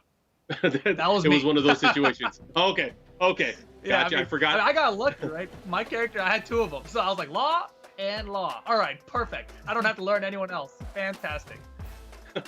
So much rich history in Tekken, which is awesome. And Tekken's been played in the global stage. We, of course, are lucky to be able to watch on the American side of things. We all know Tekken is massive over in Korea and elsewhere. And guess what? A lot at stake in this tournament as well. You see on screen right now that lovely United States Esports Federation jersey. Well, guess what? One lucky winner of the WSOE qualifier will have a chance to represent the U.S. as part of the USEF at the world stage. Right now, Anakin has 75 points because he won WSOE last year in 2019. However, we will have a chance to crown and so have someone represent the USEF in this tournament. If you get first place, you get 100 points. Second place, you get 50 points. And third place, you get 20 points. So if there is a tie between the West and the East region, we will have the winners of the West and the East region play against each other for that spot, that coveted opportunity to represent the USEF at the world stage. Will it be Anakin? Will it be someone from the West? Or will it be someone else from the East is the key question. But what an awesome opportunity to represent your country. And guys, you were both here last year when we had a chance to watch Anakin secure that 75 points. What an honor that would be to represent the USEF, Rip. Oh yeah, that would be huge. Of course, Anakin, he's still an incredibly strong player. I would be shocked if he doesn't make top 2 tomorrow and when we do the Eastern region here for the top 8. But anything's possible. That's the beauty of Tekken right now. You expect things to go a certain way. You expect Bin Chang and Wei Gan to be in the winner's final, but then they both wake up out of bed and roll to the tournament. And they're playing a little bit sloppy today. So who knows, man? Anything could happen. Anakin, he's the favorite, but you never know. Yeah, and with the IESF and the USEF, it's always nice to see the international play and the storylines that come into play. Obviously, the U.S. representative is usually one of our strongest players, but it'd be interesting to see how that's going to play out eventually when, the international battles start happening again. I'm just looking forward to how that's going to play out. That's exactly right. I can't wait for international competition to come back. I can't wait for LAN competition to come back. Until then, we'll keep holding it down online. And a big shout out to WSOE for moving online and offering an opportunity for these players to continue competing. They're pro players. They do this for a living in many cases. So now they have a chance to earn a prize pool and they have a chance to join USEF and represent USEF. However, it does sound like Jumanji versus Hayes is live, and we're going to actually jump in game 2 in just a moment. Jumanji is currently up 1-0 in that series, so we'll catch the tail end of that matchup between Jumanji and Hayes. Hayes has an absolute uphill battle to climb if he wants to continue the Cinderella story all the way from losers bracket 1. It looks like the game is ready. Let's go ahead and throw it over to Rip and to Markman. All right, let's see what happens. We're jumping into game number 2 here. Jumanji able to get game 1. We're moving to Abandoned Temple this time. Large stage, lots of walls. This is my preferred stage, actually, to have a lot of space to work with, but also have walls available eventually. So you got to play with the strategy of, keeping your back to the wall or against the wall and keeping your opponent in that situation as well. Yeah, and as we were talking about earlier, the Great Ninja War, it's a match that we rarely get to see, but it is such a pleasure, especially when both players are able to play at the level where they could really optimize what the capabilities are for each particular character, especially with the walls. These characters, they both have amazing wall damage as well. Exactly, man. Let's see what happens here. Oh, man, I guess maybe they're resetting. This doesn't look like an actual game. Yeah, definitely doesn't look like it, but Jumanji, if that was a real round, that was brilliant. Oh, yeah, they're definitely trying to reset it. Brilliant. Not on this side, for sure. I mean, Jumanji, the thing about Yoshimitsu, though, as I mentioned, once you get you to the wall, the crouch dash one from Yoshimitsu that they gave him now that hits on grounded opponents and flips them back over to the same position, it's just so powerful, right? And then after that, you got to deal with either sword sweep if you try to tech roll, or you stay on the ground and eat another crouch dash one. It's one of the strongest Okazemi tools in the entire game. In my opinion, it actually puts the character up in Brian tier, when you think of a character that you don't want to play against the wall with. Design-wise, I think Yoshimitsu is a very interesting character. He has so many, I guess, weird stances. He has the helicopter stance, he has the Indian sit stance, and a lot of these stances look weak to the players. Like, they're kind of inviting you to come in and hit him out of it, right? But then he has so many great defensive options like the Yoshimitsu Flash, which will counter that. And I think it's very interesting to see how he's designed and, of course, just everything that goes along with it. I mean, you mentioned his sword sweep, which is unblockable, by the way, and on wake up it's pretty much guaranteed if they try to do a quick rise or quick get up. So it's really fun to see how Yoshimitsu can really open up players, and I think that's the most fun part of watching that character. I guess in retrospect, looking at Master Raven is one of those characters where you just don't want to get launched. You get launched, you are in for a ride, especially with the wall options and the wall combo. And I think because of the options that she has from back turn, it really kind of sets her apart from different characters in the game. She has a power crush from back turn, which I don't think any other character has, right? A back turn power crush? I don't know any other characters that have that, but it's so tricky, right? Because you see a character back turn, you just want to hit them, you want to get your launch on them, but that's what the power crush is there. So pretty crazy stuff available to Master Raven there. I actually picked up the character for a while. Somebody in my chat kept on saying, hey man, you gotta try Master Raven. I tried it out and I was like, this character is very cool, very fun, good damage, but in tournament, it seems so inconsistent. Like, you have to really know the ins and outs of that character and exactly how your combo is going to work. Because a lot of her combos are things where it's like you have to do a slide side step in the middle of the combo to realign for this situation. But when you're playing a tournament, sometimes your opponent is off axis already, and you got to correct that combo, in real time, which is very difficult to do. Yeah, and it's crazy that you kind of mentioned that. It's definitely a character that we rarely see. So Master Raven is definitely only for Masters. And because of that, I feel like whenever we do get to see one, especially towards the top 8, it's always something that's like a sight to behold kind of thing. So I don't even think internationally we see that many Master Raven players anymore either. I mean, the only one that comes to my mind is like Tishumon, Exactly. Tishumon, he's the master, right? But outside of that, there are very, very few that have made a mark on the competitive scene, at least in tournaments. Damn, I didn't know you were messing around with Master Raven as well. I think you're my new favorite player. Between Master Raven and 5.0 Nina, I think you're definitely my new favorite player. Dude, that was too fun, man. That was a lot of fun to experiment with. But yeah, let's see. So Jumanji in this set is up 1-0. I'm trying to think of what Hayes probably ran into. I'm like hypothesizing in my head how this matchup possibly went down. In my head, it's always the Okazami. Yoshimitsu in Tekken 7 has had such a crazy path. Because the game has been changing throughout the entire lifespan of it. But remember when he had that down forward 1-3 or whatever natural combo it was? It's like 13 frame mid. I was like, what? This is hella good. Yeah. But here we go. I mean, he's changed quite game a bit. 2. And the thing is with him, he changes like every single game, not just aesthetically, gameplay wise. He always like really changes and gets revamped. So it's always interesting to see how he's going to play in different iterations. It's almost like it's a completely new character for the most part, outside of like maybe his core moves like the sword sweep and maybe the sweep in general. But he's definitely seen probably the most change out of all of the characters in the cast. Iteration, I guess, over iteration. Looks like we're sticking again. Hopefully we get into the matchup. This one's going to be Dragon's Nest. Loading in here. There we go. Game number 2. Jumanji up 1-0. Yeah, they're definitely fighting for real this time. There's a follow-up. He goes for the down forward 4. Try to get him with some back turn shenanigans here. These guys going back and forth. Wow. I would not expect any less from Master Ninjas. Exactly. This is crazy.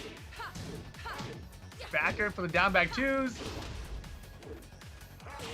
Some quicksand. Oh my goodness. Oh. Gets the big launch here. The follow-up here should be able to push towards the wall. Oh, this is big. Look at the life bar. That was half life off that combo there. It's all because now Yoshimitsu has a mix-up that's a launcher off of back 2-2. Off of back 2, I should say. Prior to that, it was just back 2-2 mid-high. You duck it every time. And because of that, now people have bad habits where they're ducking for a launcher. It's crazy. I mean, that's classic Tekken, right? Is like, if you're going to go for a string that has a mix-up, you might as well make sure you get the most out of it. Okay, here we go. Get an attack here. Rage for Hayes. Yeah, it was interesting there. Gives access to the rage dart. Oh my gosh, really inviting him? That was crazy. Still key charge. Dude, that was ridiculous. Jumanji's getting wild out here. Oh yeah. Oh, and the back turn, Stone Fist. Look at that, man. Jumanji with a quick lead. Again, up 1 round away from eliminating Hayes out of the tournament. I feel like it just maybe Hayes just never really got started. Here we go. Has an opportunity, but drops the combo into the flash. You definitely don't want Yoshi to flash you. Okay, second hit. Able to evade it. Look at this. He's just controlling the space. Oh, got him. Forward 4. Oh my god, watch out. What were you thinking? What were you thinking? Yeah. He went to the party, but it was the wrong house. Oh yeah, that was definitely wrong. That was Jumanji's house 100% of the way there. Jumanji, I actually spoke to him before the tournament, and he told me that he was very confident going to the Hayes matchup, taking it 2-0 there, and the way that was pretty dominant, I gotta say. Yeah, and the confidence certainly showed from the get, playing so incredibly aggressive against a red-hot Hayes. So unfortunately, the clock strikes midnight on the Cinderella story from Hayes. You were hoping he could continue through, but instead it will be Jumanji that has a chance to advance through the losers bracket. Markman, what do you think was working so well for Jumanji? He just controlled the pace of the matchup. There was really no getting in for Hayes, and it's unfortunate just because, we obviously didn't get to see the full entity of the first match, but again, Jumanji just full control. It was really hard. Yeah, and there you have it. We will see in our bracket losers quarterfinals will be Jumanji versus Way Gamble. That's going to be a great one. Based on how Way Gamble was playing earlier, I saw some very solid gameplay out of Way Gamble. I think it's going to be a close one. Weapon X will be playing against Phi DX in the other losers bracket quarterfinal. Of course, winner of that will play against each other in the losers bracket semifinal, and then we'll have our winners bracket final. We'll have a chance to watch much later on. We got some time, but what that means is we got quite a bit of Tekken action coming up next. Don't go anywhere, because we will have our losers bracket quarterfinal right after this. You're not going to want to miss it.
Welcome back to WSOE Online II, Tekken West.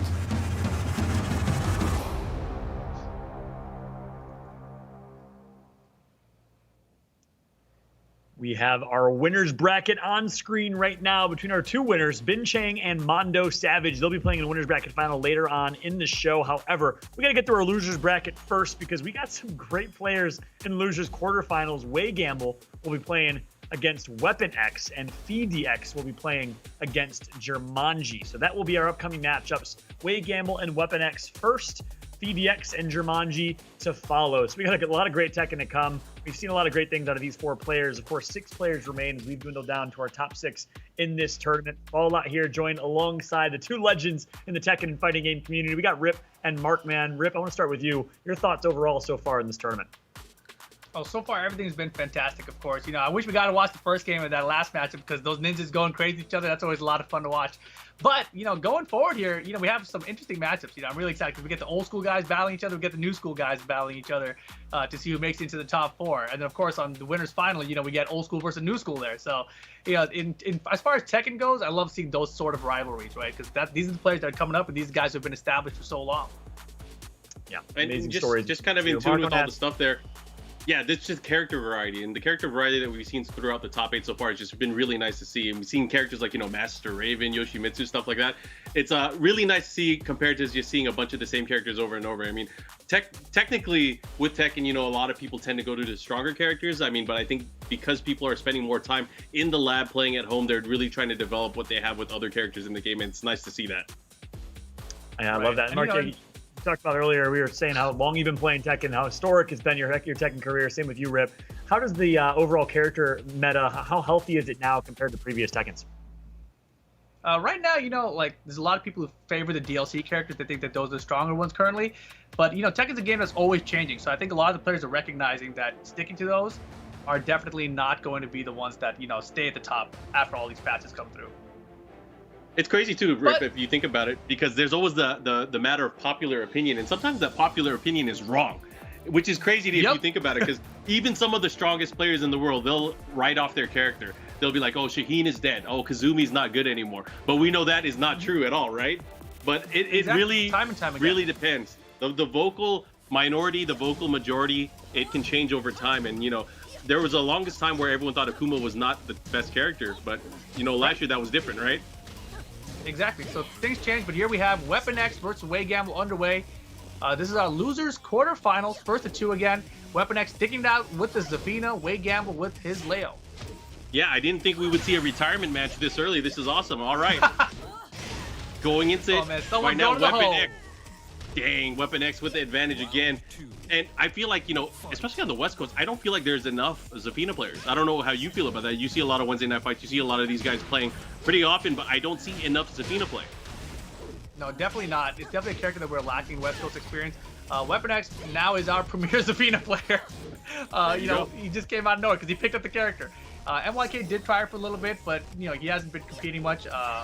Mainly when he has been, it's been Paul Phoenix. That's the character he's been running. So Zafina is just something that's definitely underused. And with the roster as big as Tekken 7 has grown to be currently, you're not going to have all of that experience in your local region. You're going to have to go outside of that to find more experience.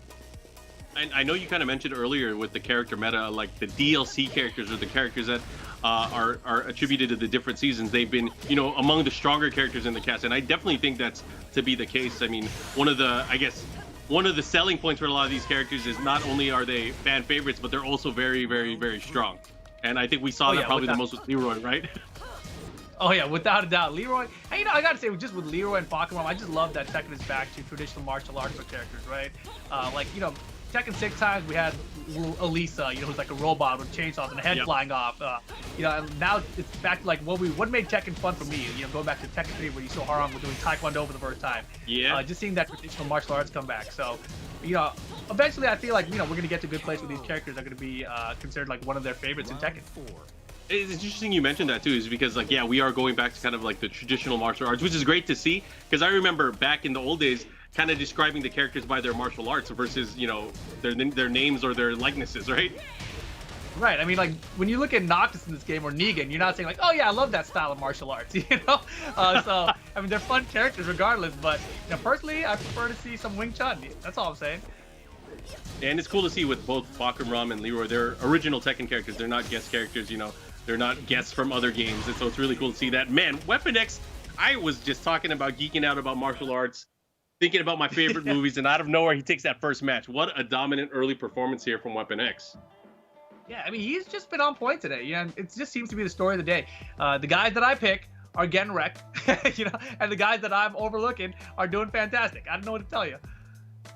It's interesting. We were thinking about this earlier. So Way Gamble probably had the best chance to because he won recently versus Bin Chang, we both felt like he had the best chance to beat Bin Chang on the winner's side, but unfortunately now he's on the loser side, so it's going to be a bit more tough for him to get there. And him losing this first match here on the loser side, it's not boding well for him. And that, I think, was the key. I mean, especially when we thought Bin Chang, recently he's been dominating everybody, right? In tournament play, he's been doing so well, right? Almost everybody except for maybe Speed Kicks. But again, it's now in a situation where we have to find out who's going to be able to be the top player here, who's going to be able to win. And right now, without Way Gamble in the picture, it looks like it might be a bit easier for Bin Chang, aside from maybe against Mondo Savage. Who knows? I think you may have called it, dude. I think you're going with your heart there, picking Mondo Savage.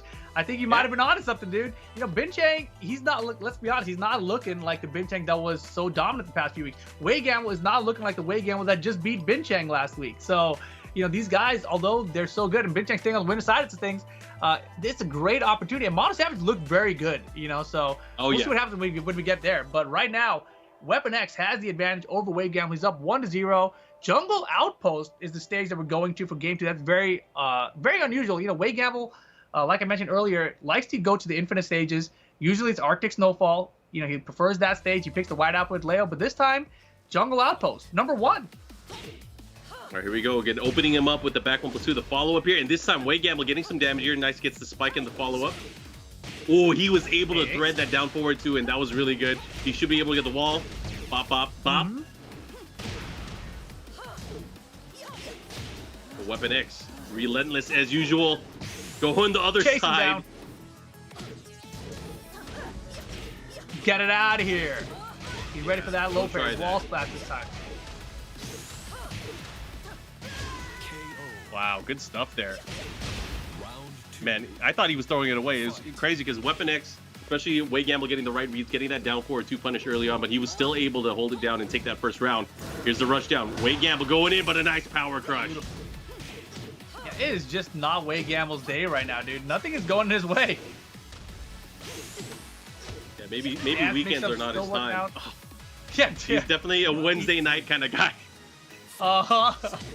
Man, look at this. Weapon X on set point. Wei Gamble with the hop kicks have been working for him right now. You know, nothing else has been. But, you know, even in his first set today, the hop kicks were working.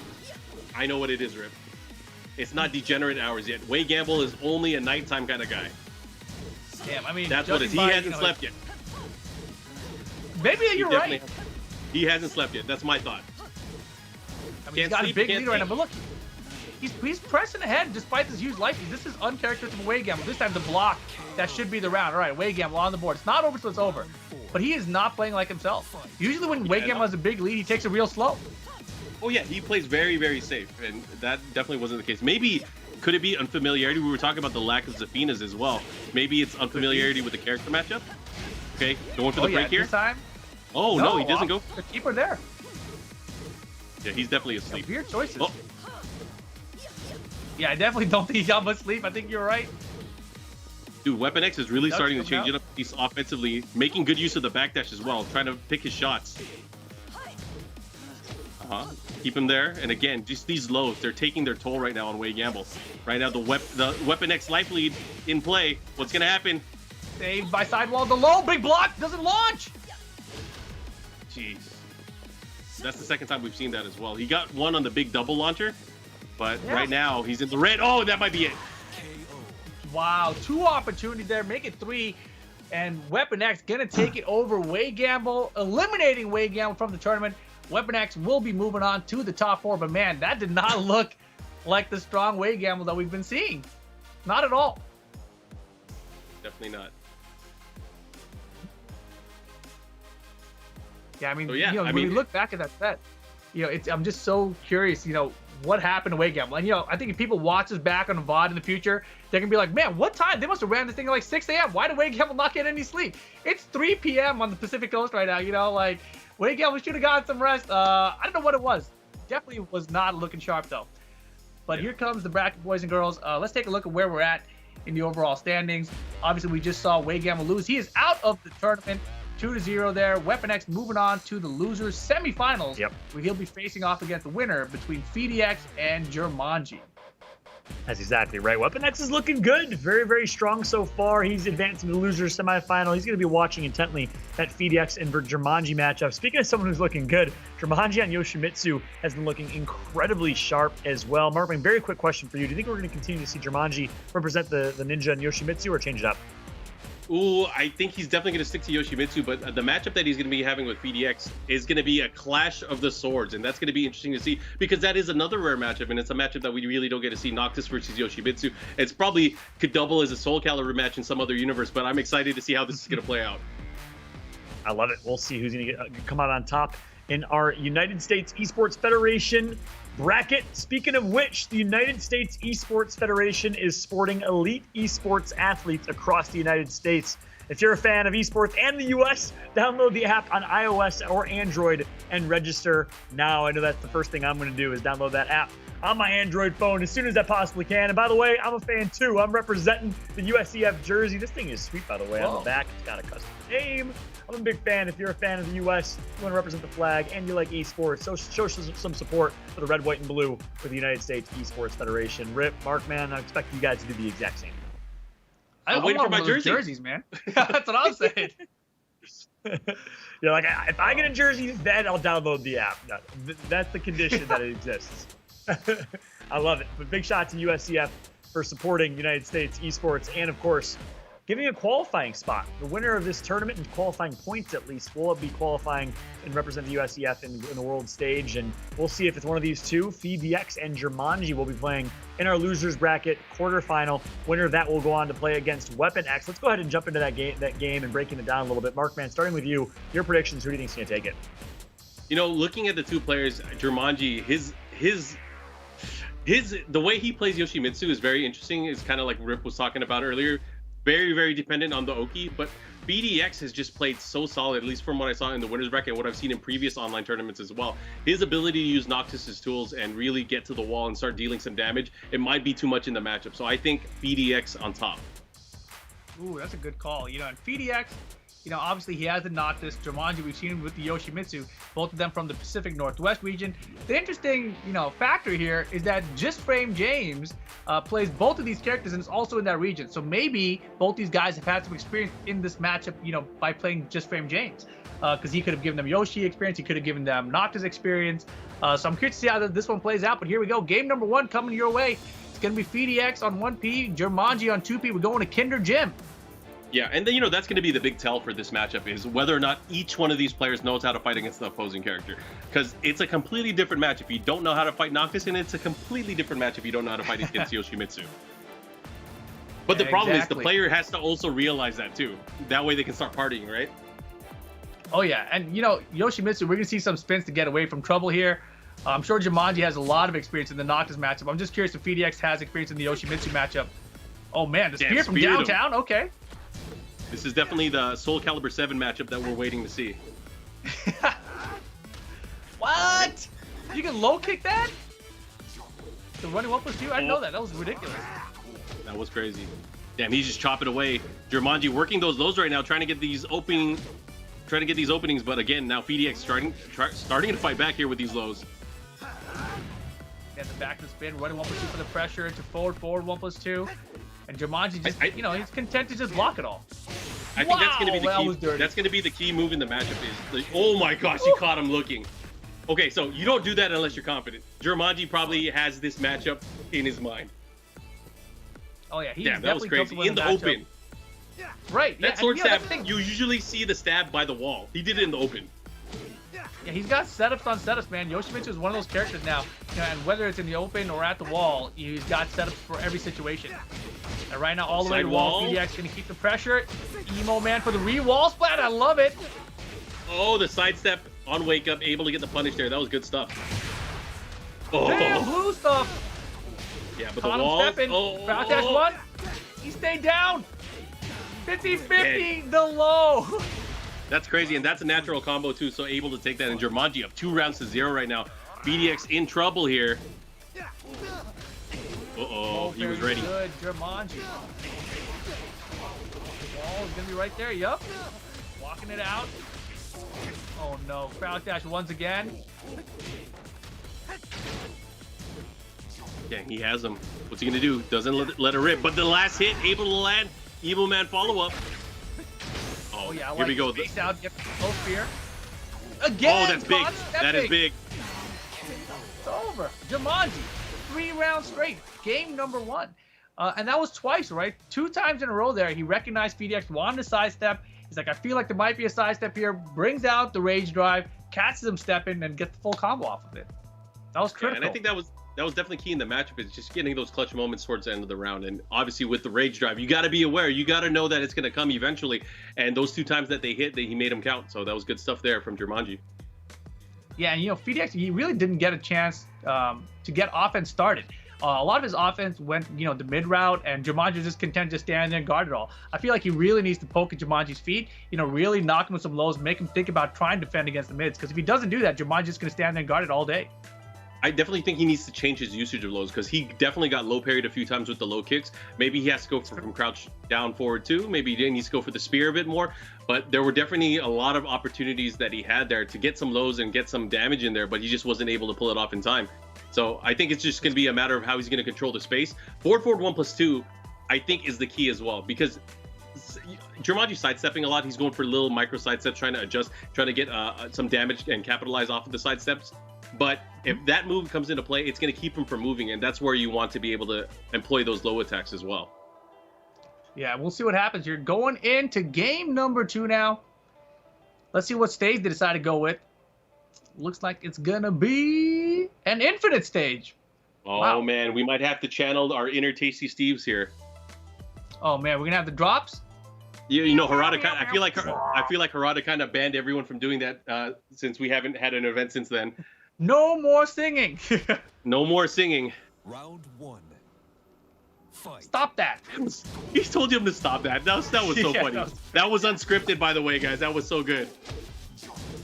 Dude, I mean, people don't know that, right? But in that situation, I'm just sitting there, all of a sudden Haradi's behind me. He scared the crap out of me. I had no idea he was going to be there.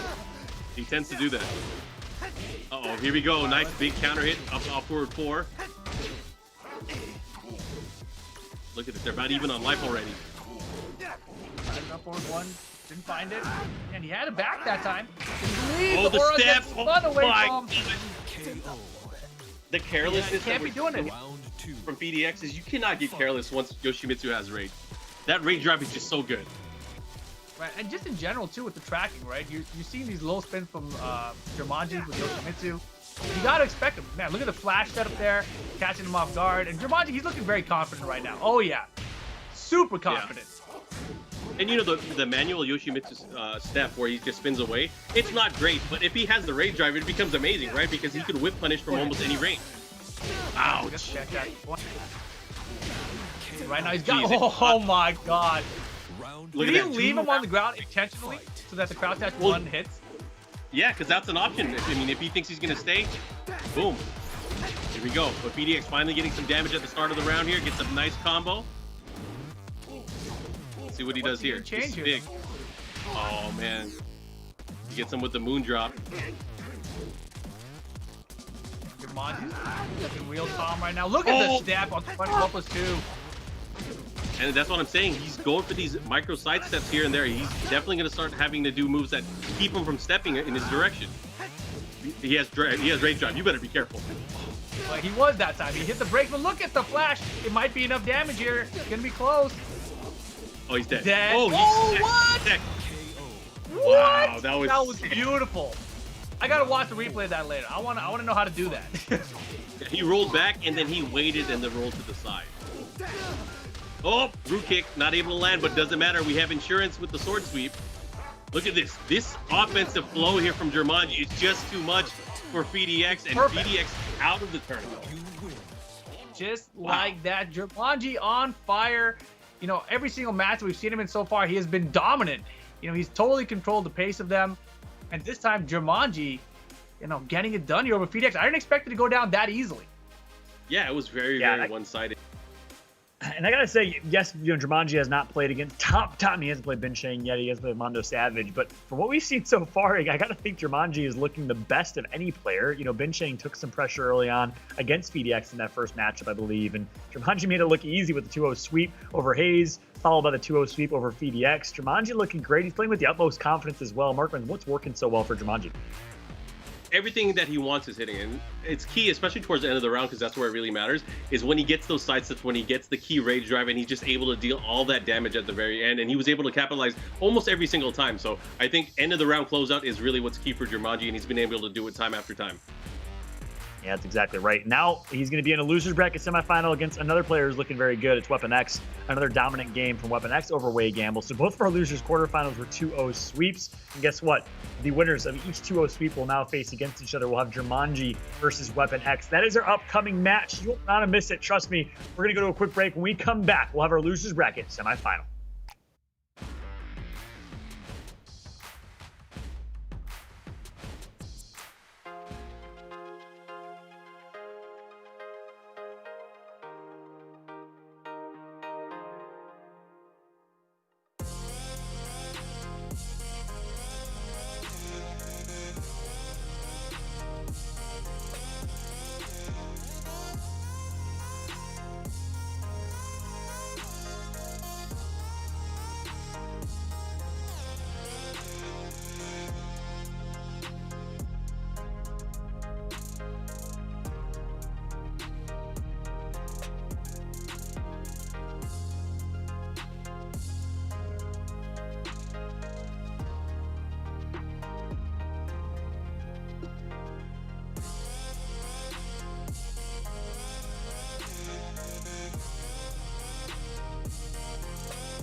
What's up, guys? Welcome back. And of course, don't forget, this is a USEF Tekken qualification.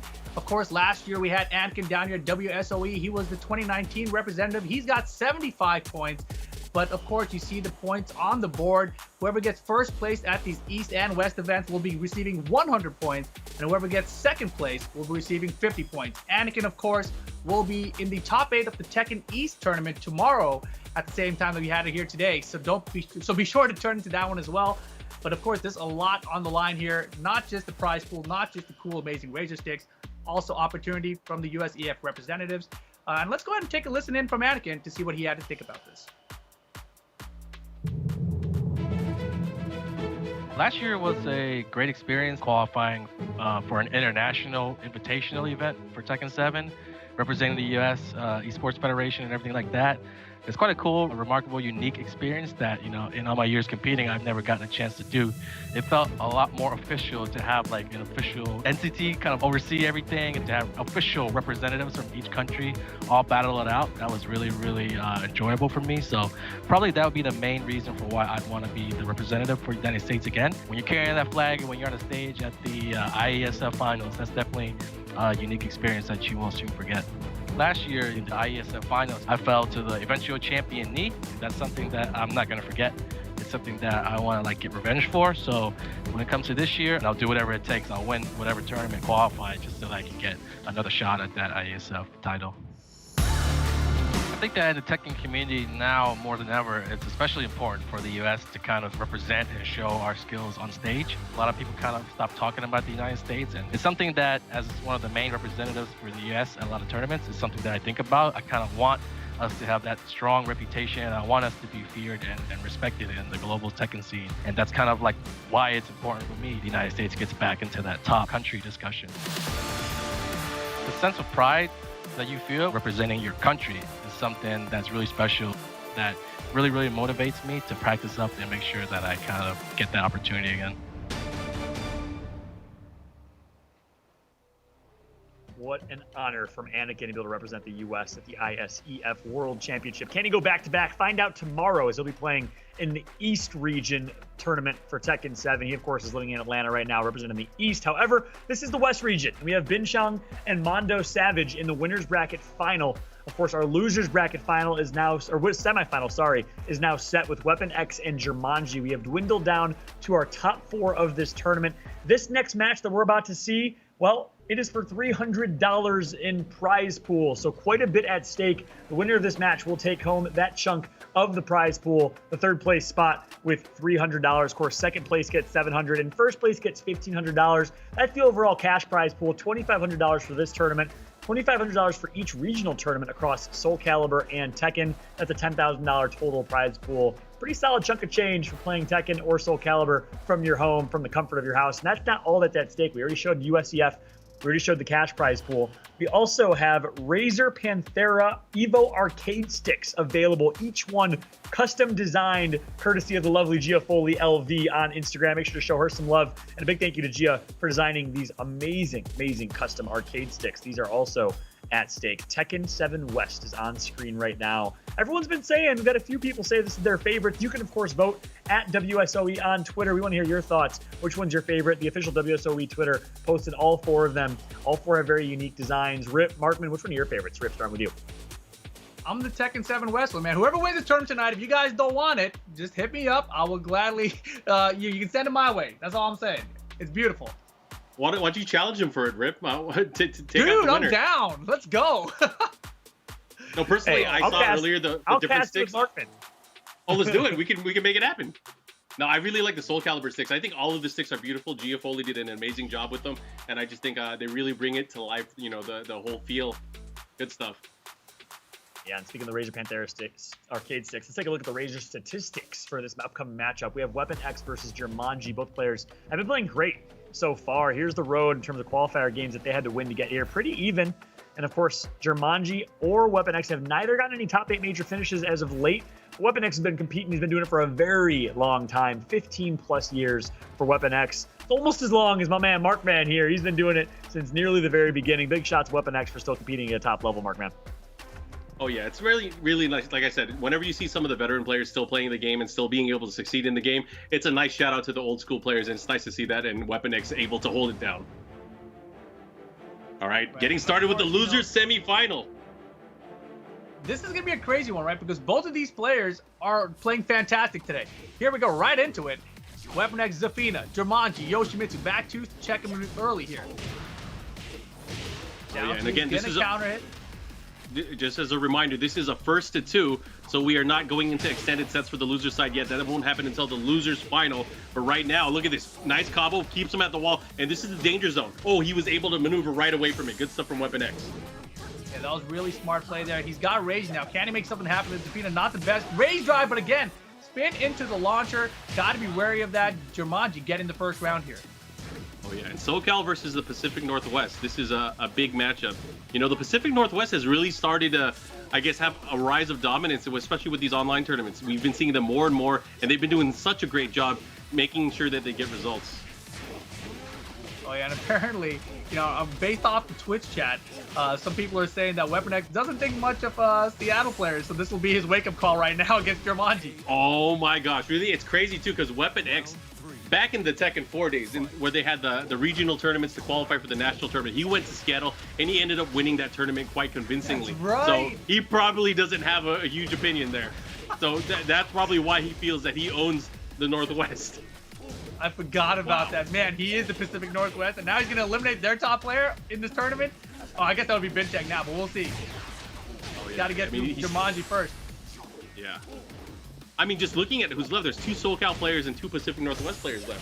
1 in San Diego, 1 in LA. So interesting to see this. But right now, Weapon X looking really good. Goes for the Rage Art, looking to close it out. That should be able to do it here. But he should be up 2 rounds to 1 at this point. Yeah, talk to the hand, girl. Got him. Weapon X taking the lead. This is actually closer than I expected to be. We talked about the character infamiliarity because there's not many Zefinas out in Southern California, but look at the spacing. They're backdashing and down 4-2. I don't know that Seattle area has, or Washington area has many Zefinas either. She's pretty rare for being as strong as she is. That is crazy. 3 rounds to 1. Weapon X with the bang. Ouch. That was surprising. I really thought that Jumanji was going to have the edge in the matchup. But like I mentioned, both of these guys have been playing great today. None of them came out slow. Both of them on top of their game from the beginning here. Jumanji there, it looked like he wasn't as confident as he was in his previous matchups. Obviously, we saw him against Hayes. He was doing whatever he wanted. Then we saw him against, who did we just, PDX a second ago. And, again, he was just taking control of the matchup. This time around, he didn't really get that opportunity. Do you think that's just due to Zefina's natural defense and just her movement alone, and just, I guess, a lot of her moves, low profiling a lot of the attacks that her opponents bring to her? Yeah, it definitely could be, right? I mean, early on, we saw the back 2 come out from Jumanji right away, and it seemed to stop her, right? So it was something that I thought we might see more, and it seemed like Jumanji backed off a bit. His general gameplay was working, but, for the most part, it seemed like Weapon X always had the edge, and he always made the comeback when he needed to, too. Yeah, well, it puts it into a nice situation here, or an interesting situation, I should say, because Jumanji now, with his back to the wall, if he loses this next match, it's going to be all over for him. So it is time to let loose. It is time for him to pull out all the strings, and I'd love to see, I mean, what's better than seeing Yoshimitsu go wild, right? Oh, yeah, let's see. Key charge time? Is it spin time? Oh, yeah, crazy spin away? Sweep time? It might be time. Abandoned Temple's going to be the stage. Nice and big, plenty of walls all around. Let's see, Jumanji's got some adaptations here. I wonder if he's got a bunch of people from Washington texting him like, don't let this happen again. No, he's reminding me of Tekken 4. Don't let SoCal beat us. No. Not again. Oh, man. All right, let's see what happens. Weapon X with the lead. Starts off with the back 1 pursuit. There was a successful block there, but he did not get the launch punish. That was interesting. Uh-oh, second is going to counter it here. And Weapon X opening up with the first full combo of game number 2. Jumanji returning the life lead back in his favor. Oh, this time scooping him right out of the air. Gets the follow-up there with the walk into the wall. Oh, and he stabs the spin on him. Jumanji looking really good right now. Oh, the double low that ended up hitting him right out of the sidestep. That might be it. Rage Art? Is that going to hit? Oh, yeah. And that's the thing, right? Like, Jumanji has these big leads, but Weapon X is always able to bring it back. Look at the damage here. With the Rage Art, perfect amount of damage to the combo, and that will be round number 1 for Weapon X in game 2. Yeah, it was an interesting choice of launcher, too. He went for that double homing low attack into the launcher, which is kind of slow in his regard, but, I mean, he was able to catch Yoshimitsu's step there, or spin step. Exactly. And it's something that he's got to a couple times. He hit him with it in the first game, too. Oh my gosh, Weapon X with such a quick round there, and just like that, elimination point here. Weapon X is looking to go to the losers finals. Man, I just can't wait to look at the Twitch chat later. Yeah, I can't wait. Oh, you see all these angry people? It's not looking like Jumanji has a chance. He's got rage. Dude, he's smothering him. He has to do something. Oh, the jump over. No whip punish at all. One more low. Nice. Good wall splat. Wait a second. V-splat. Oh, crouch dash one time. Sword sweep. No tech. Oh. Get him. Seal the deal. Damn. The patience there from Weapon X, able to just get the get-up kick and close it out. You don't want to die from a get-up kick, but I mean, it was enough that time, and Weapon X is moving on to our losers finals. Nice. Yeah, and the crouch dash one there, he had the opportunity to do crouch dash one after crouch dash one, but he went for the mix-up, and what's his name? Weapon X was just on the ground. He's like, nope, I'm cool. And just like that, the veteran stands strong. The Jumanji hype was real. I felt the Jumanji train rolling, but Weapon X is able to shut it down. Close games, though, honestly, back and forth in a few of those. In the end, Weapon X is able to come out on top with the 2-0 clean sweep. He punches his ticket to the losers bracket final, where he will now play a best-of-5 series, no longer a best-of-3. The loser between Bin Chang and, of course, Mondo Savage, will go down to the losers bracket to play up against Weapon X. He secures $300. So congratulations to Weapon X, and my hat goes off to Jumanji. We got a lot of Jumanji fans in the chat. I saw y'all going crazy for Jumanji, but unfortunately that's where his run ends in the losers bracket semifinal. Markman, I want to ask you, what was not working for Jumanji against Weapon X that was working so well against SpeedyX and Hayes?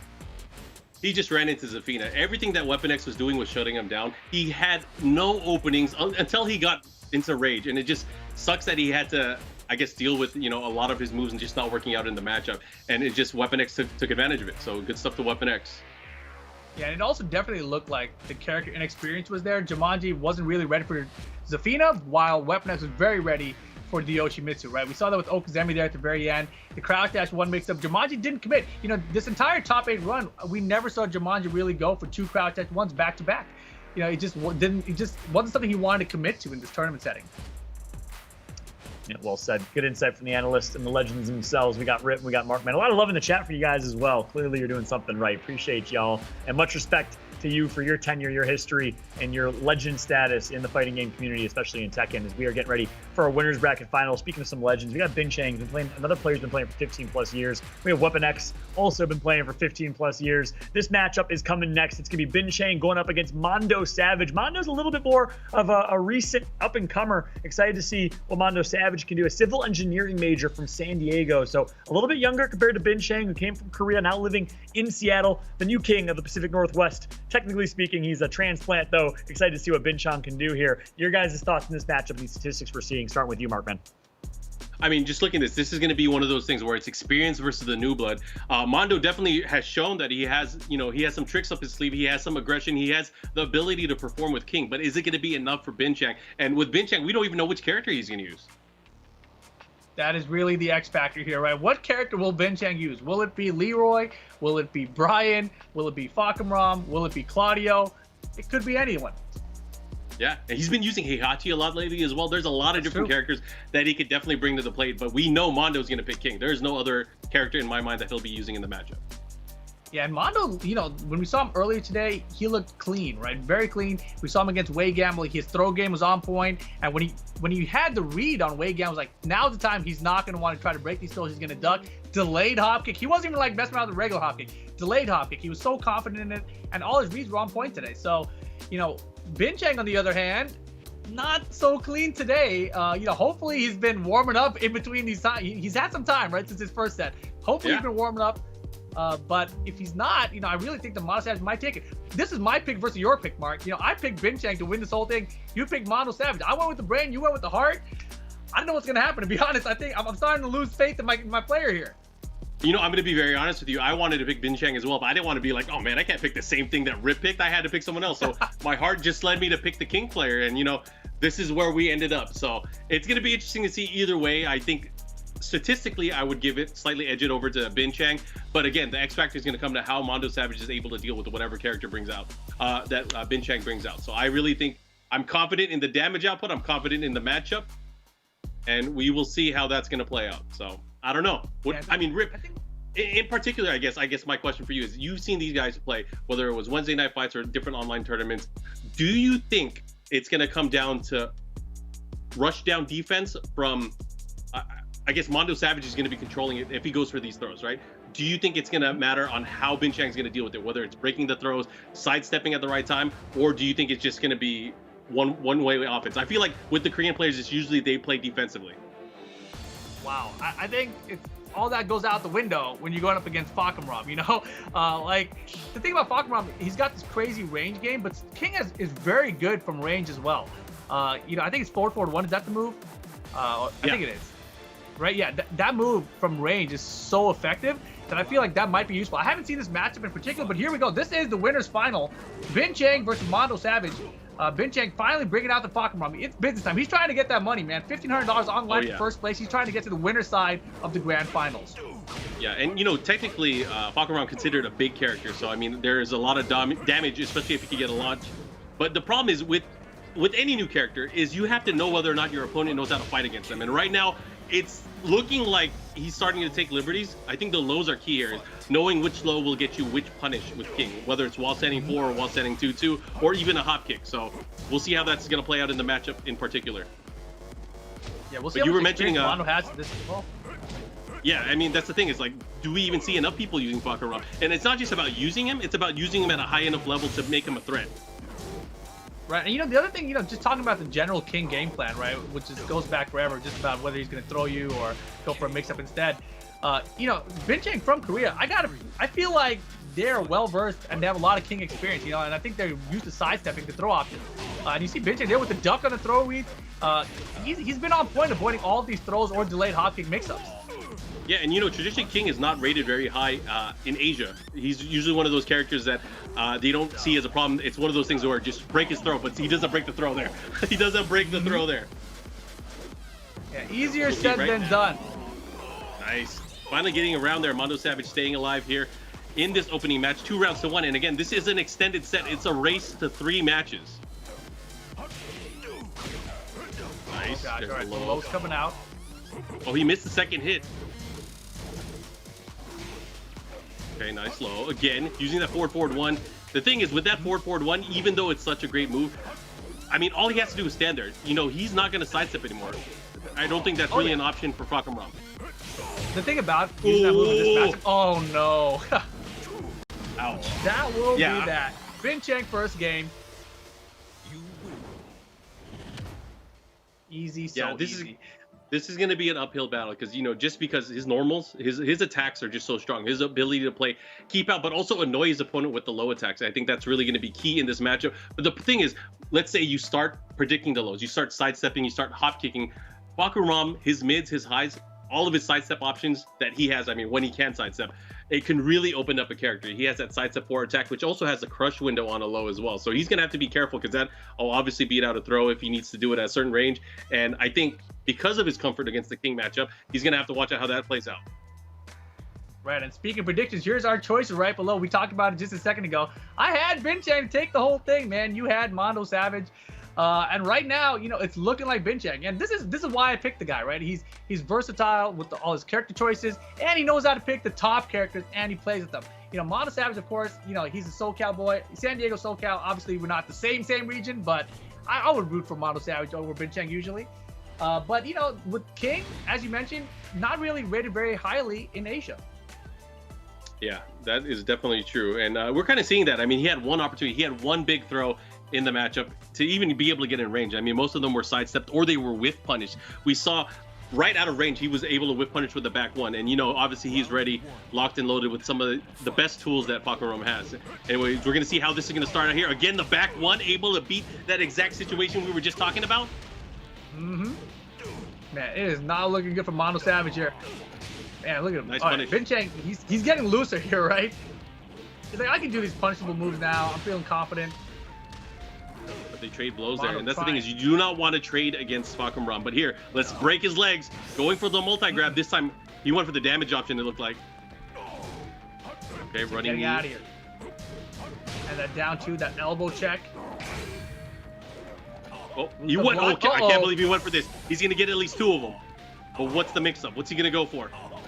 Oh, he doesn't get boy. out. He's dead. He's dead. He's done. Wow, he's done. Yo, Good stuff to Mondo, able to mix it up. Man, that was crazy. I wasn't sure which option he was going to go for. In the winner's final, though? Like, that's so crazy. I haven't seen that in such a long time. Yeah, I mean, really, who goes for that throw, right? Off the Jaguar step, too? Yeah. Uh-oh, Hey, follow up here. Ouch, he has him in a bad position. Nice counter hit, able to convert into a combo that time that's only possible near the wall. Beautiful. Oh my gosh, look at this damage. Uh-huh. So we're all caught up here. Oh, he caught him. Confirmed. Jeez, That and was he delayed beautiful. it just enough of the delay to make sure he still confirms it into a combo. Good stuff for Mondo. That was 2 back-to-back. That was 2 back-to-back comeback victories. That was crazy. Necessary sometimes. Yeah, look at this damage here from Bin Chang. Oh, God. He's just hitting every button. He's like, you know these strings? I'm going to test you on every single one of them right now. Perfect. Bin Chang answering back, stopping Mondo's momentum. Do you think it's too early to test them for those strings? No, I think it's okay. I feel like it's game 2 here. He's got a 1-game lead. But I think Bin Chang's strategy, he doesn't like losing games. Damn, that was crazy. What? Oh, and he still...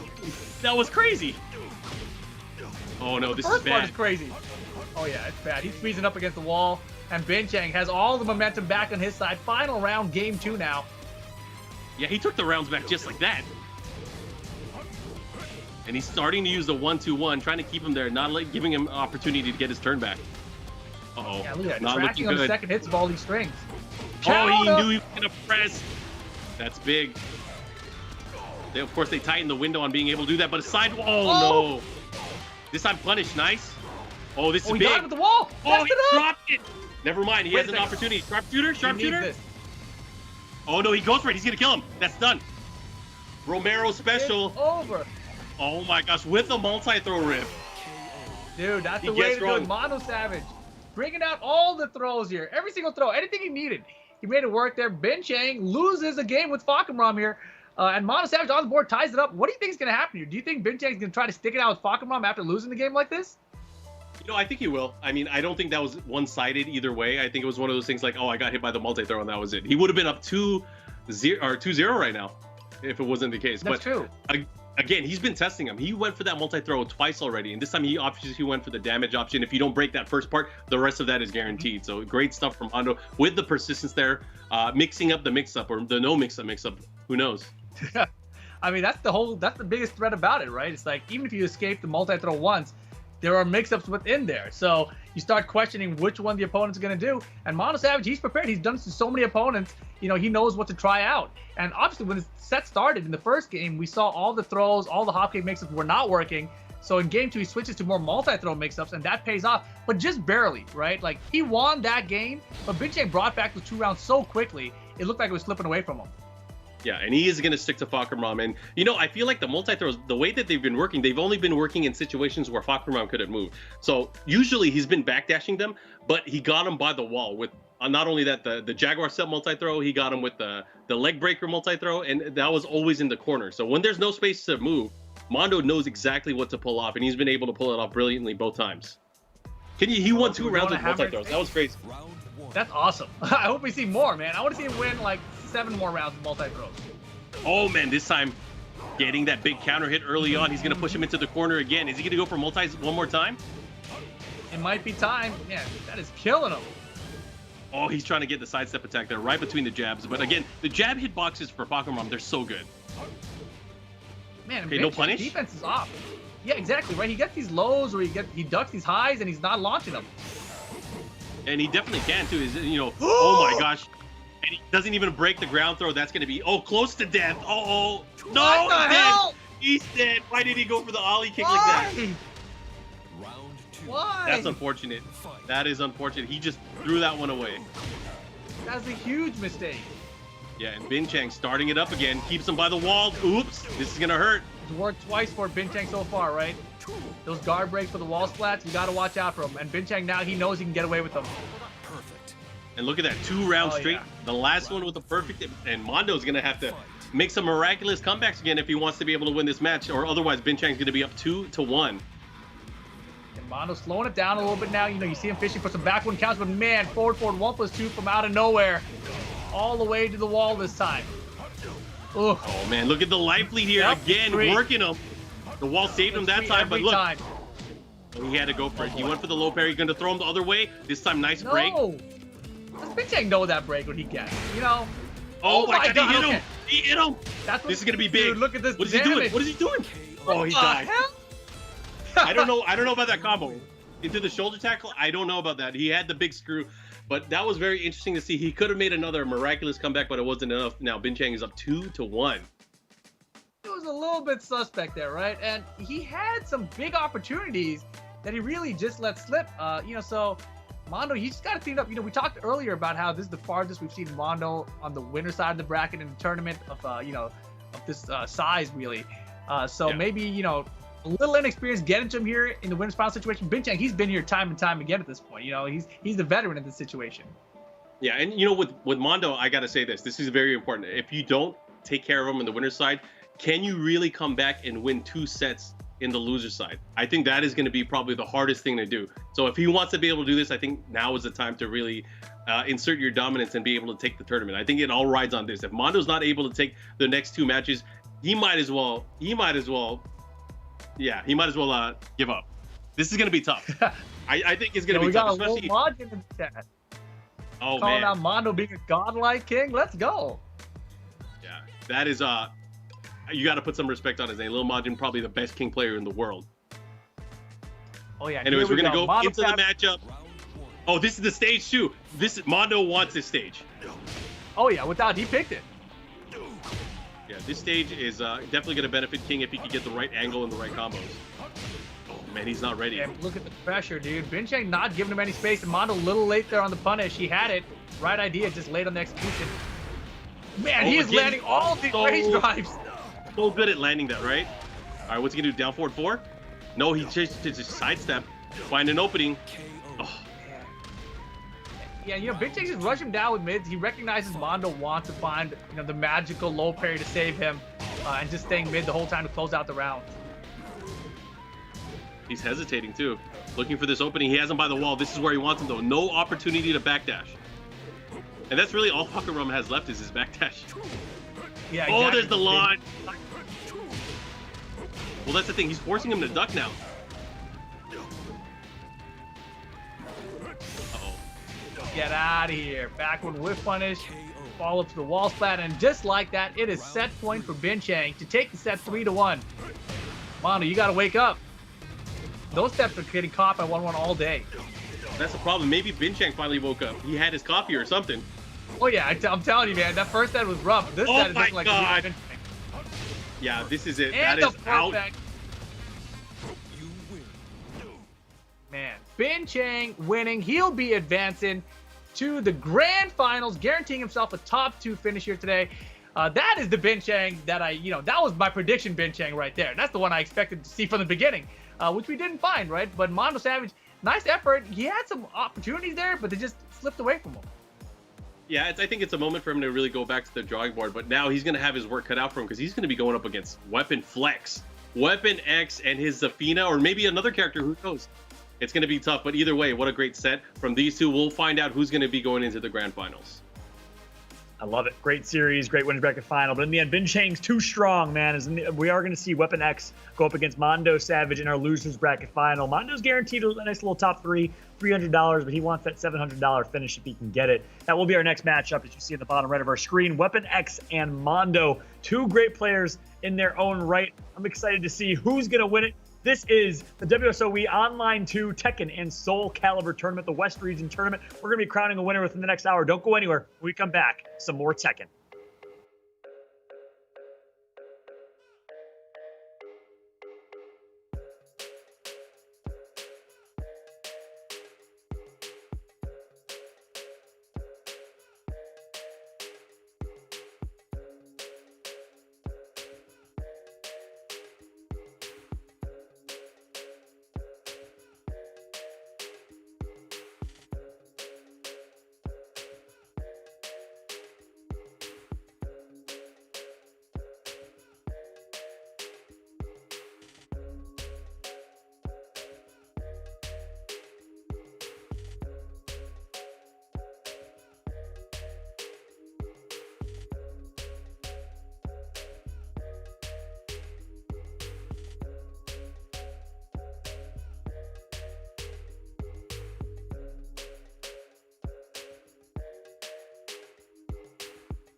WSOE Online II Tekken has been brought to you by DraftKings. Get a free $15 bonus with your first deposit when you register for DraftKings at dkng.co/WSOE.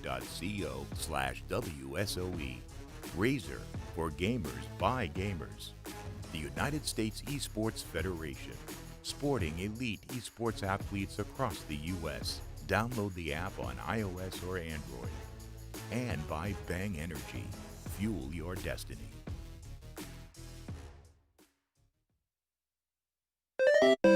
Time now for another episode of Mona and Clicks.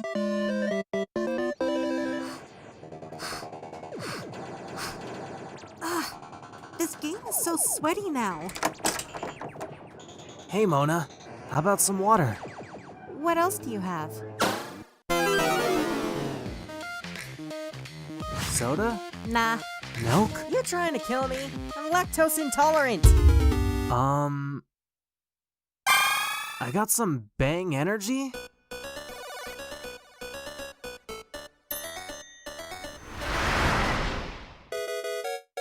Yo, this stuff is gaming gold!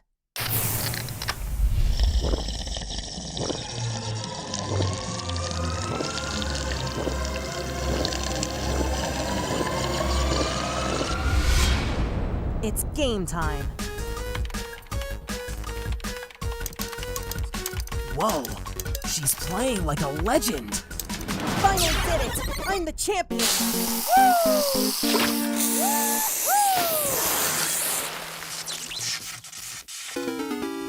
Oh well.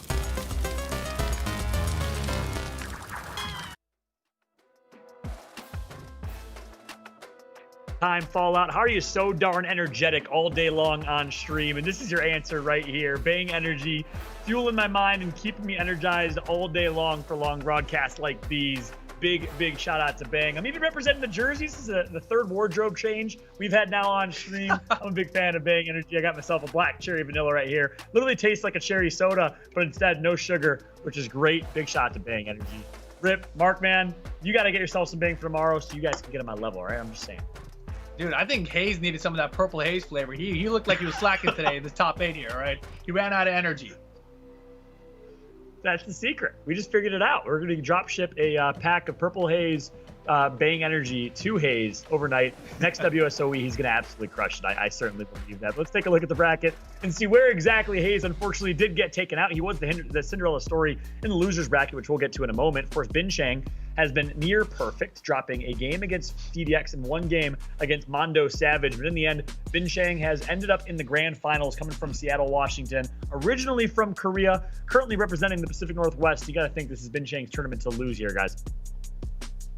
Without a doubt, Chang, he started off a little rocky, but man, oh man, he looked fantastic in the last set here against Mondo Savage. Coming back from the loser bracket to beat this guy, it's going to be an uphill battle for sure. Yeah, and again, it was a smart pick versus the hard pick. Rip with the smart pick, picking Chang. I went with the hard pick, but there are hard attacks, but there are not smart attacks. So unfortunately, Mondo ended up going to the losers bracket, where he's going to have to face off against Weapon X, and I am really looking forward to that matchup. Yeah, this matchup, it should be the one that we get next by losers final. Mondo Savage versus Weapon X. It's going to be King versus Zephikai unless Weapon X, changes things up on us. But it's going to be a race to 3 here. Mondo Savage, he already took out Jumanji out of this tournament prior to this. Now he's got an opportunity to eliminate Weapon X, but Weapon X today has been looking fantastic, dude. I don't know if he can really be stopped, especially by King. I feel like King's always had trouble with Ling Xiaoyu because of her evasiveness with the Art of Phoenix, and I'm curious to know if that transfers over to Zephikai. Yeah, we got some stats coming in right now, guys. Let's take a look at it. The Razer stats, you see it on your screen right there. Weapon X and Mondo Savage, both of them have won 8 games so far in this tournament. But 15 years competing on Weapon X side versus 5 on Mondo Savage side. That is really the difference between these guys. Weapon X has been around for a long time. Mondo Savage, he's kind of is he even a tag 2 baby at this point? 5 years? That's kind of like the beginning of Tekken 7. That is definitely the beginning of Tekken 7, so it's interesting to see. This is probably the youngest player in terms of experience that we've seen in the tournament competition, but of course, he's in the losers final, so he has his work cut out for him. I think the hidden stat that we need to see is how many top-tier characters do they use, so that is definitely a Weapon X stat. Oh, without a doubt, man. And confirmed that Mondo has been playing since Tekken 7. It's insane. This is certainly the storyline, battle of the old versus the new. If you're a fan of the new school style of player, if you're a fan of young talent, Mondo Savage is exactly that. Currently a student studying civil engineering and playing Tekken on the side as well. Meanwhile, Weapon X has been doing it probably since Mondo Savage was like, 5 to 10 years old, which is crazy to think about. And keep in mind, we've been talking about the prize pool throughout the entirety, but the prize pool is not the only thing at stake in this tournament. You have a chance to win a custom Razer Panthera Evo arcade stick. We've been asking you all weekend long, which one is your favorite? You in the chat, let us know on Twitter. We have some updates in that poll we'll share with you in a moment here, but custom designs courtesy of Gia Foley. Big shout out to Gia. You can follow her on Instagram at GiaFoleyLV. Beautiful, beautiful custom designs, paying homage to Japanese culture, paying homage to the regions in which they are representing. Tekken West, Soulcalibur West, as well as Tekken East and Soulcalibur East. I personally like the Tekken East, the New York City / Japan, Tokyo vibes, the Metro City vibes. I'm a big fan personally. But again, let us know your thoughts. I want to know what you guys think. Which one's your favorite design? Of course, we got the San Francisco / postcard type of feel over in Soulcalibur East as well. I thought that was actually West for a second. It's not bad. But big shout out to Gia Foley as well for holding it down. It looks like we're going to be jumping right to gameplay. Our losers bracket, best of 5 finals between Mondo Savage and Weapon X is live. Let's throw it over to Rip and Mark. Oh, we're in there already. Let's go. Mondo Savage with King, Zephikai for Weapon X. This is what we expected to see there at Mission Dojo. Weapon X, look at that win streak on his side right now. 5 win streak, and Zephikai has been unstoppable lately. Yeah, and kind of what you were saying earlier is like the evasiveness is always a problem for King, especially in the matchup like with Ling Xiaoyu. I think even more so in this matchup, especially because the damage output and the ability to attack out of sidestep with Zephikai is just so scary. Oh, and testing him early, I like it. Weapon X thing. Do you know all the mix-ups out of these dances I've got right here? I don't think you do. Oh boy, you don't know that's punishable either? Uh-oh. It's not looking good for Mondo here, let me tell you. That 5 years experience, I'm starting to see the weakness in it. Yeah, and this is, again, one of those things where it comes down to experience. Oh my gosh, nice sidestep there from Mondo Savage, able to scoop him there. But again, Weapon X not afraid. He is going in with the offense. He's going in with the mix-ups. And right now, those stance transitions have been proving to be a little bit too much for Mondo. But, oh, giant swing. That's one way to do it. If you're able to land it and get him to the wall, that's going to hurt. And a kill. I didn't expect that to kill right there. You definitely do, man. Mondo Savage, he needs those. Yeah, you can't tech roll at the wall. Oh, again, another giant swing, and it's showing that Weapon X unable to tech these throws. Oh, nice. Able to get the extra hit there, the follow-up. Mondo keeping it to the middle of the stage. Got a good lead right now. What? Oh, that's not going to work. Zephikai is way too low to the ground. Oh my gosh. Yeah. Getting the float here. This is going to be a test. Oh. How fast can Mondo Savage learn to figure out which moves work in the situation against Zephikai? Oh, I thought he had the bait. I thought he was just standing there. Oh my gosh. And Weapon X stealing that away. He stole it away. Yeah. It's exactly how he lost to Ben Chang too, right? End around situation. Mondo Savage, instead of just being solid and looking for lows, he's guessing with low parry attempts. What? Oh, that whip! I can't believe the wall standing 2 missed. Man, Zephikai is definitely a magician. He's a sorceress or something. Nice block. I mean, explains the stances. Oh, that might be it. Dead? No, no, he's alive. He's alive. Oh my gosh. The break. He's follow up here. What's he gonna do? Not yet either. The jab out the air. Final round. Match number 1. I can't believe my heart palpitations there were kind of crazy. Man, the delayed hopping doesn't get it. He gets a counter hit there. Oh, this is big because he's gonna get the wall. Oh no, never mind. And definitely King is one of those characters that is easier to. Oh my gosh, giant swings, 3 for 3 at the wall. That's a big. Do it again. Do it again. Oh, you wanted it. Oh, no, this is huge. The string and the wall. It's done. Beautiful combo. Weapon X, man. He's taking advantage, and this is what you got to do with the character. If your opponent doesn't recognize the strings that you're doing or doesn't recognize the stances and the options you have from them, you have to take advantage, especially in a tournament situation. Yeah, I mean, if it's not being punished, if it's not being blocked, why stop, right? Why stop? And you saw it time and time again there. And you saw, some of the strings that there are no mix-up from were the biggest tells, right? Like, it's clearly a mid after this hit. Mondo Savage ducks, gets hit by the mid, and also Weapon X, he's got a big smile on his face. We don't even have to see it, right? But we already know it's there. No, He's like, it's over. I got this. I can definitely see it. And the thing is, the mix-ups is not only about deploying the mix-ups, it's about the way he's delaying them too. He's kind of testing them, and you can see that, hey, is he going to react to this? I'm going to do it once. I'm going to do it twice. I'm going to do it 3 times. And then finally the mix-up comes out. It's the classic, go for 2, mix up the 1. So it's interesting to see how that he's kind of exposing his opponent to this, because not only that, he hasn't even tried all the mix-up yet. We really haven't even seen the use of back 1+2 like he's been traditionally using. He's kind of going through his checklist of moves to check whether or not Mondo knows how to fight against them. And right now, for the most part, it's been working out way in his favor. So Weapon X, I think he's in a dangerous position right now. Mondo really has to start turning it up. He might even just have to take over offensively. Who knows? Yeah, and Giant I think swings, the one thing I really like, the giant swings are definitely working. I like the throw game attempt. Of course, it's scary though, right? Because her stances can go under the throw attempt. But he did go for a power crush that seemed to work as well. I like that idea. But it definitely, the good news for Mondo Savage here is that this is a long set, right? So instead of just being first to 2, I think in first to 2, he's definitely done here. But first to 3 games, he may figure out enough in the set to get the victory at the end. And if we get that far, Weapon X may have to consider switching characters. But it depends on how fast Mondo can adapt to the Zephikai matchup. Yeah, I think it's tough either way. I think Mondo, what he's going to have to do here is, even though he had success with the throws there, that is still not a recommended strat here, because just of how evasive Zephikai is. However, if he feels confident that he's able to get that and he has the positioning, why not go for it? The other thing is, you mentioned that his power crush, his shoulder tackle, that definitely worked. I think he should go for that a little bit more, just because it's only jab punishable. He's not going to get launched for it. So I think aside from those 2 attacks, maybe trying to open up with a bit more lows. He does have some, King does have some low attacks that are available to him that will cover the stances as well. The thing is, he has to get in range, and I think it's the range he wants to be in, because it will net him an ability to go for a throw if she's able to stand there and get grabbed by it. Yeah, if she's in Mantis or Tarantula and I'm a King player, I'm thinking I'm either trying down forward 1-2, which is a little scary for me. I feel like she might be too low. But up forward 3, I feel like is a pretty good choice, right? Up forward 3, you get airborne. So if she does hit you, it's unlikely to get a full combo. You might be off axis or something. Or you just hit her and you're grounded, she's grounded, reset the situation. Correct. And, we saw him early on. He was using a lot of wave dash into different attacks. He's not using wave dash into while standing 4.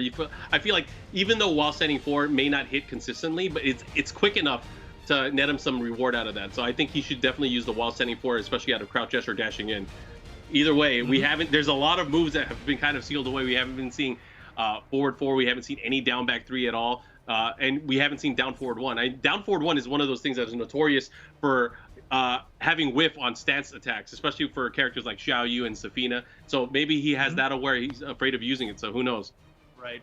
But here we go. It's going to be Howard Estate this time. We saw Mondo pick the stage previously, but he didn't really get to break the walls, right? Big Chang kind of dominated it. So let's see if he can turn things around here against Weapon X. Game number 2. Losers final. And here we go. Weapon X is going on the offense. Again, he's working those mix-ups. An interesting attack there. He goes for the forward, neutral 2, the low sweep with the hand. There's the wall standing 4. That's what I want to see from Mondo, is him being able to put the stop to his opponent and then just work from there. Use that as the opening to kind of create and benefit his other attacks or other moves in his arsenal. Oh, he wants to go to the other side. Parry. Doesn't get it. Man, nice throw breaks. Uh-oh. Big follow there with the convict kick. I love that name, convict kick. What? Yeah. Come on, man. He's got 15 years experience. Oh my gosh. Dang. And he was able to float him and get him out of that. Look at that. Weapon X with the first round. Again, just continuing his streak of attacks here. He is looking like he's in cruise control, though. There's not been one point in the set so far where I felt like Weapon X was uncomfortable. Oh, yeah. Definitely. Even after getting giant swung like 3 times, right? I mean, you got to remember, too, right? 15 years of experience. King has been around since the beginning. Weapon X has definitely been playing King players for 15 years. Yeah. He has a sliver of life, but again, he does have rage as well. Okay, what's the mix-up? Goes for the low. Oh, out of the air. Nice step. Able to step. Yep, that was key there. And because she was in stance there, she has little to no tracking from some of those attacks. So good option there for Mondo Savage. Oh, Man, he really like wants those delayed hop kick. Yeah. Okay, Stance this is gonna get the again, wall. though, working out. Oh, he dropped just short of it. And the thing is, with that damage scaling, especially at the wall, the combo from Zephikai is just so powerful. Trying to keep him there. No, oh, he got the hit. That was like the latest version of the hit ever. I've never seen it hit that low before. Rage drive, not this time. Into multi-throw off Jaguar step again. Does Weapon X have an escape? Inverted he might be dead. suplex. He might be dead here. He's gonna be hella dead. Dunked. Oh, what no, he got out with the sliver of life. This is not looking good. Mondo, be careful. Oh my God. And look at that. We're going to our final round just like that. We have eliminated half of the match because of that. That was crazy, dude. Both players get the bubble. Oh, he's relying on those throws now. Oh, the wall standing too, but he held back, so he's not able to get a juggle there. Oh, the float, and he's going to get the follow-up. Look at this. Oh, where's she going? She's out of there. Oh, I think Mondo has him right where he wants him. Back to the wall. Oh, my gosh. That's where she thinks you... Oh, no. That might be done? Oh, damn. And look at that. Right now, sealing the deal. Mondo has been put in a situation where he is now in trouble, where he can not lose any more games. So he's going to have to at least change up how he plays, but also he's going to have to learn how to deal with that Zafina offense, because right now that Zafina offense is proving to be a bit too much in the matchup. And he's been having clutch moments here and there, but it's been at risk. It's not been at any point where he was in control. So I don't know. I don't know how he's going to open up Weapon X here, but right now the throws aren't enough. He's going to have to start going in with either more low attacks, more low pokes, which is something we really haven't seen from him yet. Yeah, I honestly, I feel like the double kill really screwed him over there, right? Because he had the jab. We saw it previously where he won the round with it in slow-mo situation. This time the double KO. So, you know, if you give him that round, he would have had the round count lead. And then if he lost the next round, we still would have went to a final round. So a little unlucky there for him. But like I said, it's a long set. So Mondo Savage, I didn't see him winning this first of two just based on how the first game went. But in the first of three series, Mondo Savage can still bring this back 3 games straight. It's not over till it's over. And I think he's going to make an adaptation. I think we'll see him get at least 1 game on the board. The question is, you know, will Weapon X be able to shut it out before Mondo Savage gets that momentum rolling? Yeah, it's a tall order. I mean, I'm definitely confident that he can get a match, but getting 3 straight matches is going to be definitely a tall order because that's what he needs in order to move on in the bracket and get a rematch with Bin Chang. So we are going into the matchup right now. Weapon X is up 2-0 here in our losers final. Again, this is a race to 3 right now. Mondo Savage with his, literally with his back to the wall, and he's going to Howard State once again. Yeah, it's his go-to stage, but it hasn't worked out for once today. You know, today the stage has not done him any favors, that's for sure. We haven't even seen a single wall break from him yet. I know, man. You set up all these walls here. You have the stunt crew out here setting up all this stuff in the props, but not breaking the walls, man. We're wasting the budget. Reset gimmicks. I know, that's what I'm saying. Load time for what? Uh-oh, here we go. This is a good position. If you want to start partying and you have rage now too, you better make it happen. I want to see it. But you know, every time it looks like a good position, it's not, because Weapon X knows that he wants to come in and try to hit him, so he's like, all right, stance now and kill him. I feel like ever since that time in the North American, the Pro Challenge where Suikin was back to the wall, I've never seen those walls break. Since then, we've cursed it. It's been cursed since then. All right, look at this rush. Weapon X is keeping him. Oh, that's guaranteed. Oh my gosh. Weapon X is smelling blood. He's looking for the kill, and look at this, 1 round away. Mondo Savage might see his tournament chances go bye-bye. No! That was not the punish. 4-4-2. Yeah, he's in big trouble here. Mondo Savage, you gotta wake up. Weapon X likes doing that too, ducking out of range while standing 2 for the punish. Boy, oh boy, Mondo, he's trying to find something. Weapon X, though, so patient. Punish that. He could have had a launch there. He went for the back one instead. Uh-oh, this is not looking good, because this is going to be a nice combo. He's going to push to the wall. He's not going to get the other wall. What's the mix-up, though? Oh, man. What do you got, Mondo? It's now or never. He's going to have to turn away. He's going to have to be very careful how he handles this. Nice. 1+2. He puts the brakes on. He's got the walls now. This is his position. Here it is. What? Okay. Oh, he dropped the combo. That's my reset. Reset. He's going to get the round. American reset from San Diego. Let's go. Mondo, not over yet. This is the longest of sets if he makes this comeback now. He was down 2 rounds, about to be eliminated.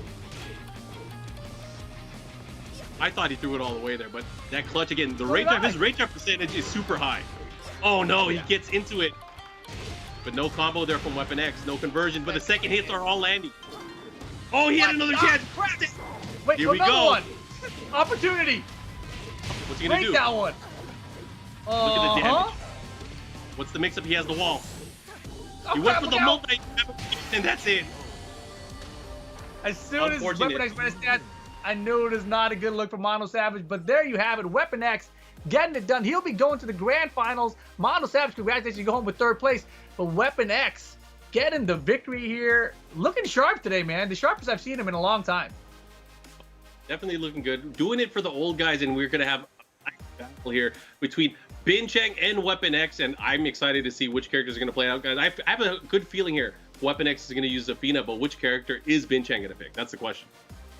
Yeah, we've seen Chang pull out a few different characters. Claudio, I think we saw Leo Smith open up the tournament. That didn't work out so well for him. Or Leroy Smith, sorry. But we've seen a variety of characters. We'll see where he ends up landing on. But of course, let's take a look at the bracket and see how Chang got to where he's at and what Weapon X had to do to get to where he's at. Take a look at this. Weapon X all the way from top 8 elimination, playing against Accu Major, and only won that one 2-1. That easily could have been flipped. He then went on to beat Way Gamble, who I know would hang out in chat. Big shot to Way Gamble. 2-0, and then 2-0 win over Jumanji, who was a red-hot Jumanji. Held him a 3-0 win over Mondo Savage, who I love the glimmer of hope you guys gave Mondo to try and get the reverse sweep right there. Not going to happen. And now Weapon X officially claws back to the grand final through the losers bracket, but he's going to have to win twice. 2 separate best-of-5 series or sets to win this one over Chang. And against a player like Chang, it's going to be incredibly tough to do. We want to set this one up. We want to tee up this matchup. 2 legendary greats from one from Korea originally, one, of course, originally from the U.S. in Weapon X. That is going to be our next matchup. Rip, I got to ask you, do you think Weapon X has what it takes to reset the bracket? The interesting thing here is that we don't really get to see Weapon X regularly in tournaments anymore. And in this tournament in particular, he lost to Jackie Tran, who is not even in this top 8. So Chang, he has not met in this tournament. So anything can happen here. All the people that Weapon X has beat so far are people that, if you ask people in the chat, who do these guys? Is Weapon X or Way Gamble? Or, Weapon X or Accu Major? Everyone would have probably picked the other person, but Weapon X has been beating everybody today. So you really can't rule him out here. Yeah. Lesson learned, don't sleep on Weapon X. Markman, we're going to get your thoughts for sure, but we're going to jump to a very quick break before we do that. When we come back, we will have our grand final of the Tekken West Region Championship here in WSOE Online 2. Do not go anywhere.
You are watching WSOE Online II, Tekken West.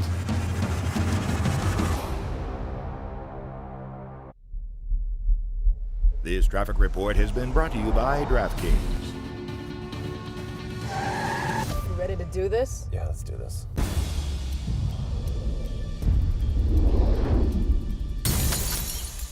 Everyone freeze! Nobody make a single move! This is a giveaway. I want you to go to DraftKings.com right now and sign up. Claim your $15 bonus to play with your first deposit. For new customers only. Eligibility restrictions apply. Minimum $5 deposit. Bonus in DK dollars, which must be used on DraftKings and have no cash value. See DraftKings.com for details.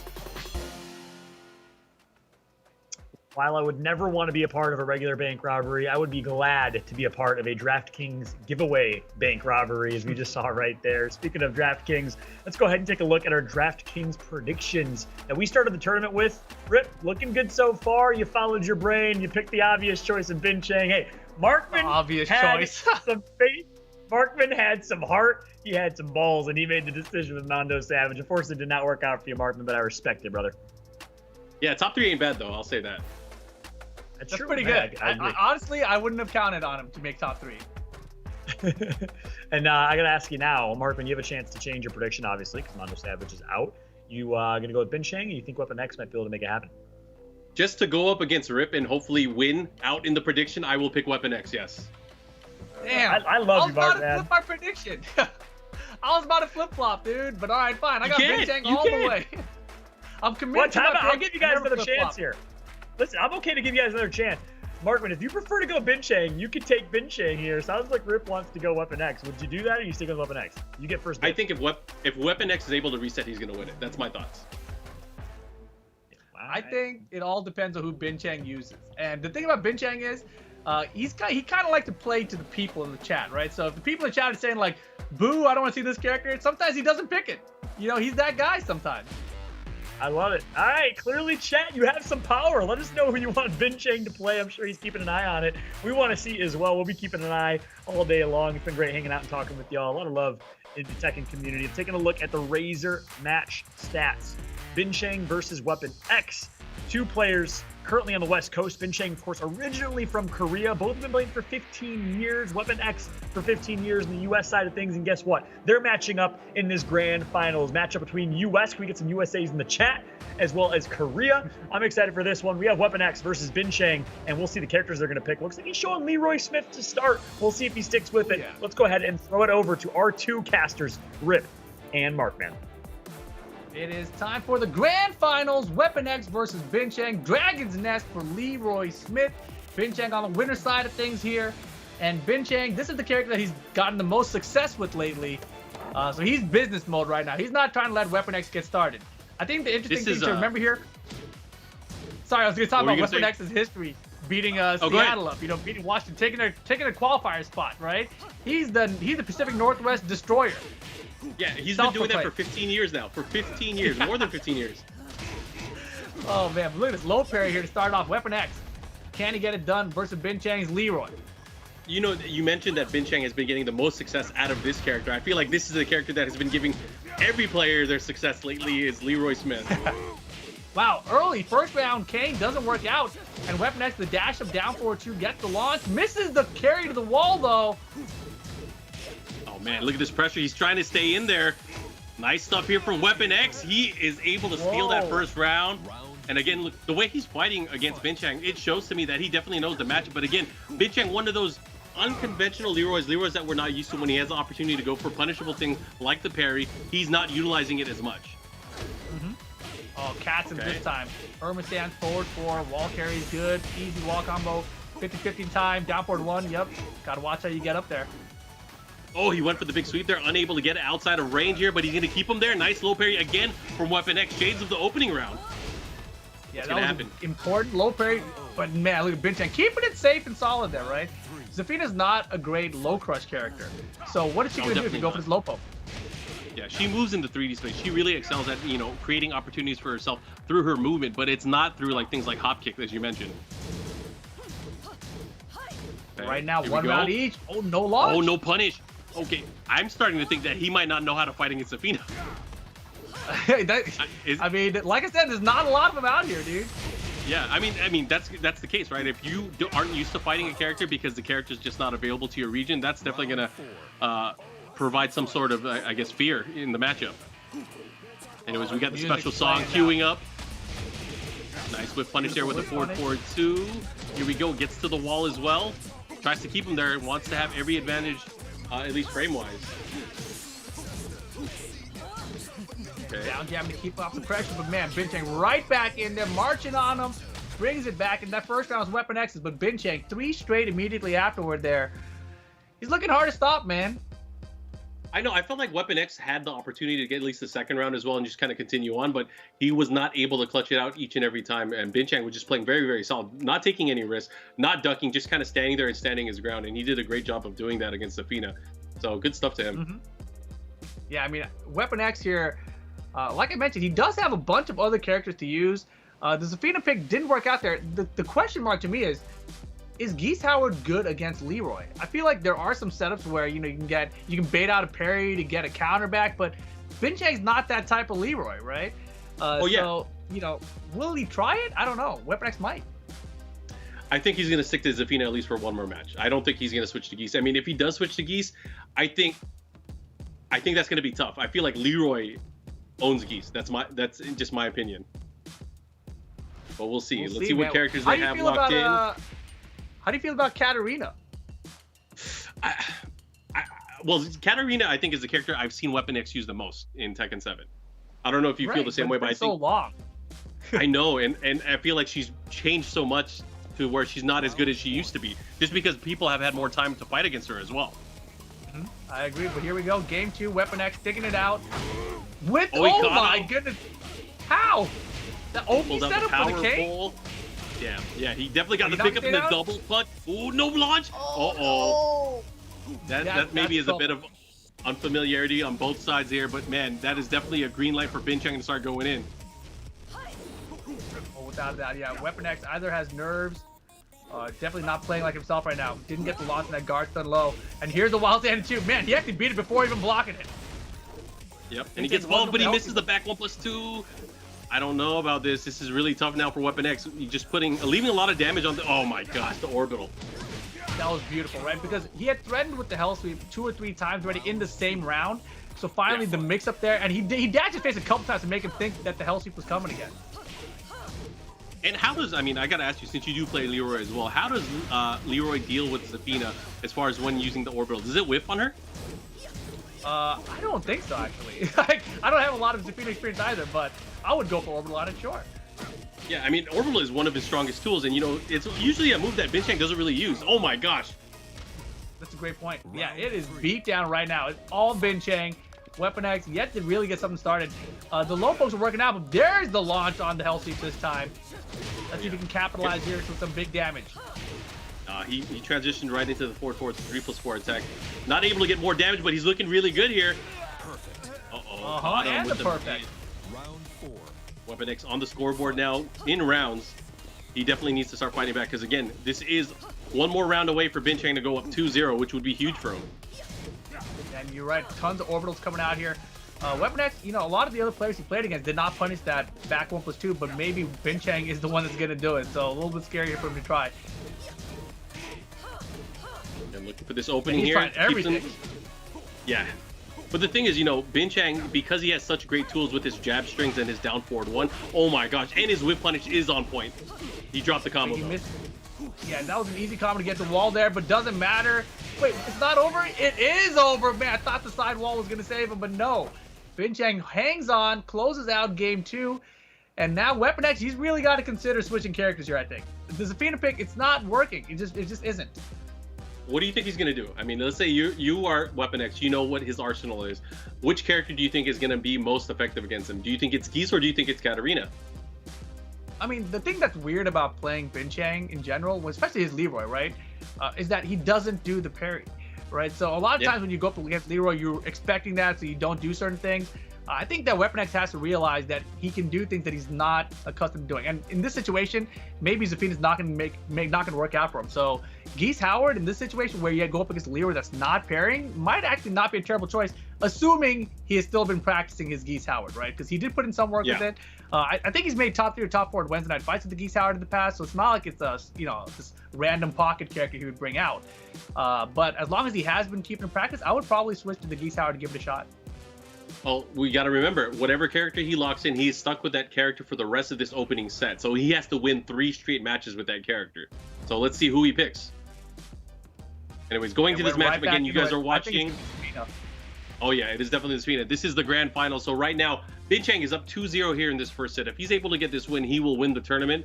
However, if Weapon X is able to win, he will bring up the score to 2-1 and give himself another chance to live to fight another day. But right now, tall order.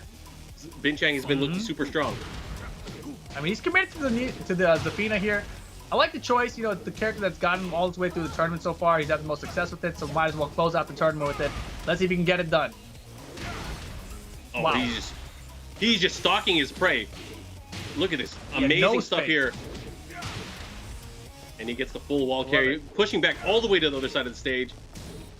I mean, even now, what is he gonna do? Chang is just standing there and blocking. Oh yeah, and he's gonna go low and close it out. Doesn't even need to.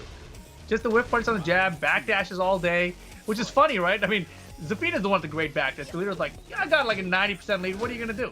Come get me. Orbital finds its mark. Wall carry to the wall. Pop, pop, pop. 50-50, down for 1 this time. Oh, this time just chopping away. Going to Scarecrow, trying to keep his opponent into there, now switching into the other stance. There's a punish. Oh, and that's a launch. Wow. Oh, he didn't even do while standing 2 in time. Doesn't matter. We got the sawed-off shotgun for the bang. And just like that, it is tournament point for Chang over Weapon X. I mean, does this count as a win for the Pacific Northwest, or is it for Korea? I think it's the Pacific Northwest, man. He's been here a long time. Yeah, he definitely has, at least for a few years. Look at this right now. Look at this offensive flow, but a nice block there. Weapon X gets the punish, and he gets a counter hit. This is revenge for Tekken 4. You know, like... Oh, yeah. He has, he's gonna, oh my gosh, that's it. That's for the win.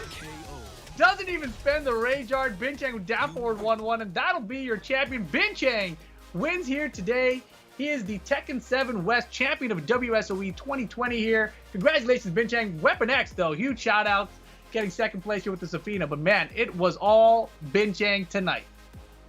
Yeah, he was looking so strong, and just going into the matchup, he really dominated the entire match. If you look at everything there, Weapon X just couldn't really get his offense started. And, you know, this is crazy to think about. We were talking about again earlier. He just stood there with Leroy and found his shots. He didn't even have to use the parry at all. Didn't even really have to use the Hell Sweep or the Orbital as much as we thought he might. And he was just able to dominate the matchup. So great stuff to Chang. That's exactly right.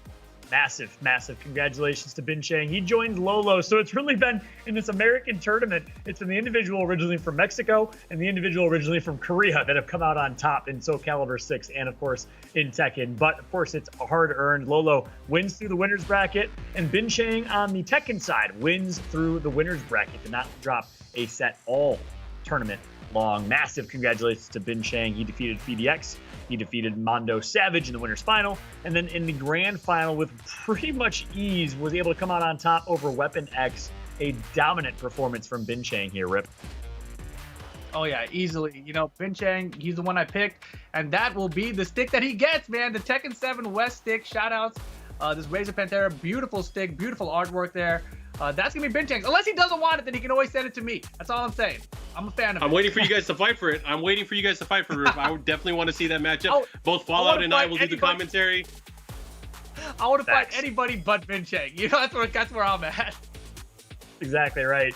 You won't get the prize pool, but you'll get the stick. That's what matters the most. I'll dip my toes in commentating Tekken with Markman for the first time. But of course, a major congratulations to Chang. He got the lion's share of the DraftKings prize pool, $1,500 going to Chang. What a performance from him. Gentlemen, we're going to wrap up this show in a moment, but I got to ask y'all, any final thoughts, any final words? Markman, starting with you.